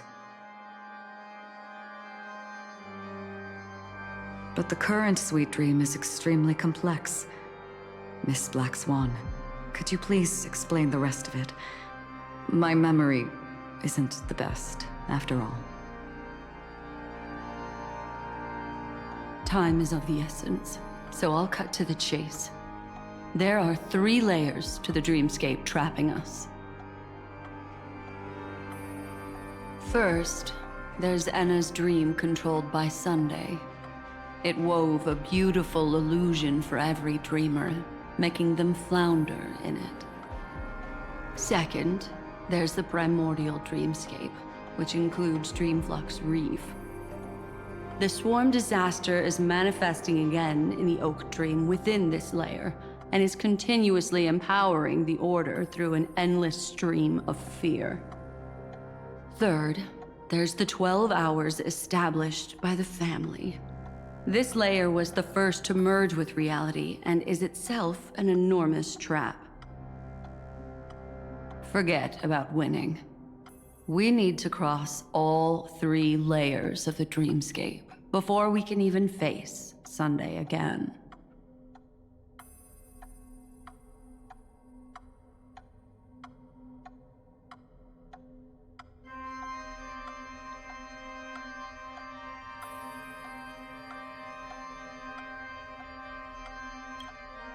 Unfortunately, we're still in the first layer, which is Enna's dream. Although we've regained our sense of self, we're still dreaming. We've only managed to connect our individual dreamscapes, but have not escaped. To destroy it, we must make everyone in Penacony want to wake up from their dreams.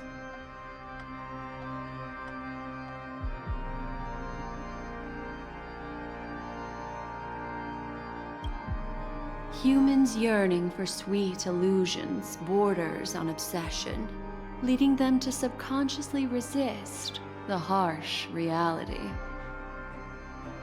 Therefore, I carefully selected a moment where she was completely unguarded, guiding her to uncover the truth herself to make her regain her consciousness.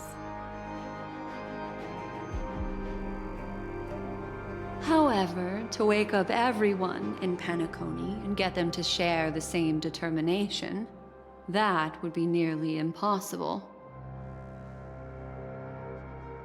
But we can't just stay here and do nothing. This is the first step of our plan. With the assistance from the Garden of Recollection, those who possess a strong will, like you, will gradually awaken from the dream. These free wills are the discord that will sway Anna's dream.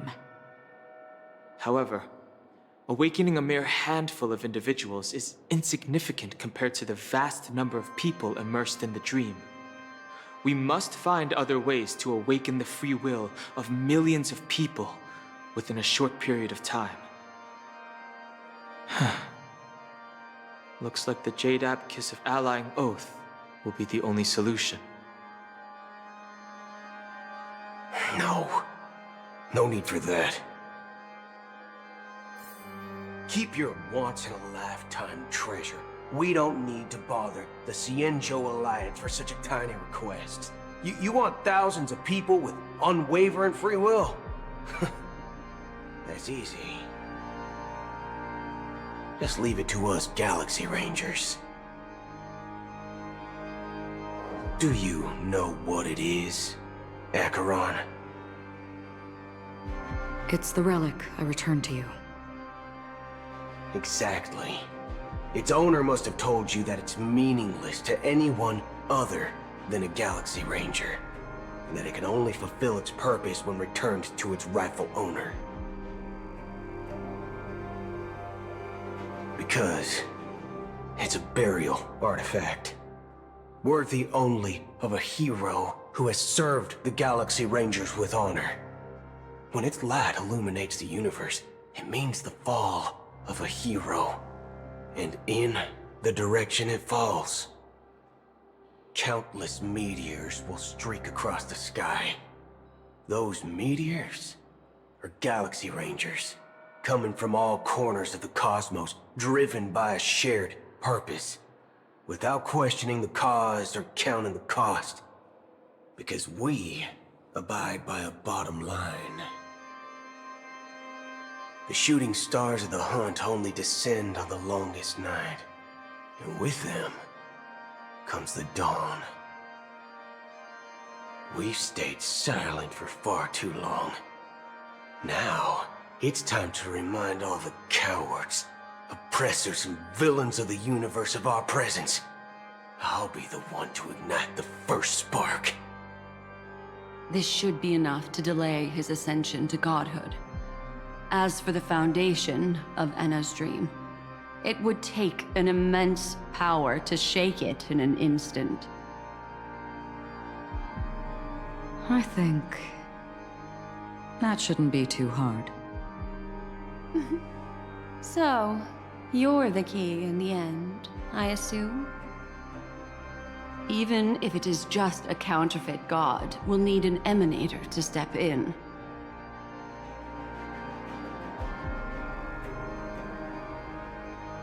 Perhaps it's not about being an emanator. This is a different collective wish. I will do everything in my power to strike down that evil god for you all. What about the other two dreamscape layers? There's nothing we can do about them. They're even more dangerous. Unlike our current gathering, the dissipation of Enna's dream will take time, which will draw Sunday's attention. Exactly. Once we enter the next layer of the dreamscape, we'll be facing an eon's strength head on.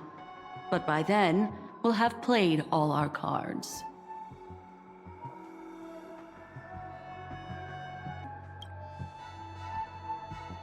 It's too late.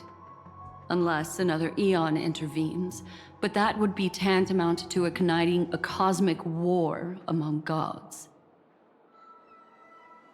The Order is one of Xipe's aspects. Yet the Harmony stands idle at this moment as Enna is being reborn, without any further intervention. There must be some deeper reason behind this. Enna's dream is no ordinary matter. Even with Constance and me giving it our all, we can only reach the few of you here. It's impossible to find more help. But time is of the essence. We must take our fate into our own hands.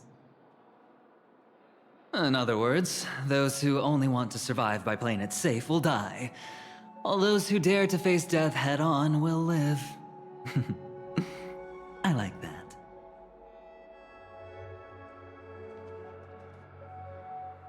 Just these few people? Oh well, that'll do.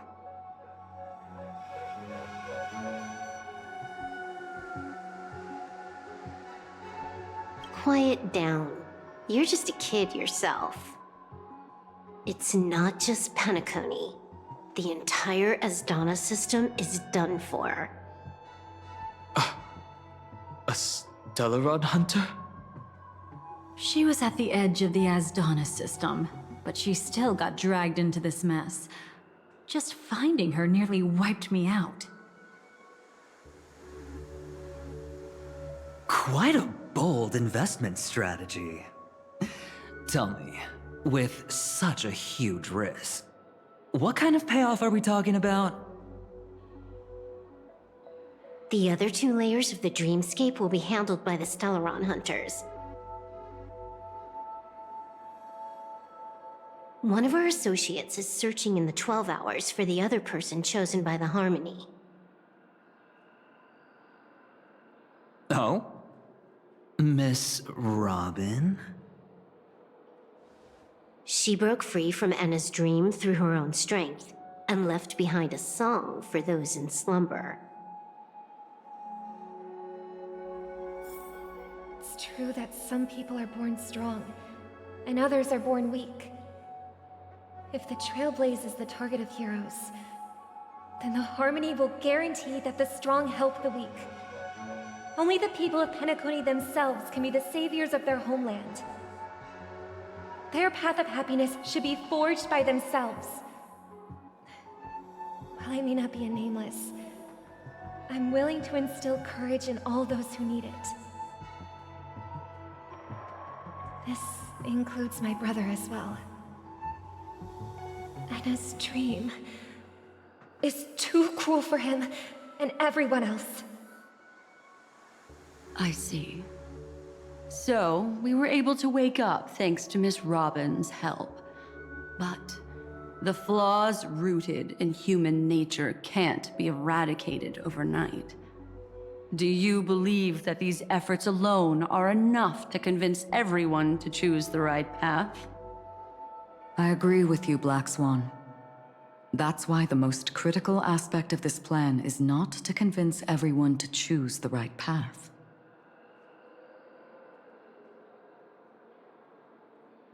but to inspire them to save themselves. They'll stir up something big to help break you free from the 12 hours. As for the primordial dreamscape, Sam is standing by, just waiting for you to break free from Enna's dream.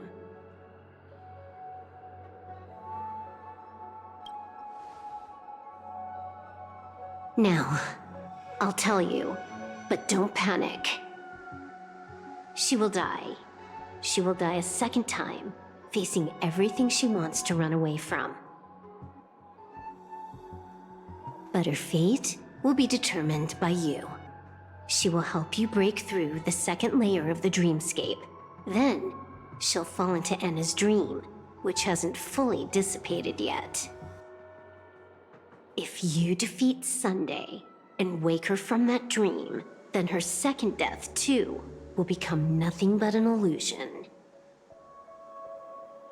But if you fail, the dreamscape will ultimately merge completely with reality, and her death will become a fact.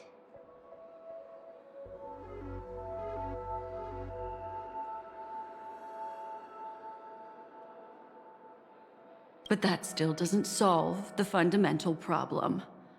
What about Sunday? He could wipe out all our efforts with no more than a glance the moment we cross the 3 dreamscape layers. Oh, Miss Memo Keeper. It's time for a game of recall. I once said something to you lot back in the Oak Dream. So long as my trump card remains unplayed, none will dare see the hand through to the end. And now, it's time to reveal that ace. Let me point out 2 mistakes. One of them is yours. Having personally been to the heartland of the Dream Master's plans, wouldn't I have already found a way to inform the IPC? The fleet's deployment was never meant for a direct confrontation. It was to seed the Preservation's heart into the dream. The other mistake was Sunday's, and it was a fatal one. He should never have confiscated my cornerstone. He should have kicked me out right from the start. That's how every gamble with me goes. The moment you sat down at my table, you've already lost. A jade-colored light still sleeps deep within the dreamscape, and it does not require the presence of its owner to unleash its powers. So what? Even the power of the 10 Stonehearts can't rattle an existence already approaching eonhood. That's why I said the cosmos no longer needs a second order. The Dream Master's plan is indeed flawless. However, when faced with the terror of the swarm disaster, how is calling for the preservation any different from calling for the order? The release of the Cornerstone's powers will absorb the Dreamer's desires and offer them the preservation's promise instead, guiding them to cry out these words. All for the Amber Lord. Is this the IPC's real goal? To completely take back Penacony on a conceptual path level? What, you think I'm also trampling over others' beliefs? Sorry, but that's exactly what the IPC believes in. Don't question your own ruthlessness. All that matters is profit. The new swarm disaster will end the same way as it ended before. The hammer strike will echo throughout Asdana, seizing the Order's powers on the level of paths to launch our counterattack, leaving Sunday powerless to interfere with your actions. But a new Amber Era will not arrive because of that. Today's hammer strike is not the wrath of an eon, but humanity's battle cry of defiance. I'll hold my breath and listen for that moment. Once our plan succeeds, we can strip Sunday of his godhood, but we'll be too drained to join the battle afterward. So...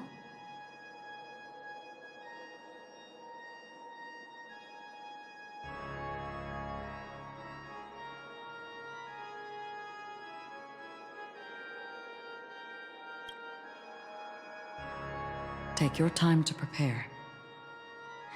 Before you head out, may I have a moment alone with you? There's one more thing I need to explain to you.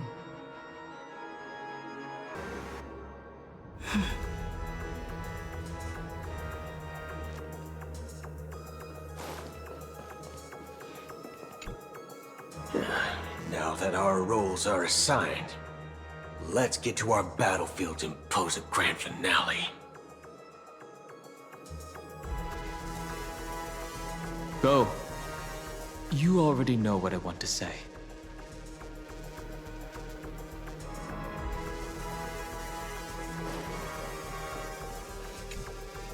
We've always been interested in the Stellaron Hunters.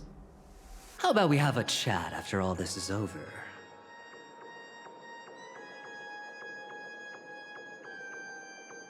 A chat? You're just after my bounty, aren't you? Stay in your lane. No way I'm just after that. If you're worried about the bounty, how about I add another billion to that number?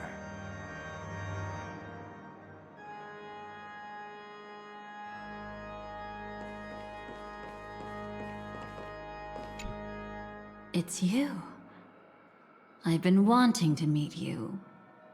I'm curious, why does she value your existence so much? Not now. This is not the time. I used to wonder about destiny, about where it's heading.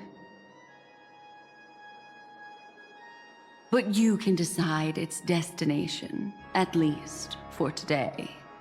The bigger the stage, the more you need to be composed when stepping onto it.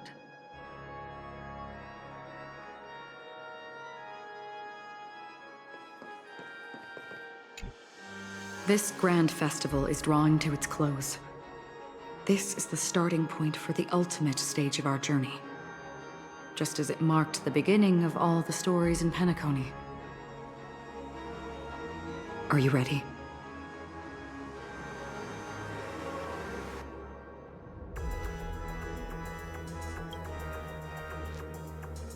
Very well. Now, please close your eyes. A glimmer of fireflies. A sigh of regret. It is because life dares to slumber that they can awaken.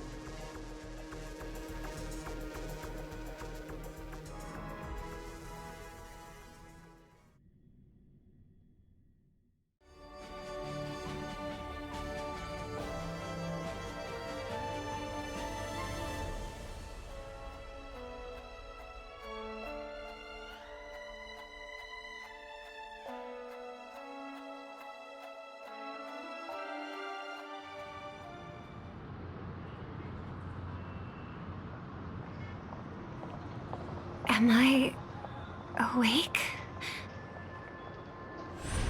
Sorry, Robin. It's just you. I did not wish for you to know this.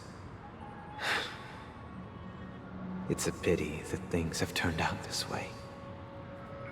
Within the foundation of law, humanity establishes civilization, and through harmony, we obtain order.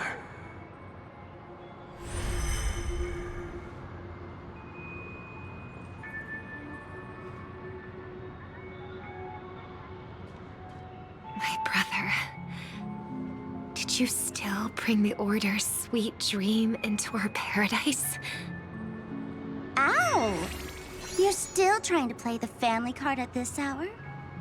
Your brother doesn't exist anymore.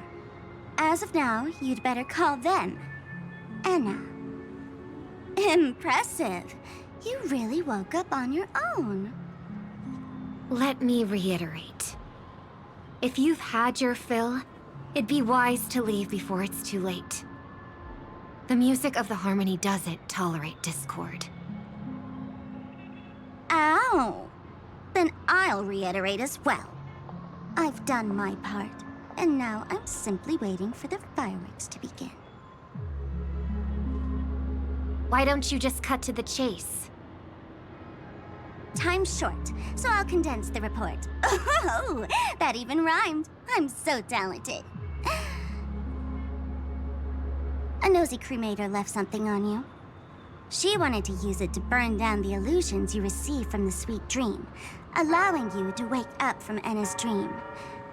But it looks like you don't need it anymore. Then, how were you able to reach this place? Well, a fool has thousands of faces. It's gonna take a lot to create a sweet dream that can satisfy me. Both you and I can still stay awake for just a little bit longer. Just a little bit?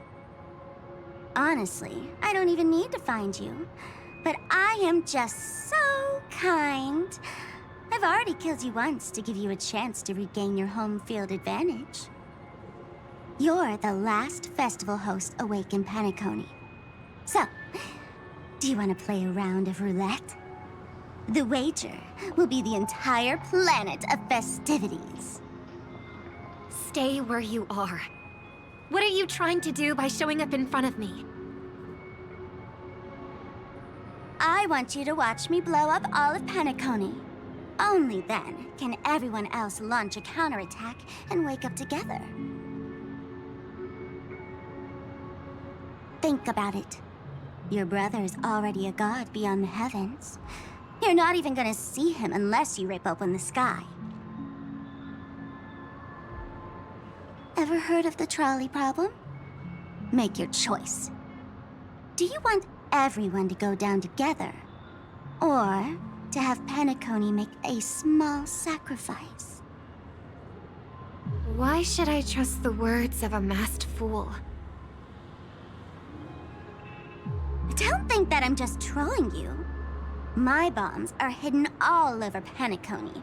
They took a really long time to set up, you know.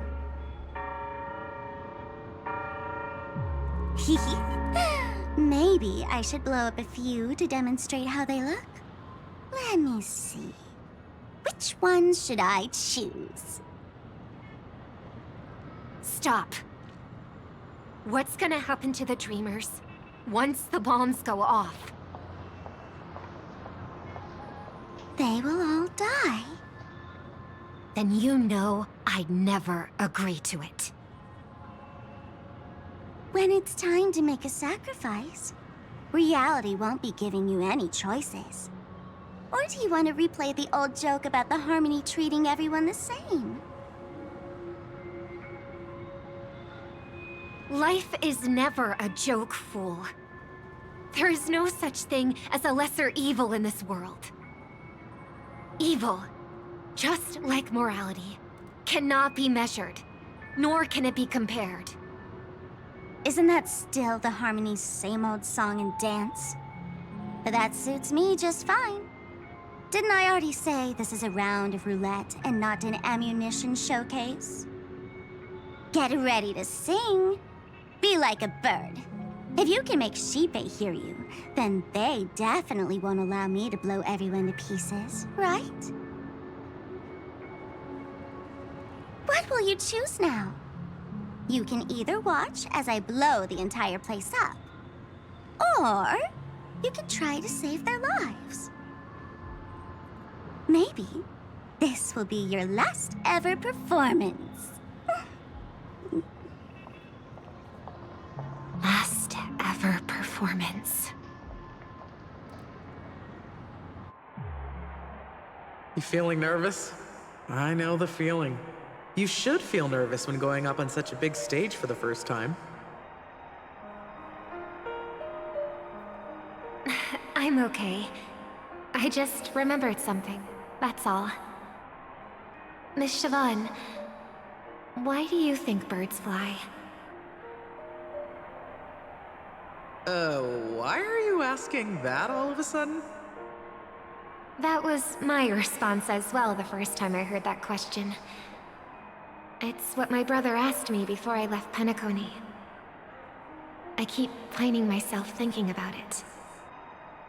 I don't know. I fly when it's time to fly, and I stop when I don't want to fly anymore. There's no reason. It seems that your answer is really similar to mine.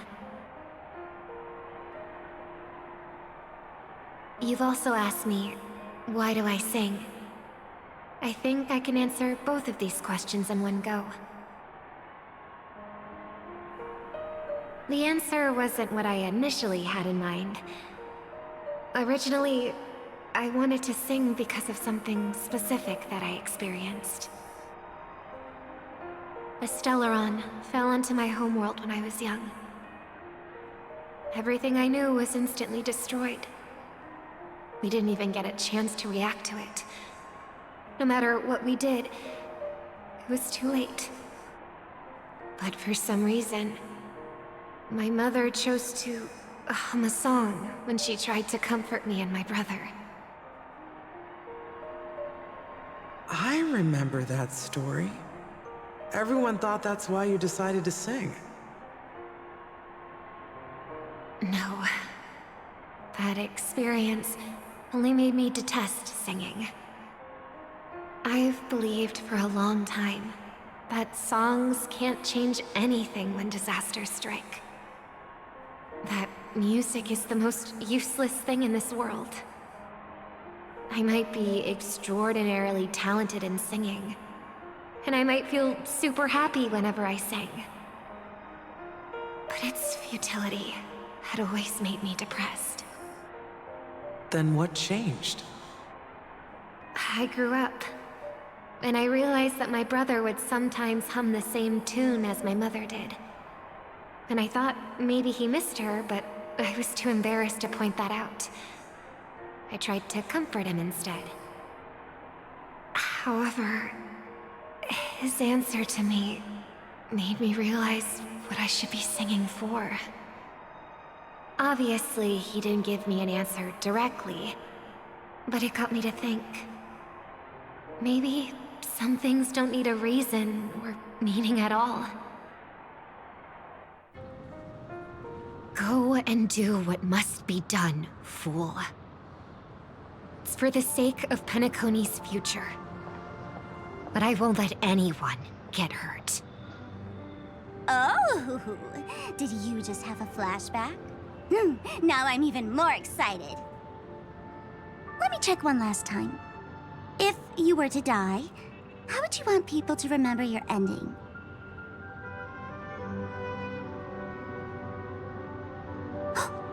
Like a bird, she lived her life, graceful and composed. Now her beak parts slightly with a sigh, as soft as falling feathers. Like it? Drop the sanctimonious mask. Singing only needs one thing, and that's sincerity.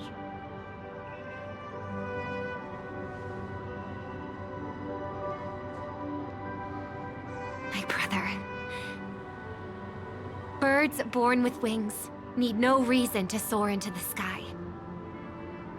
And those forced to fall back to Earth don't need anyone's condescending sympathy.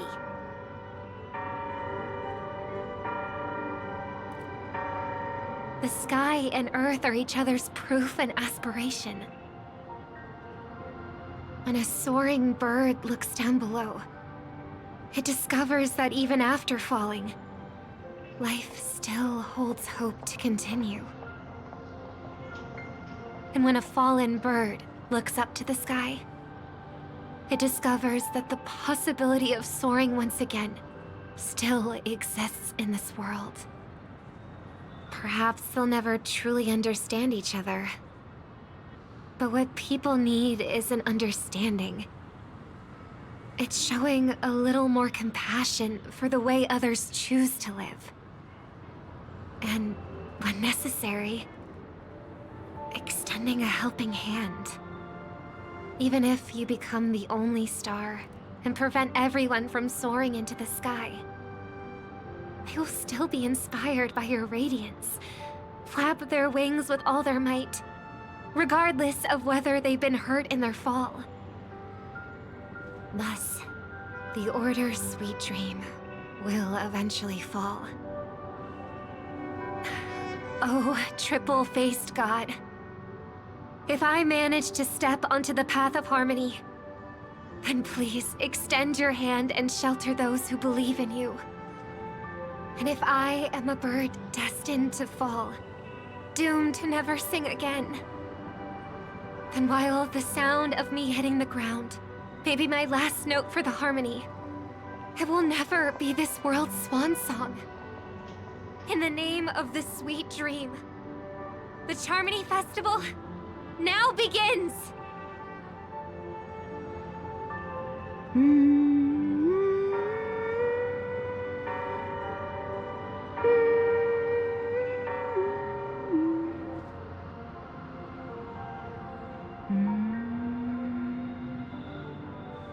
Brother, do you miss home? Even if I do, it's too late. But you're singing the song Mom used to sing.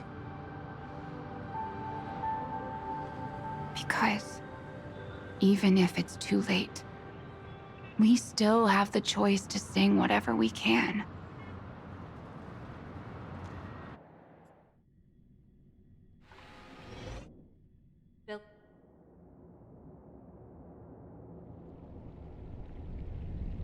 Welcome to the horizon of existence. This place is one of the thousands of manifestations belonging to the sleeping and shapeless. And it's also an exit out of the nihility for the awake ones. Let's bid our final farewells here. Remember your name. I'll be waiting for you at the end.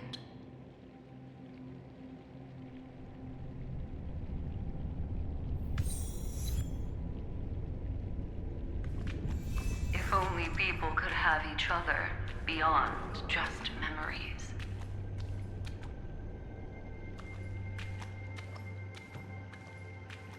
I want everything this world has to offer.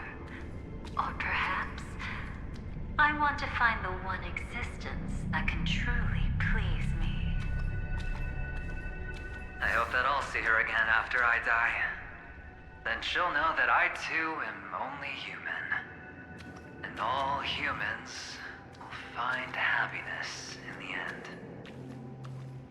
I hope everyone can always reunite with their family, enjoy home-cooked stew, and keep on laughing. One day, those who live will all come to understand how they need to think to create their own happiness.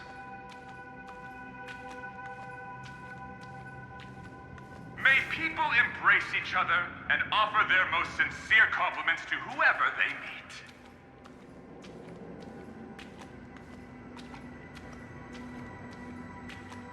Our hopes and dreams are in your hands now.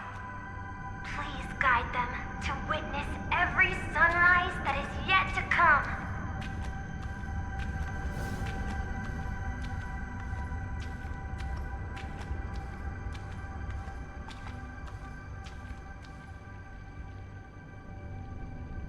Hey, I've read the script. Why are you asking me?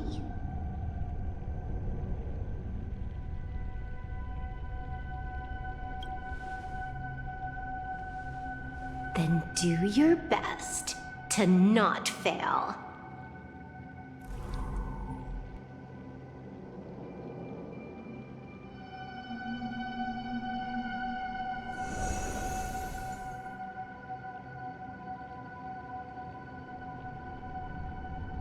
It's not the time to leave your final words yet. We all believe in you. You need to believe in us, too.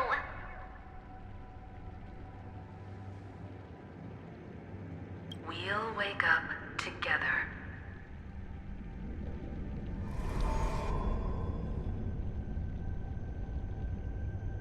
Why does life slumber? We don't know the answer yet, but we're about to awaken from this dream. Or perhaps such is the answer itself.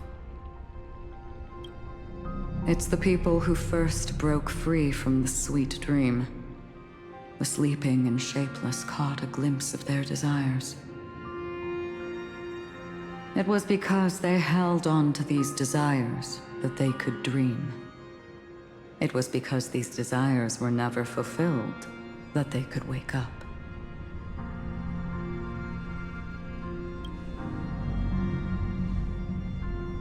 I think that's not entirely true. I wish people could find happiness, but I've been tainted by too much nihilism. Sometimes I can't help but think that the nihility is a proud and terrifying dream. It's brought forth not by gain or loss, but by the severing of roads, or even the loss of desire itself. Fulfilling a wish can certainly make people feel the joy of being alive. But if no new wishes ever surfaced again in people's hearts,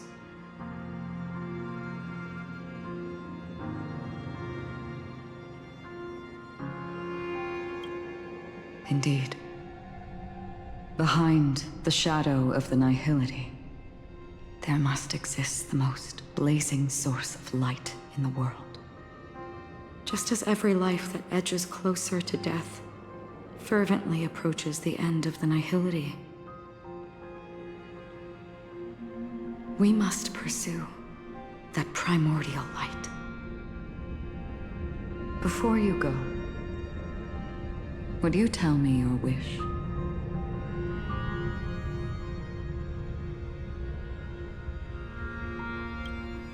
I'm glad. The answer itself doesn't matter. What matters is that you've made a decision. Only a name remains. A person that I was, and now want to become.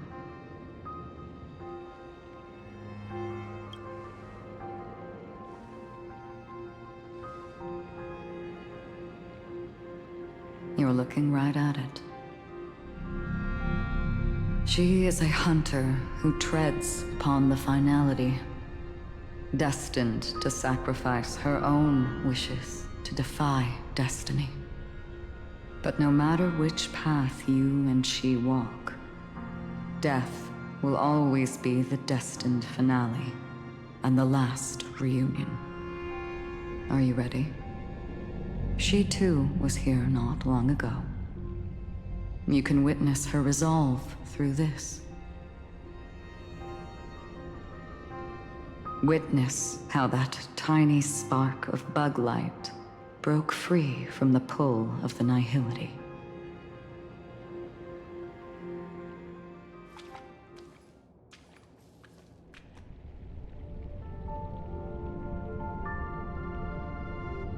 Who were you in the past? The scenery. Am I dead? Really dead? Death is one step away from here. Step step over this place, and you will truly embrace death. Or you can turn back. Tell me, who were you in the past? The Moth's Iron Cavalry. And who are you now? A Stellaron hunter. Then who will you become in the future?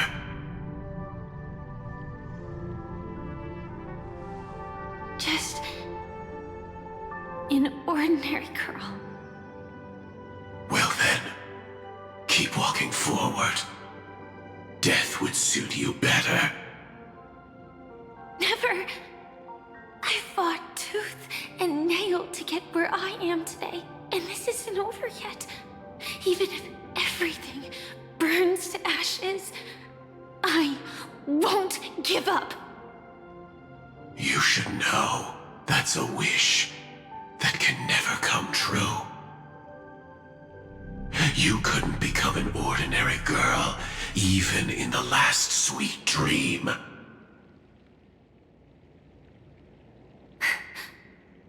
Why do you think that?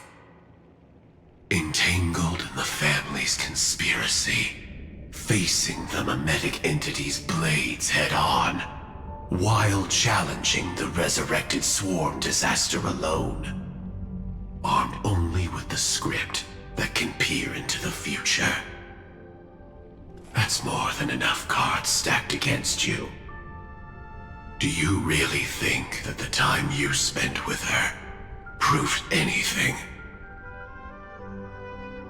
For an ordinary girl, simple happiness shouldn't just be a matter of chance. But who's to say all of this isn't what an ordinary girl would do? What? Perhaps the Dream Master was right. All the past we've left behind has already determined our future. All my experiences so far will still make me choose to step into danger when I face it in the future. But you misunderstood my answer. I guess it's my fault too. Always talking about wanting a normal life. As if the past that shaped me is some heavy burden weighing me down. Being a Glamoth's Iron Cavalry and having entropy loss syndrome are more than just scars. They are a past that taught me to cherish, urged me to seek, and showed me how to love. All the things you listed are quite extraordinary indeed, but I believe any ordinary girl would make the same choice I did. When faced with everything I have faced. In the darkest moments, ordinary people never need to feel small. After all, they always discover that they've already become something noble and bright. Indeed, I can't change the outcome or even the process. But I can decide how to view my destiny. This is just an even deeper form of self-deception, compared to actually changing the outcome. Free will is mere self-deception for most people anyway. But as long as I'm not asking others to do the same, there's no shame in it for me.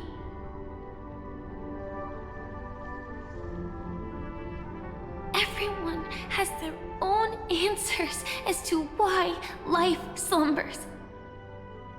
Some will never find their answer. But no one can take away their chance to keep looking for the answer. I won't give up, nor will I blame those who do. All I need to do is return their right to make that choice, and return that right to myself as well. So, I will leave this place together with you.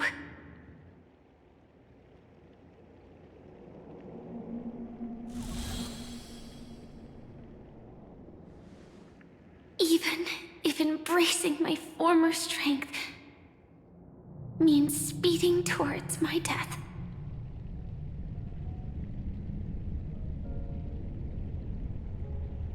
The name I gave myself is Firefly. I used to think I was similar to a firefly, just a fleeting glimmer of light. But later, I realized no one would give themselves an unlucky name. It was also because I thought fireflies were beautiful. Later, someone told me that my eyes don't actually work very well. Otherwise, I would have figured out that those insects aren't beautiful at all. Beauty, love, all our feelings stem from the flaws we were born with. And that's what makes each of us unique. Yet, I can't help but love these little things. Even though I'm sensitive to cold and can't stand the night wind, I still go stargazing.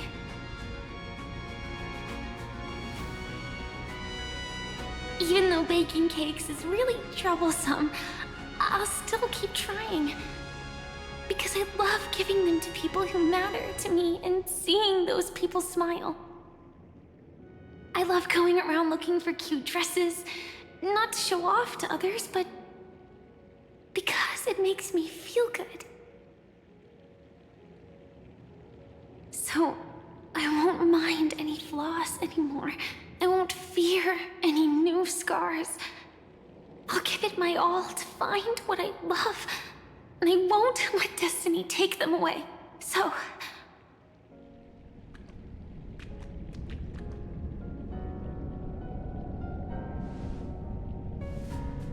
moths don't fly to flames because they yearn for light.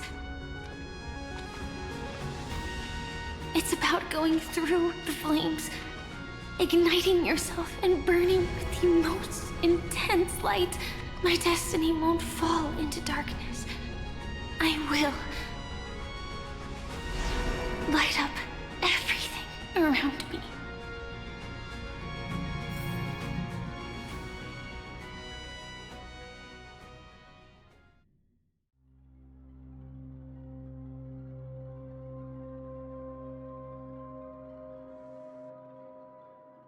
As long as the clock keeps ticking, death comes for us all eventually. And life has its time, too. If my world always ends up being burned to ashes, then let it burn!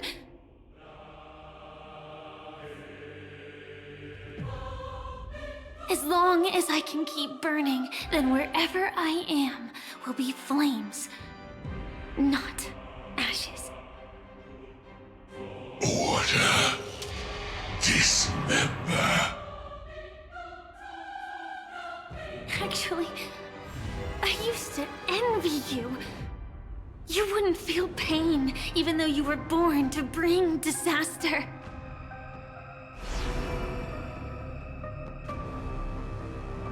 But you should be envious of me now. I'm unwilling to face death, nor do I want to keep fighting. But when faced with destiny,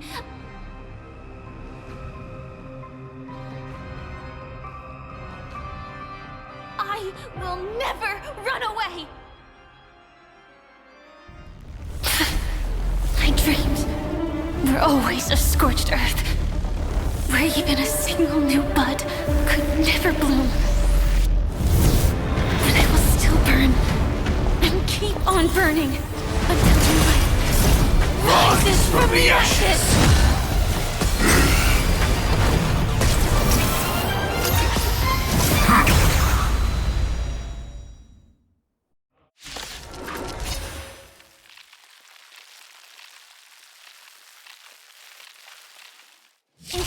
for the Dream Master's answer, then listen to my reply in his stead. People hold on to hope not because they have never faced inevitable death.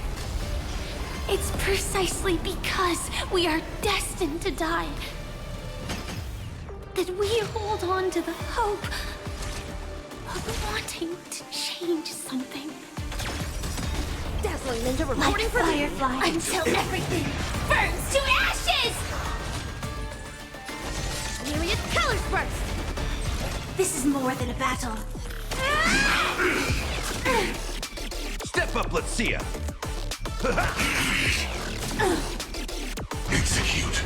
Devour. Cosmic ninjutsu is ever changing. Ninjutsu secret technique, dazzling obliteration! Cleave! Set the seas ablaze!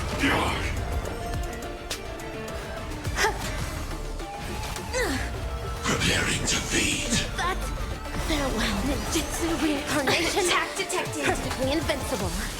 Cleave! How's this taste? Absolute Nice psychic, my friend. ninja healing knot. Indulge yourselves! Adjusting organic biomass. I will claim victory. Fight to live!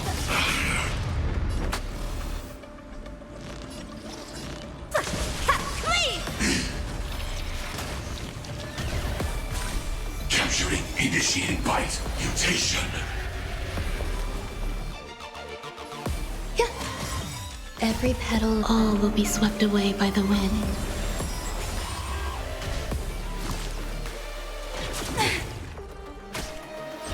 Firefly Type 4 in position. Set the seas ablaze! Step up, let's see ya! Order. Disassemble. Ready to digest. Cosmic ninjutsu secret technique, dazzling obliteration! Cleave!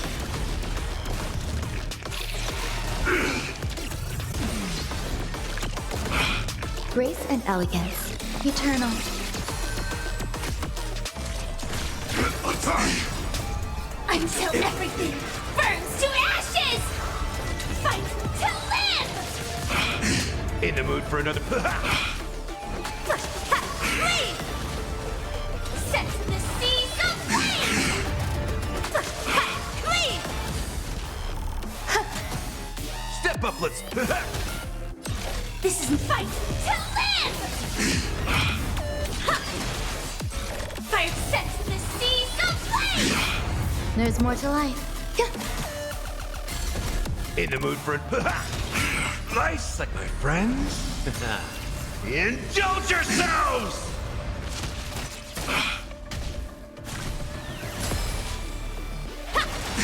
Sam in position. Detonate. Some value, I suppose. Existence is unity. Every petal, all will be swept away by the wind. In the mood. Order. Replicate. Joining the battle. Attack! Until everything burns to ashes! This is more than a battle. Fight to live! Evil leave at once! Cosmic ninjutsu secret technique, dazzling obliteration! Cleave! Ready to digest. Mutation.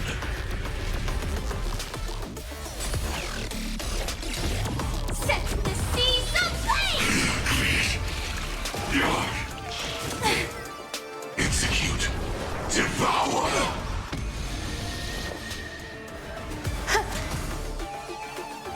Time to mix things up. Absolute bliss. Ninja healing knot. I like that confidence. Preparing to feed. Fight to live! Adjusting organic biomass. Mask shatter.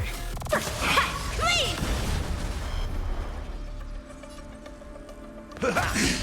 Nice Life's like it, my friends. Indulge yourselves! It ain't over. There's more to life. Firefly Type 4 in position. Set the seas aflame!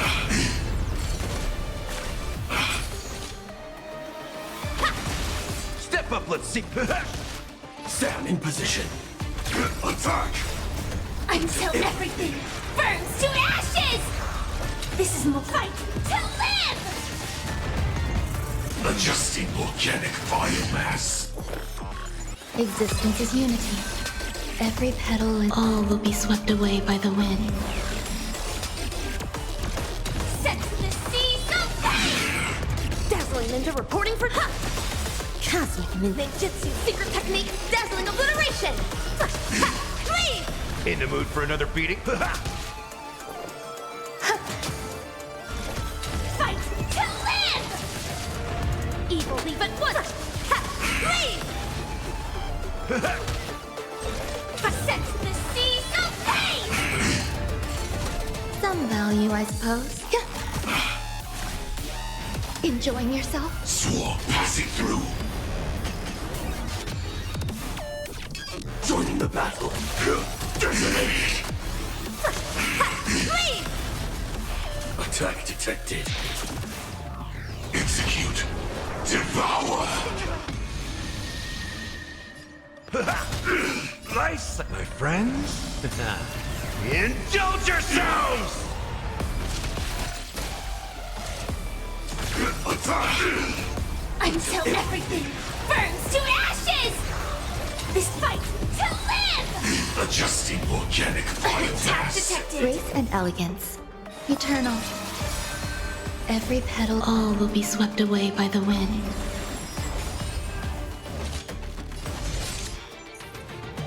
Rotate Eng-Pt!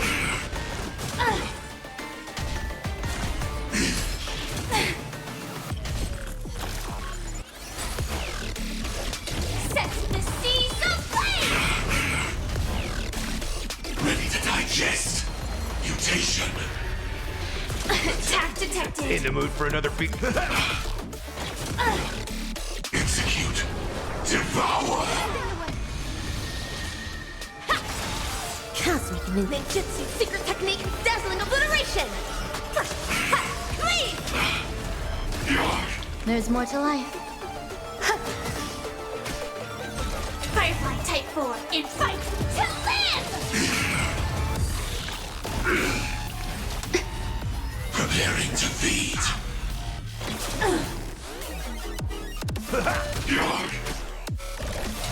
Set the seas aflame!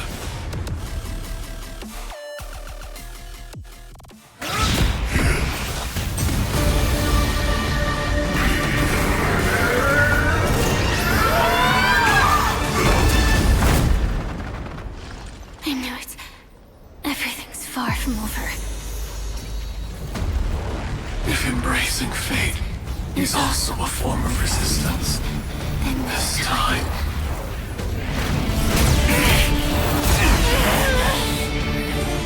I shall embrace death!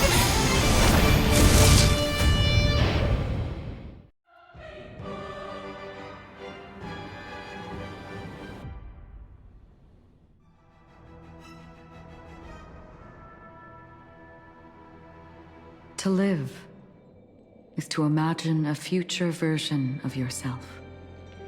But fate is never fair.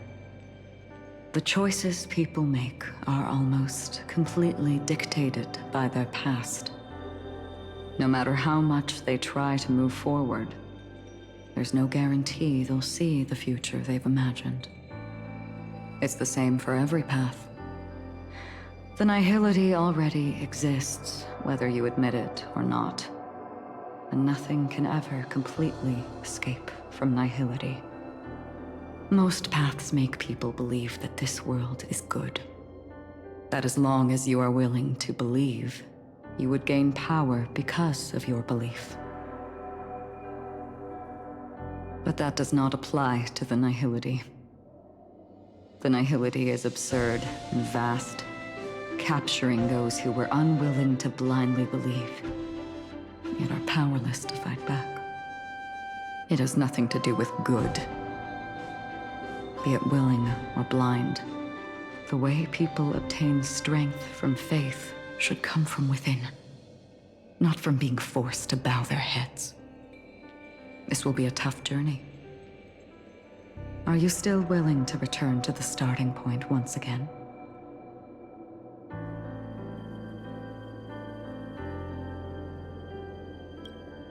In this way, you will reunite in the warmth of the sunlight. May death yet end her last dream. May you guide people back to the waking world.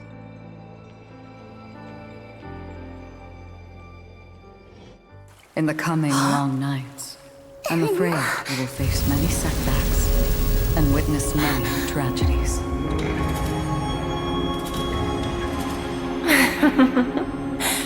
I come to greet, I come to whine, I come to claim. I grant poison for nectar, sow in spring to reap in fall. Await wizened fruit to fill livened boughs. All for the Amber Lord. But when you make a choice, there will be a fleeting red that reappears before you once more in that monochrome world.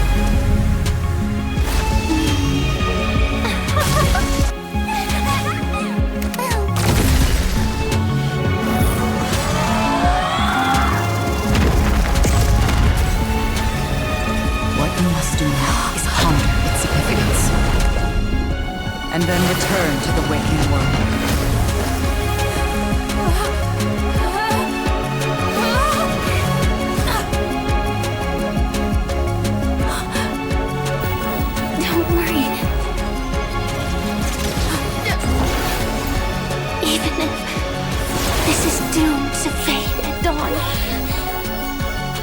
I won't fear waking up from this dream. Go. Take back the right to trailblaze. For them, and for me. That's where we will all find our answers.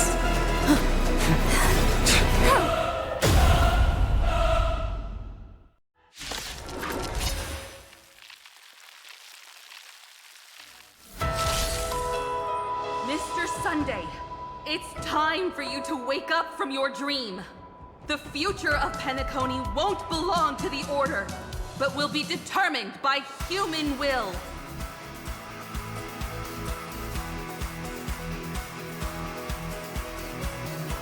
The divine power of Enna, actually. So be it. It wasn't my intention anyway. Let us discern in human form the final conclusion. Did the gods create this world? Do the gods love all beings? Oh gods, you only need to hold your tongue here and silently hearken. All life shall grow as nature intended and reach its end. This mortal world should rest in mortal hands. All the work of creation has been completed. The inevitable day has arrived. The embryo of philosophy will reshape for us all of reality.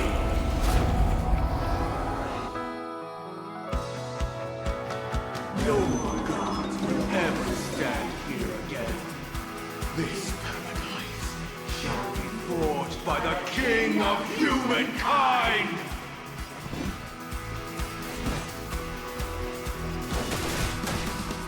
The Order is ultimately flawed. By his decree, it shall be ended!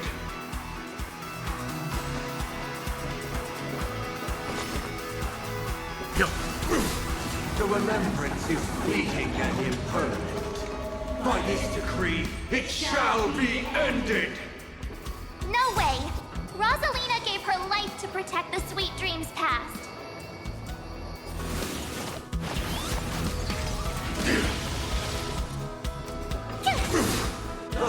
brings only futile misery.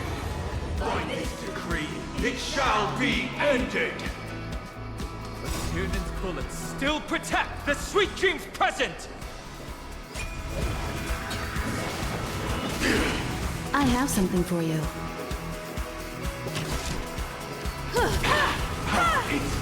The nihility leaves no light unextinguished. By this decree, it shall be ended. Survive or be destroyed. There is no other choice. I've no interest in conflict. The Trailblaze knows and attempts the impossible. By this decree, it shall be ended! Even so, Mikhail still believed in tomorrow.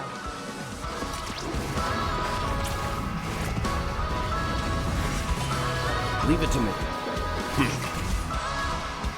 With this perfect melody I command, recreate paradise anew! Robin, is that you singing? Now, it's time to become the new watchmaker.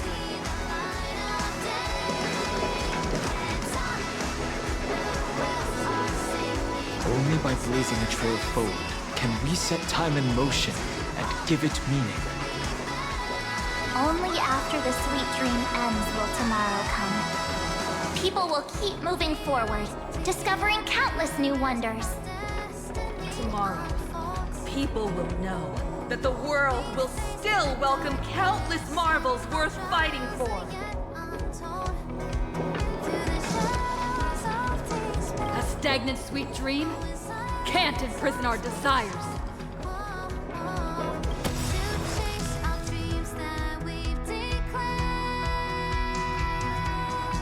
May this journey lead us starward!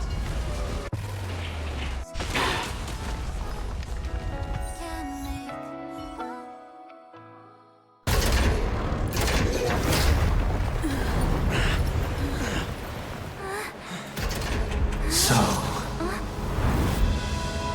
why does life slumber?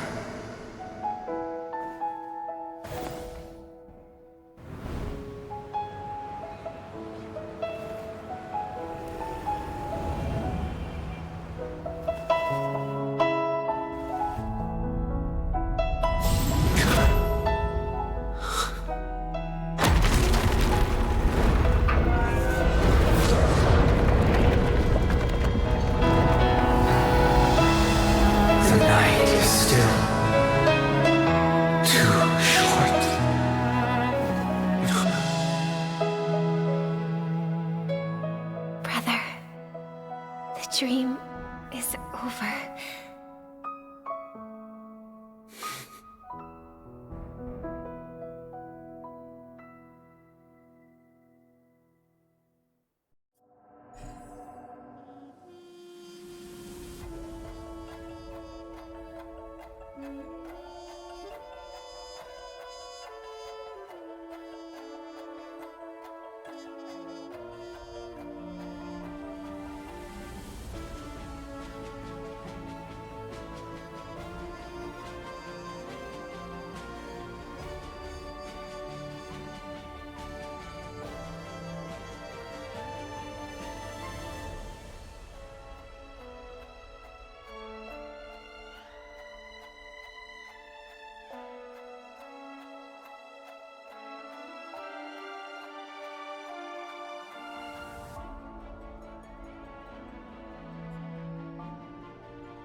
Wake up.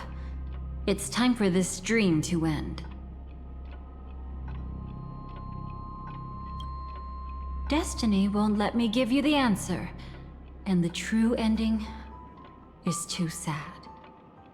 I'd rather you forget about it.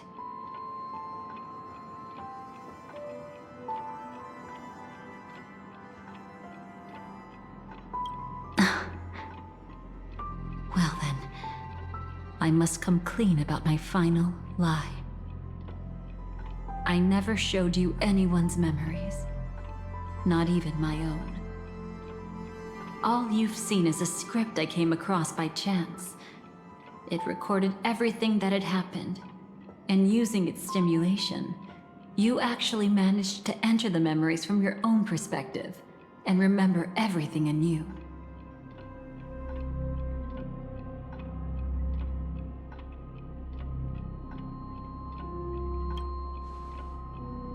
It means you're different, unique.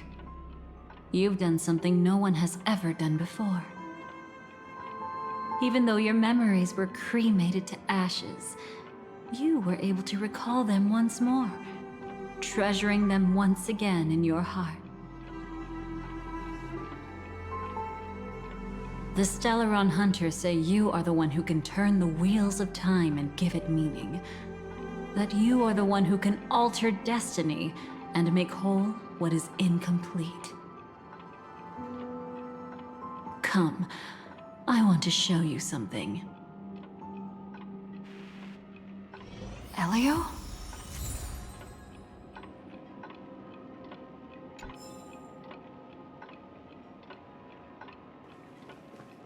Come, I want to show you something.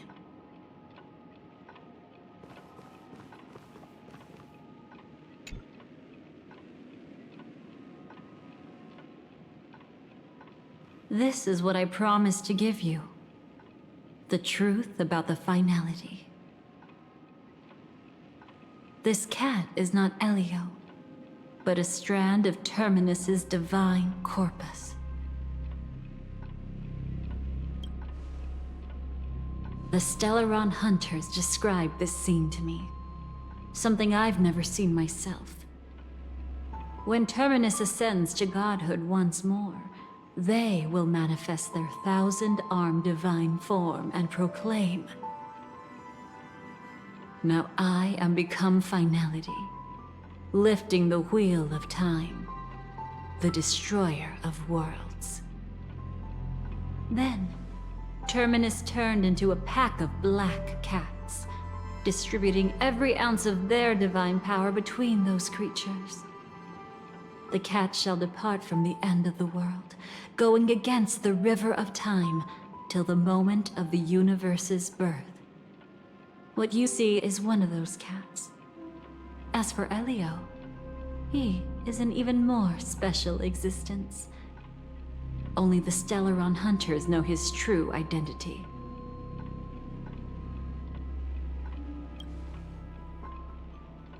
It will tell you the truth regarding the ending you haven't yet remembered. But you must be prepared.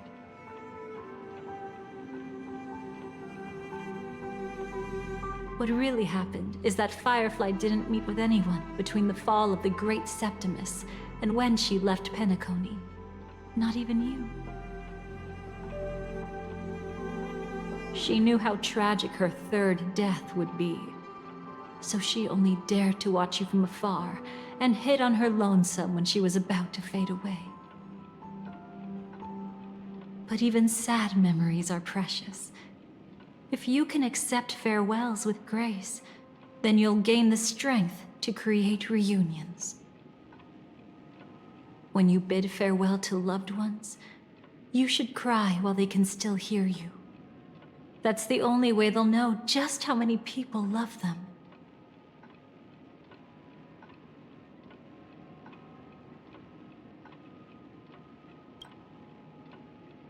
You know, I often wonder if everything I'm doing right now is just a whimsical gift from destiny. That I haven't really decided anything, but merely being tossed around at its mercy. But right now, I don't care. Because my joy is real. My sorrow is real. And you will be the same. Remember, if you have regrets that must be mended, then shout with all your might from the depths of your heart.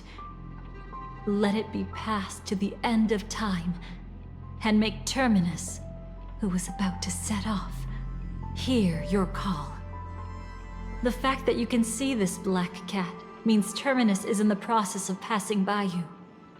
The power of only one black cat cannot change much, but your past is Terminus's future.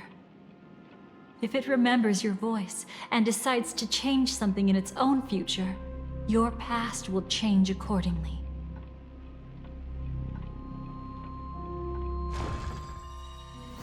Perhaps it is because the world is destined to shatter that an ordinary girl can obtain the bouquet she yearns for.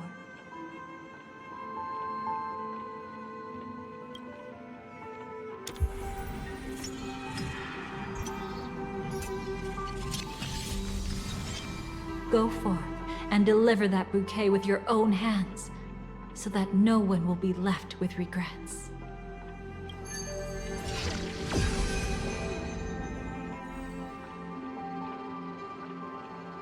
I hope we'll meet again.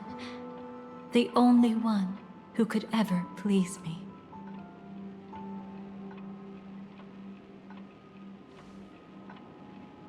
Father, destruction is not just a single glorious moment, and the same applies to destiny and memories. Only by enkindling the winter wilderness with flames that cross the sky can we make the indestructible manifest once more.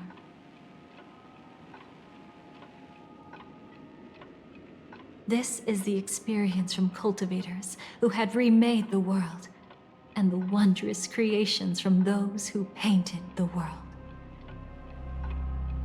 Sitting among the embers, they drew the morning star, knowing best that only in times of extreme hunger do the stars begin to turn. Why does life slumber? You will eventually find your own answer.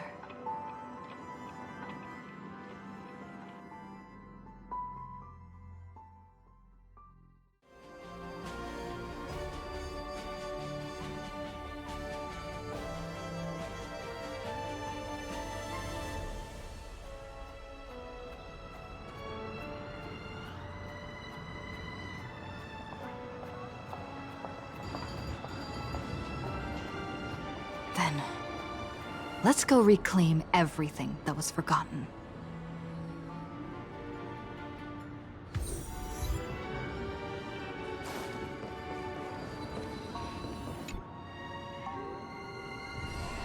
You arrogant gambler.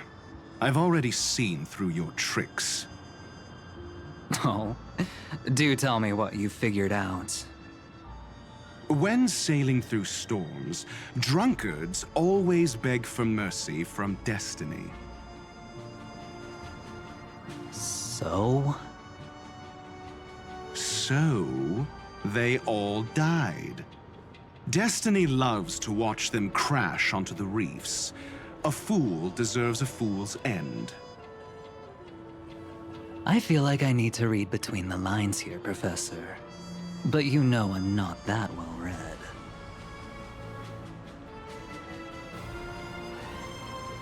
You're not lucky at all. You chose to forever remain sober, never becoming a drunkard.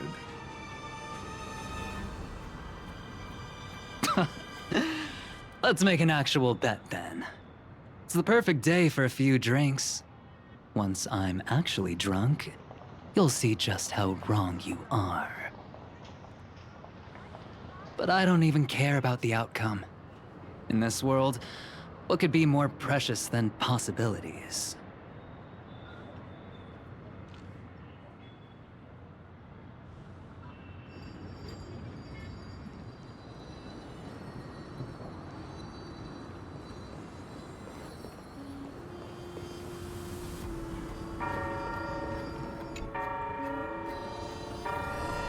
Creating a brand new path. That's truly astonishing. You must have some ideas as his sister, right?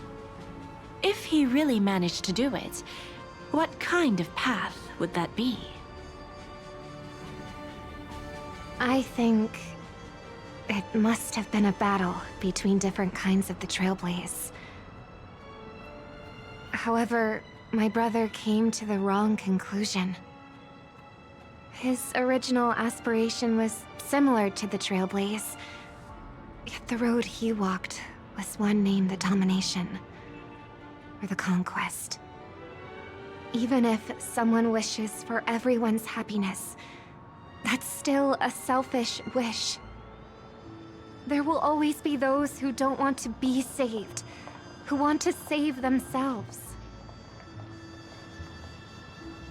Do you also think that there shouldn't be any god in this world? No. Even a god who does nothing can at least give people something to believe in and find comfort in. But this world definitely no longer needs a king of humankind. That's why I believe my brother will come to understand all of this one day as well. He made mistakes, but he was stopped. I don't want him to spend the rest of his life in prison. I want him to also have a chance to save himself. No wonder you came looking for me. Yes. I want to make a deal with you. And after that, we'll talk about what position Penacony will hold before the IPC.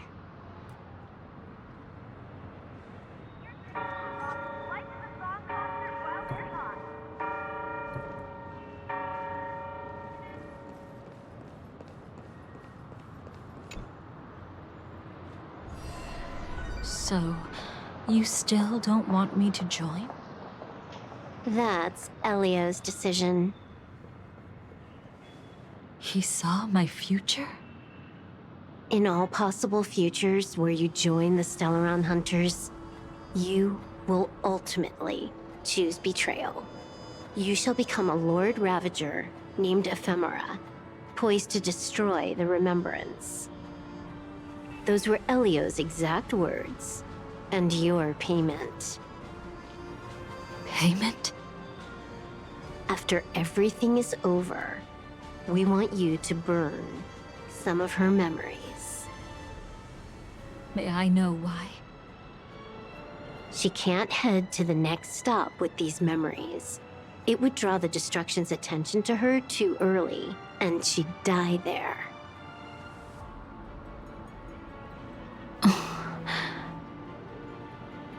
I can do that.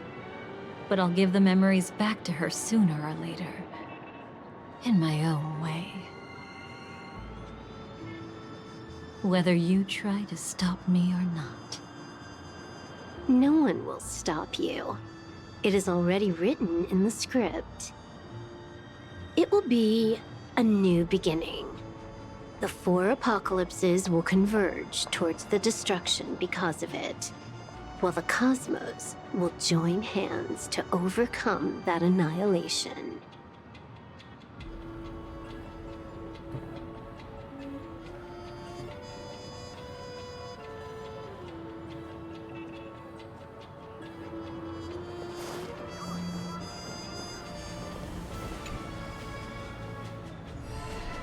Burnt. Yes. Just like with Mr. Aventurine back then. Nihility infected the dreamscape the moment you drew your blade. Thankfully, this is the world within the dreamscape. Constance took all the knot upon herself and burnt it away completely. Perhaps she won't be able to fully recover for a long time.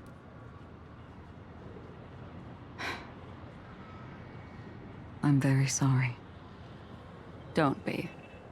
She's got other pressing matters right now. That's why she asked me to meet you. She really wants to thank you. She's betrayed too many people, facing death threats from Avengers at every moment. She used to delight in dancing with death. But at the moment she burned away the nihility, she said she was blooming.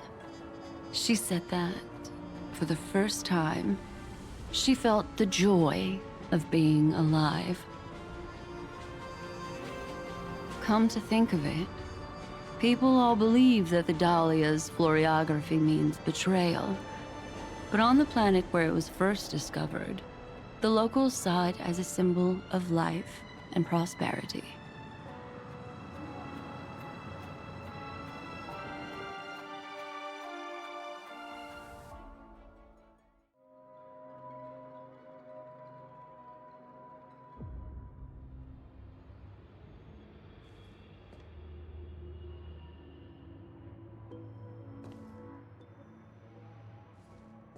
But where's Firefly? I haven't seen her anywhere.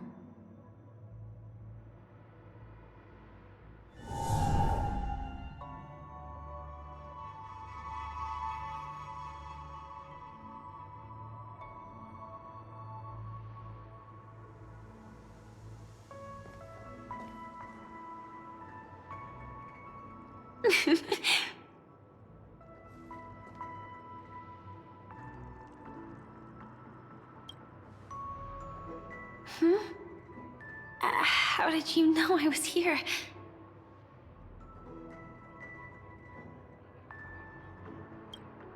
Sorry.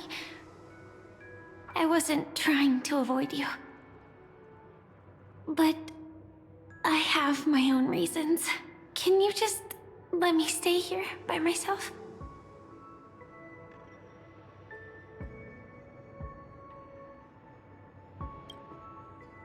How did you know about the promise? I never mentioned it.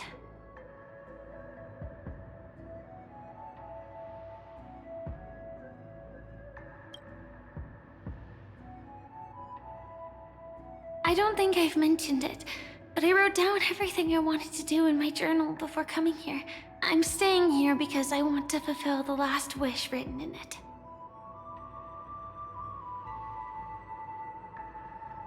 I've been quietly following you and watching you from afar for a while, but I still didn't want to disturb you. I hope your dreams begin with a smile and end with one too.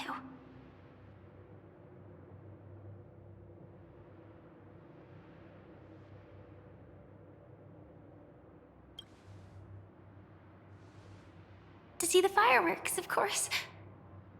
I heard there's this huge airship in Penacony where you can get an absolutely photo-worthy view of the fireworks. So? Let's go watch the fireworks.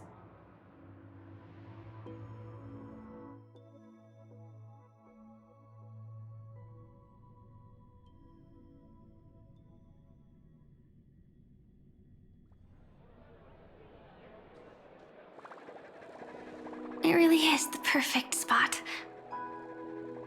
You've got great taste.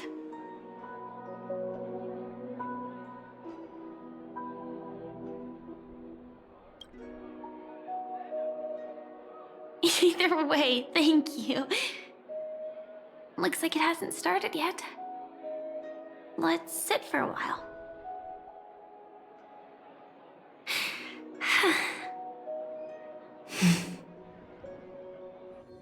I wonder whether everyone feels speechless at times like this.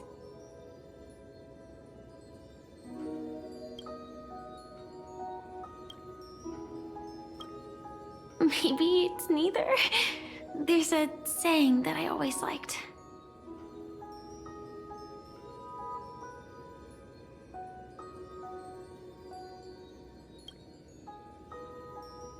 When it comes to someone we want to meet, we always imagine the scene before it happens. Imagine the words we'll say that would make them smile. Slowly but surely, all the things we want to say would have already been said before we even met the person.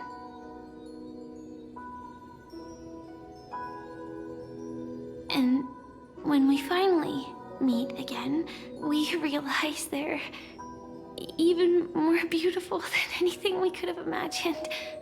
Yet, at that moment, we find ourselves at a loss for words to express just how amazing they really are.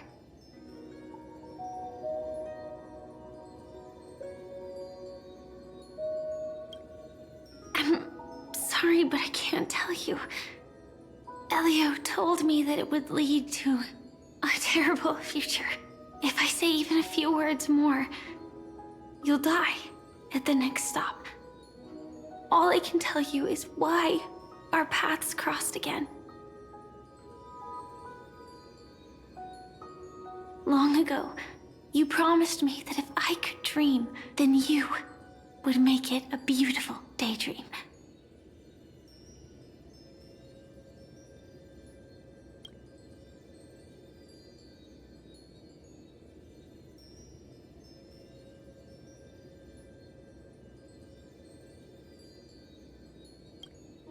What matters isn't how they've changed, but that you still hold those same genuine feelings for them.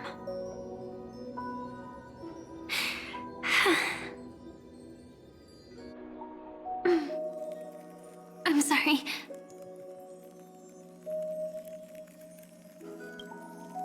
Yeah, actually, I still haven't experienced one of the 3 deaths written in the script.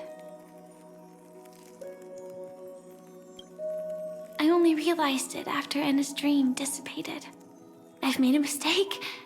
Being sent to the Dream Flux Reef by death could hardly be called a death at all. That would have been way too easy. As for the true 3 deaths, the first one, I have known its true form for a long time. I can't dream. After I woke up, I would never dream again. In other words, the me that exists in this dream would completely cease to exist. The second time, I was killed by the swarm disaster. I activated my true power and came back from death. But that power would inevitably lead me to the 3rd death. My symptoms would accelerate uncontrollably until I die of entropy loss. The dreamscape had already started merging with reality when we arrived in Penacony. I thought I was dreaming, but I was actually also living in waking reality. It was causing my entropy loss syndrome to worsen. But don't worry, I asked Silverwolf about it, and she said things won't get that serious in real life. Let's not talk about this anymore. I just don't want to see you looking sad. This is our most beautiful daydream. And we should see it through with smiles on our faces. After all, we never know when we will use up all the moments we have with someone across all space and time. Hey, could you close your eyes? If this is my only chance to dream, then I want you to see the best version of me. As we near the end, let me indulge in a bit of perfectionism. Just like what I used to do. Let's close our eyes and imagine ourselves being together. Even if you can't see me, you'll still know that we've never been far apart.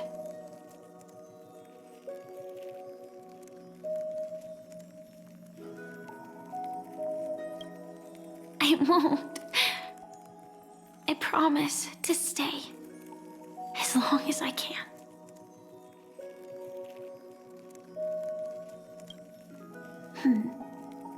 Let me think. Where should we start? Right. We should start where everything began, of course. Right at that golden hour. When you came to save me. That being said, we could also pretend we're strangers who just happened to meet there. Me, I'm a student traveling to the golden hour, and it'd be nice if I had a bit more pocket money. Oh, and when I show up there, I should dress up a little fancier. And you're a student too, but you came here from a really distant planet, completely unfamiliar with your surroundings. Then, a bunch of mean-looking thugs jumped out, trying to pick on you. When that happens, I'll step up to the plate. Yeah. Let me be the one to save you this time.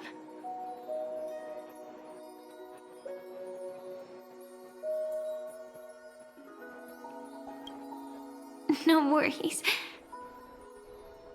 That's exactly what I'm going to do. The result doesn't matter. And even the process isn't important. What matters is how we take part in this journey and how we choose to view it. So, grant me one more wish. Remember how I held you and flew into the sky when we fought against Enna's dream? Back then, I wasn't sure if I would ever wake up again, but I was happy. We were standing shoulder to shoulder once again, fighting against things that we believed were wrong, and we'd do anything for each other. Still, I have a tiny, selfish wish. I know you won't forget this moment, but when you look back on it, I want it to feel lighter. Maybe there were no enemies at all. It was all just a prank. And when I carried you up into the heavens, what we saw there wasn't the terrifying swarm, but rather the fireworks that I never got to see.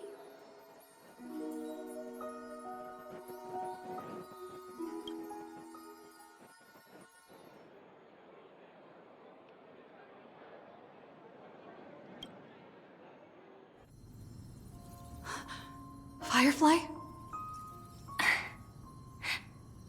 Elio said we're destined to head to different finalities, that we can't have a future.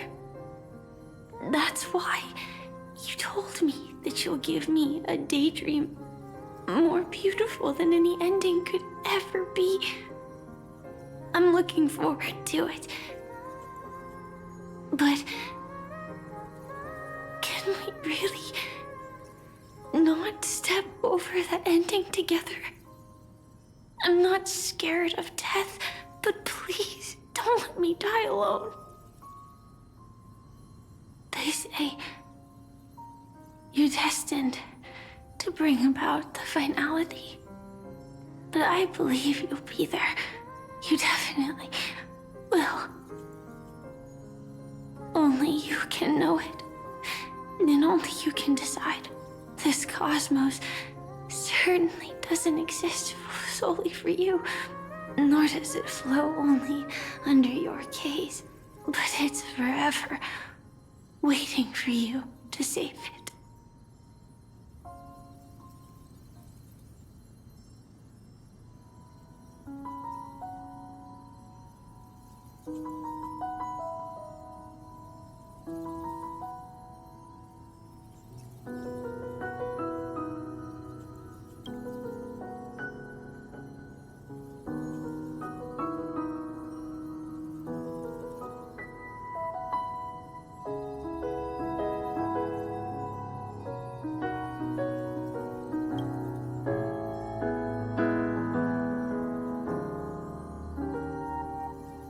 Even so, I'll still be the last thing you forget.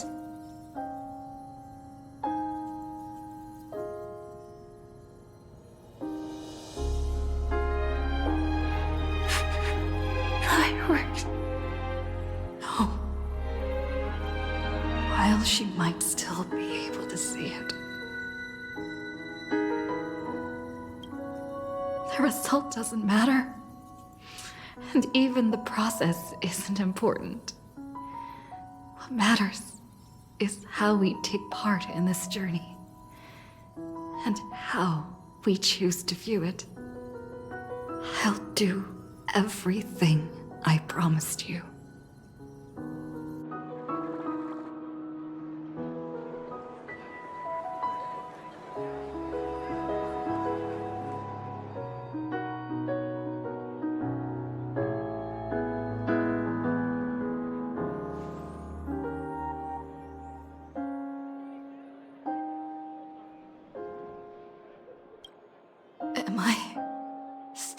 step too late.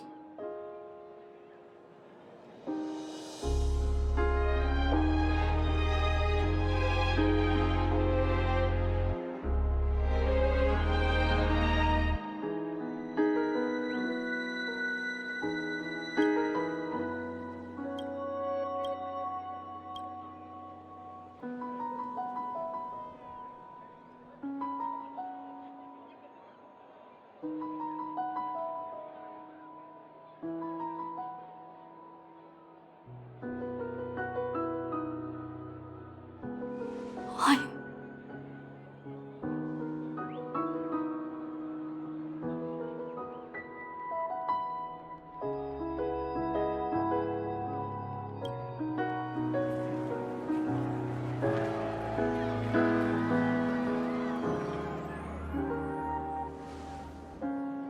But Firefly can't see it anymore.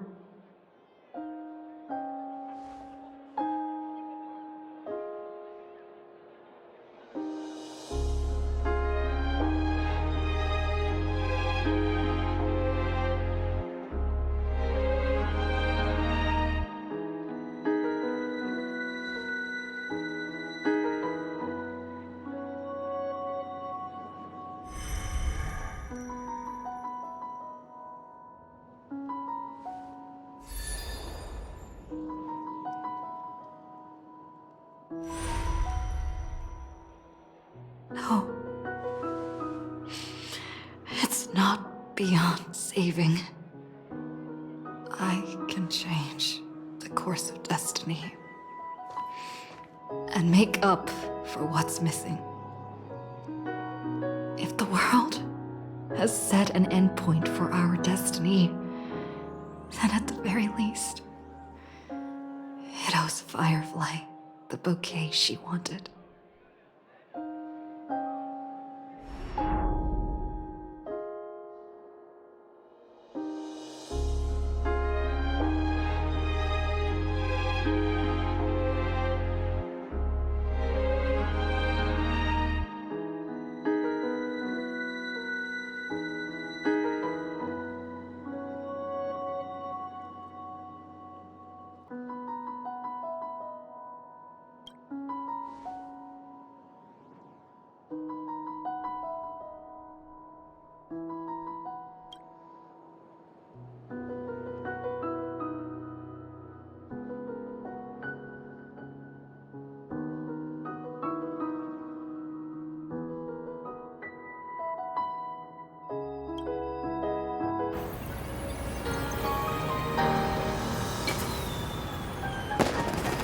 You see, everything is possible in this land of the dreams. We each came here with our own goals and realized them in unimaginable ways. Whether the outcome was sweet and dreamlike or bitter and real, it is still the answer we longed for. So, why do people choose to sleep? I think it's as you said.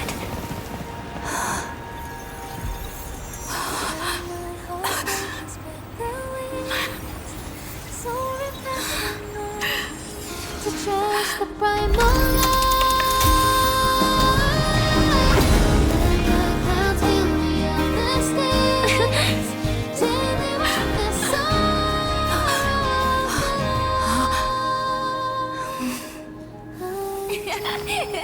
So when tomorrow comes, we'll wake from our dreams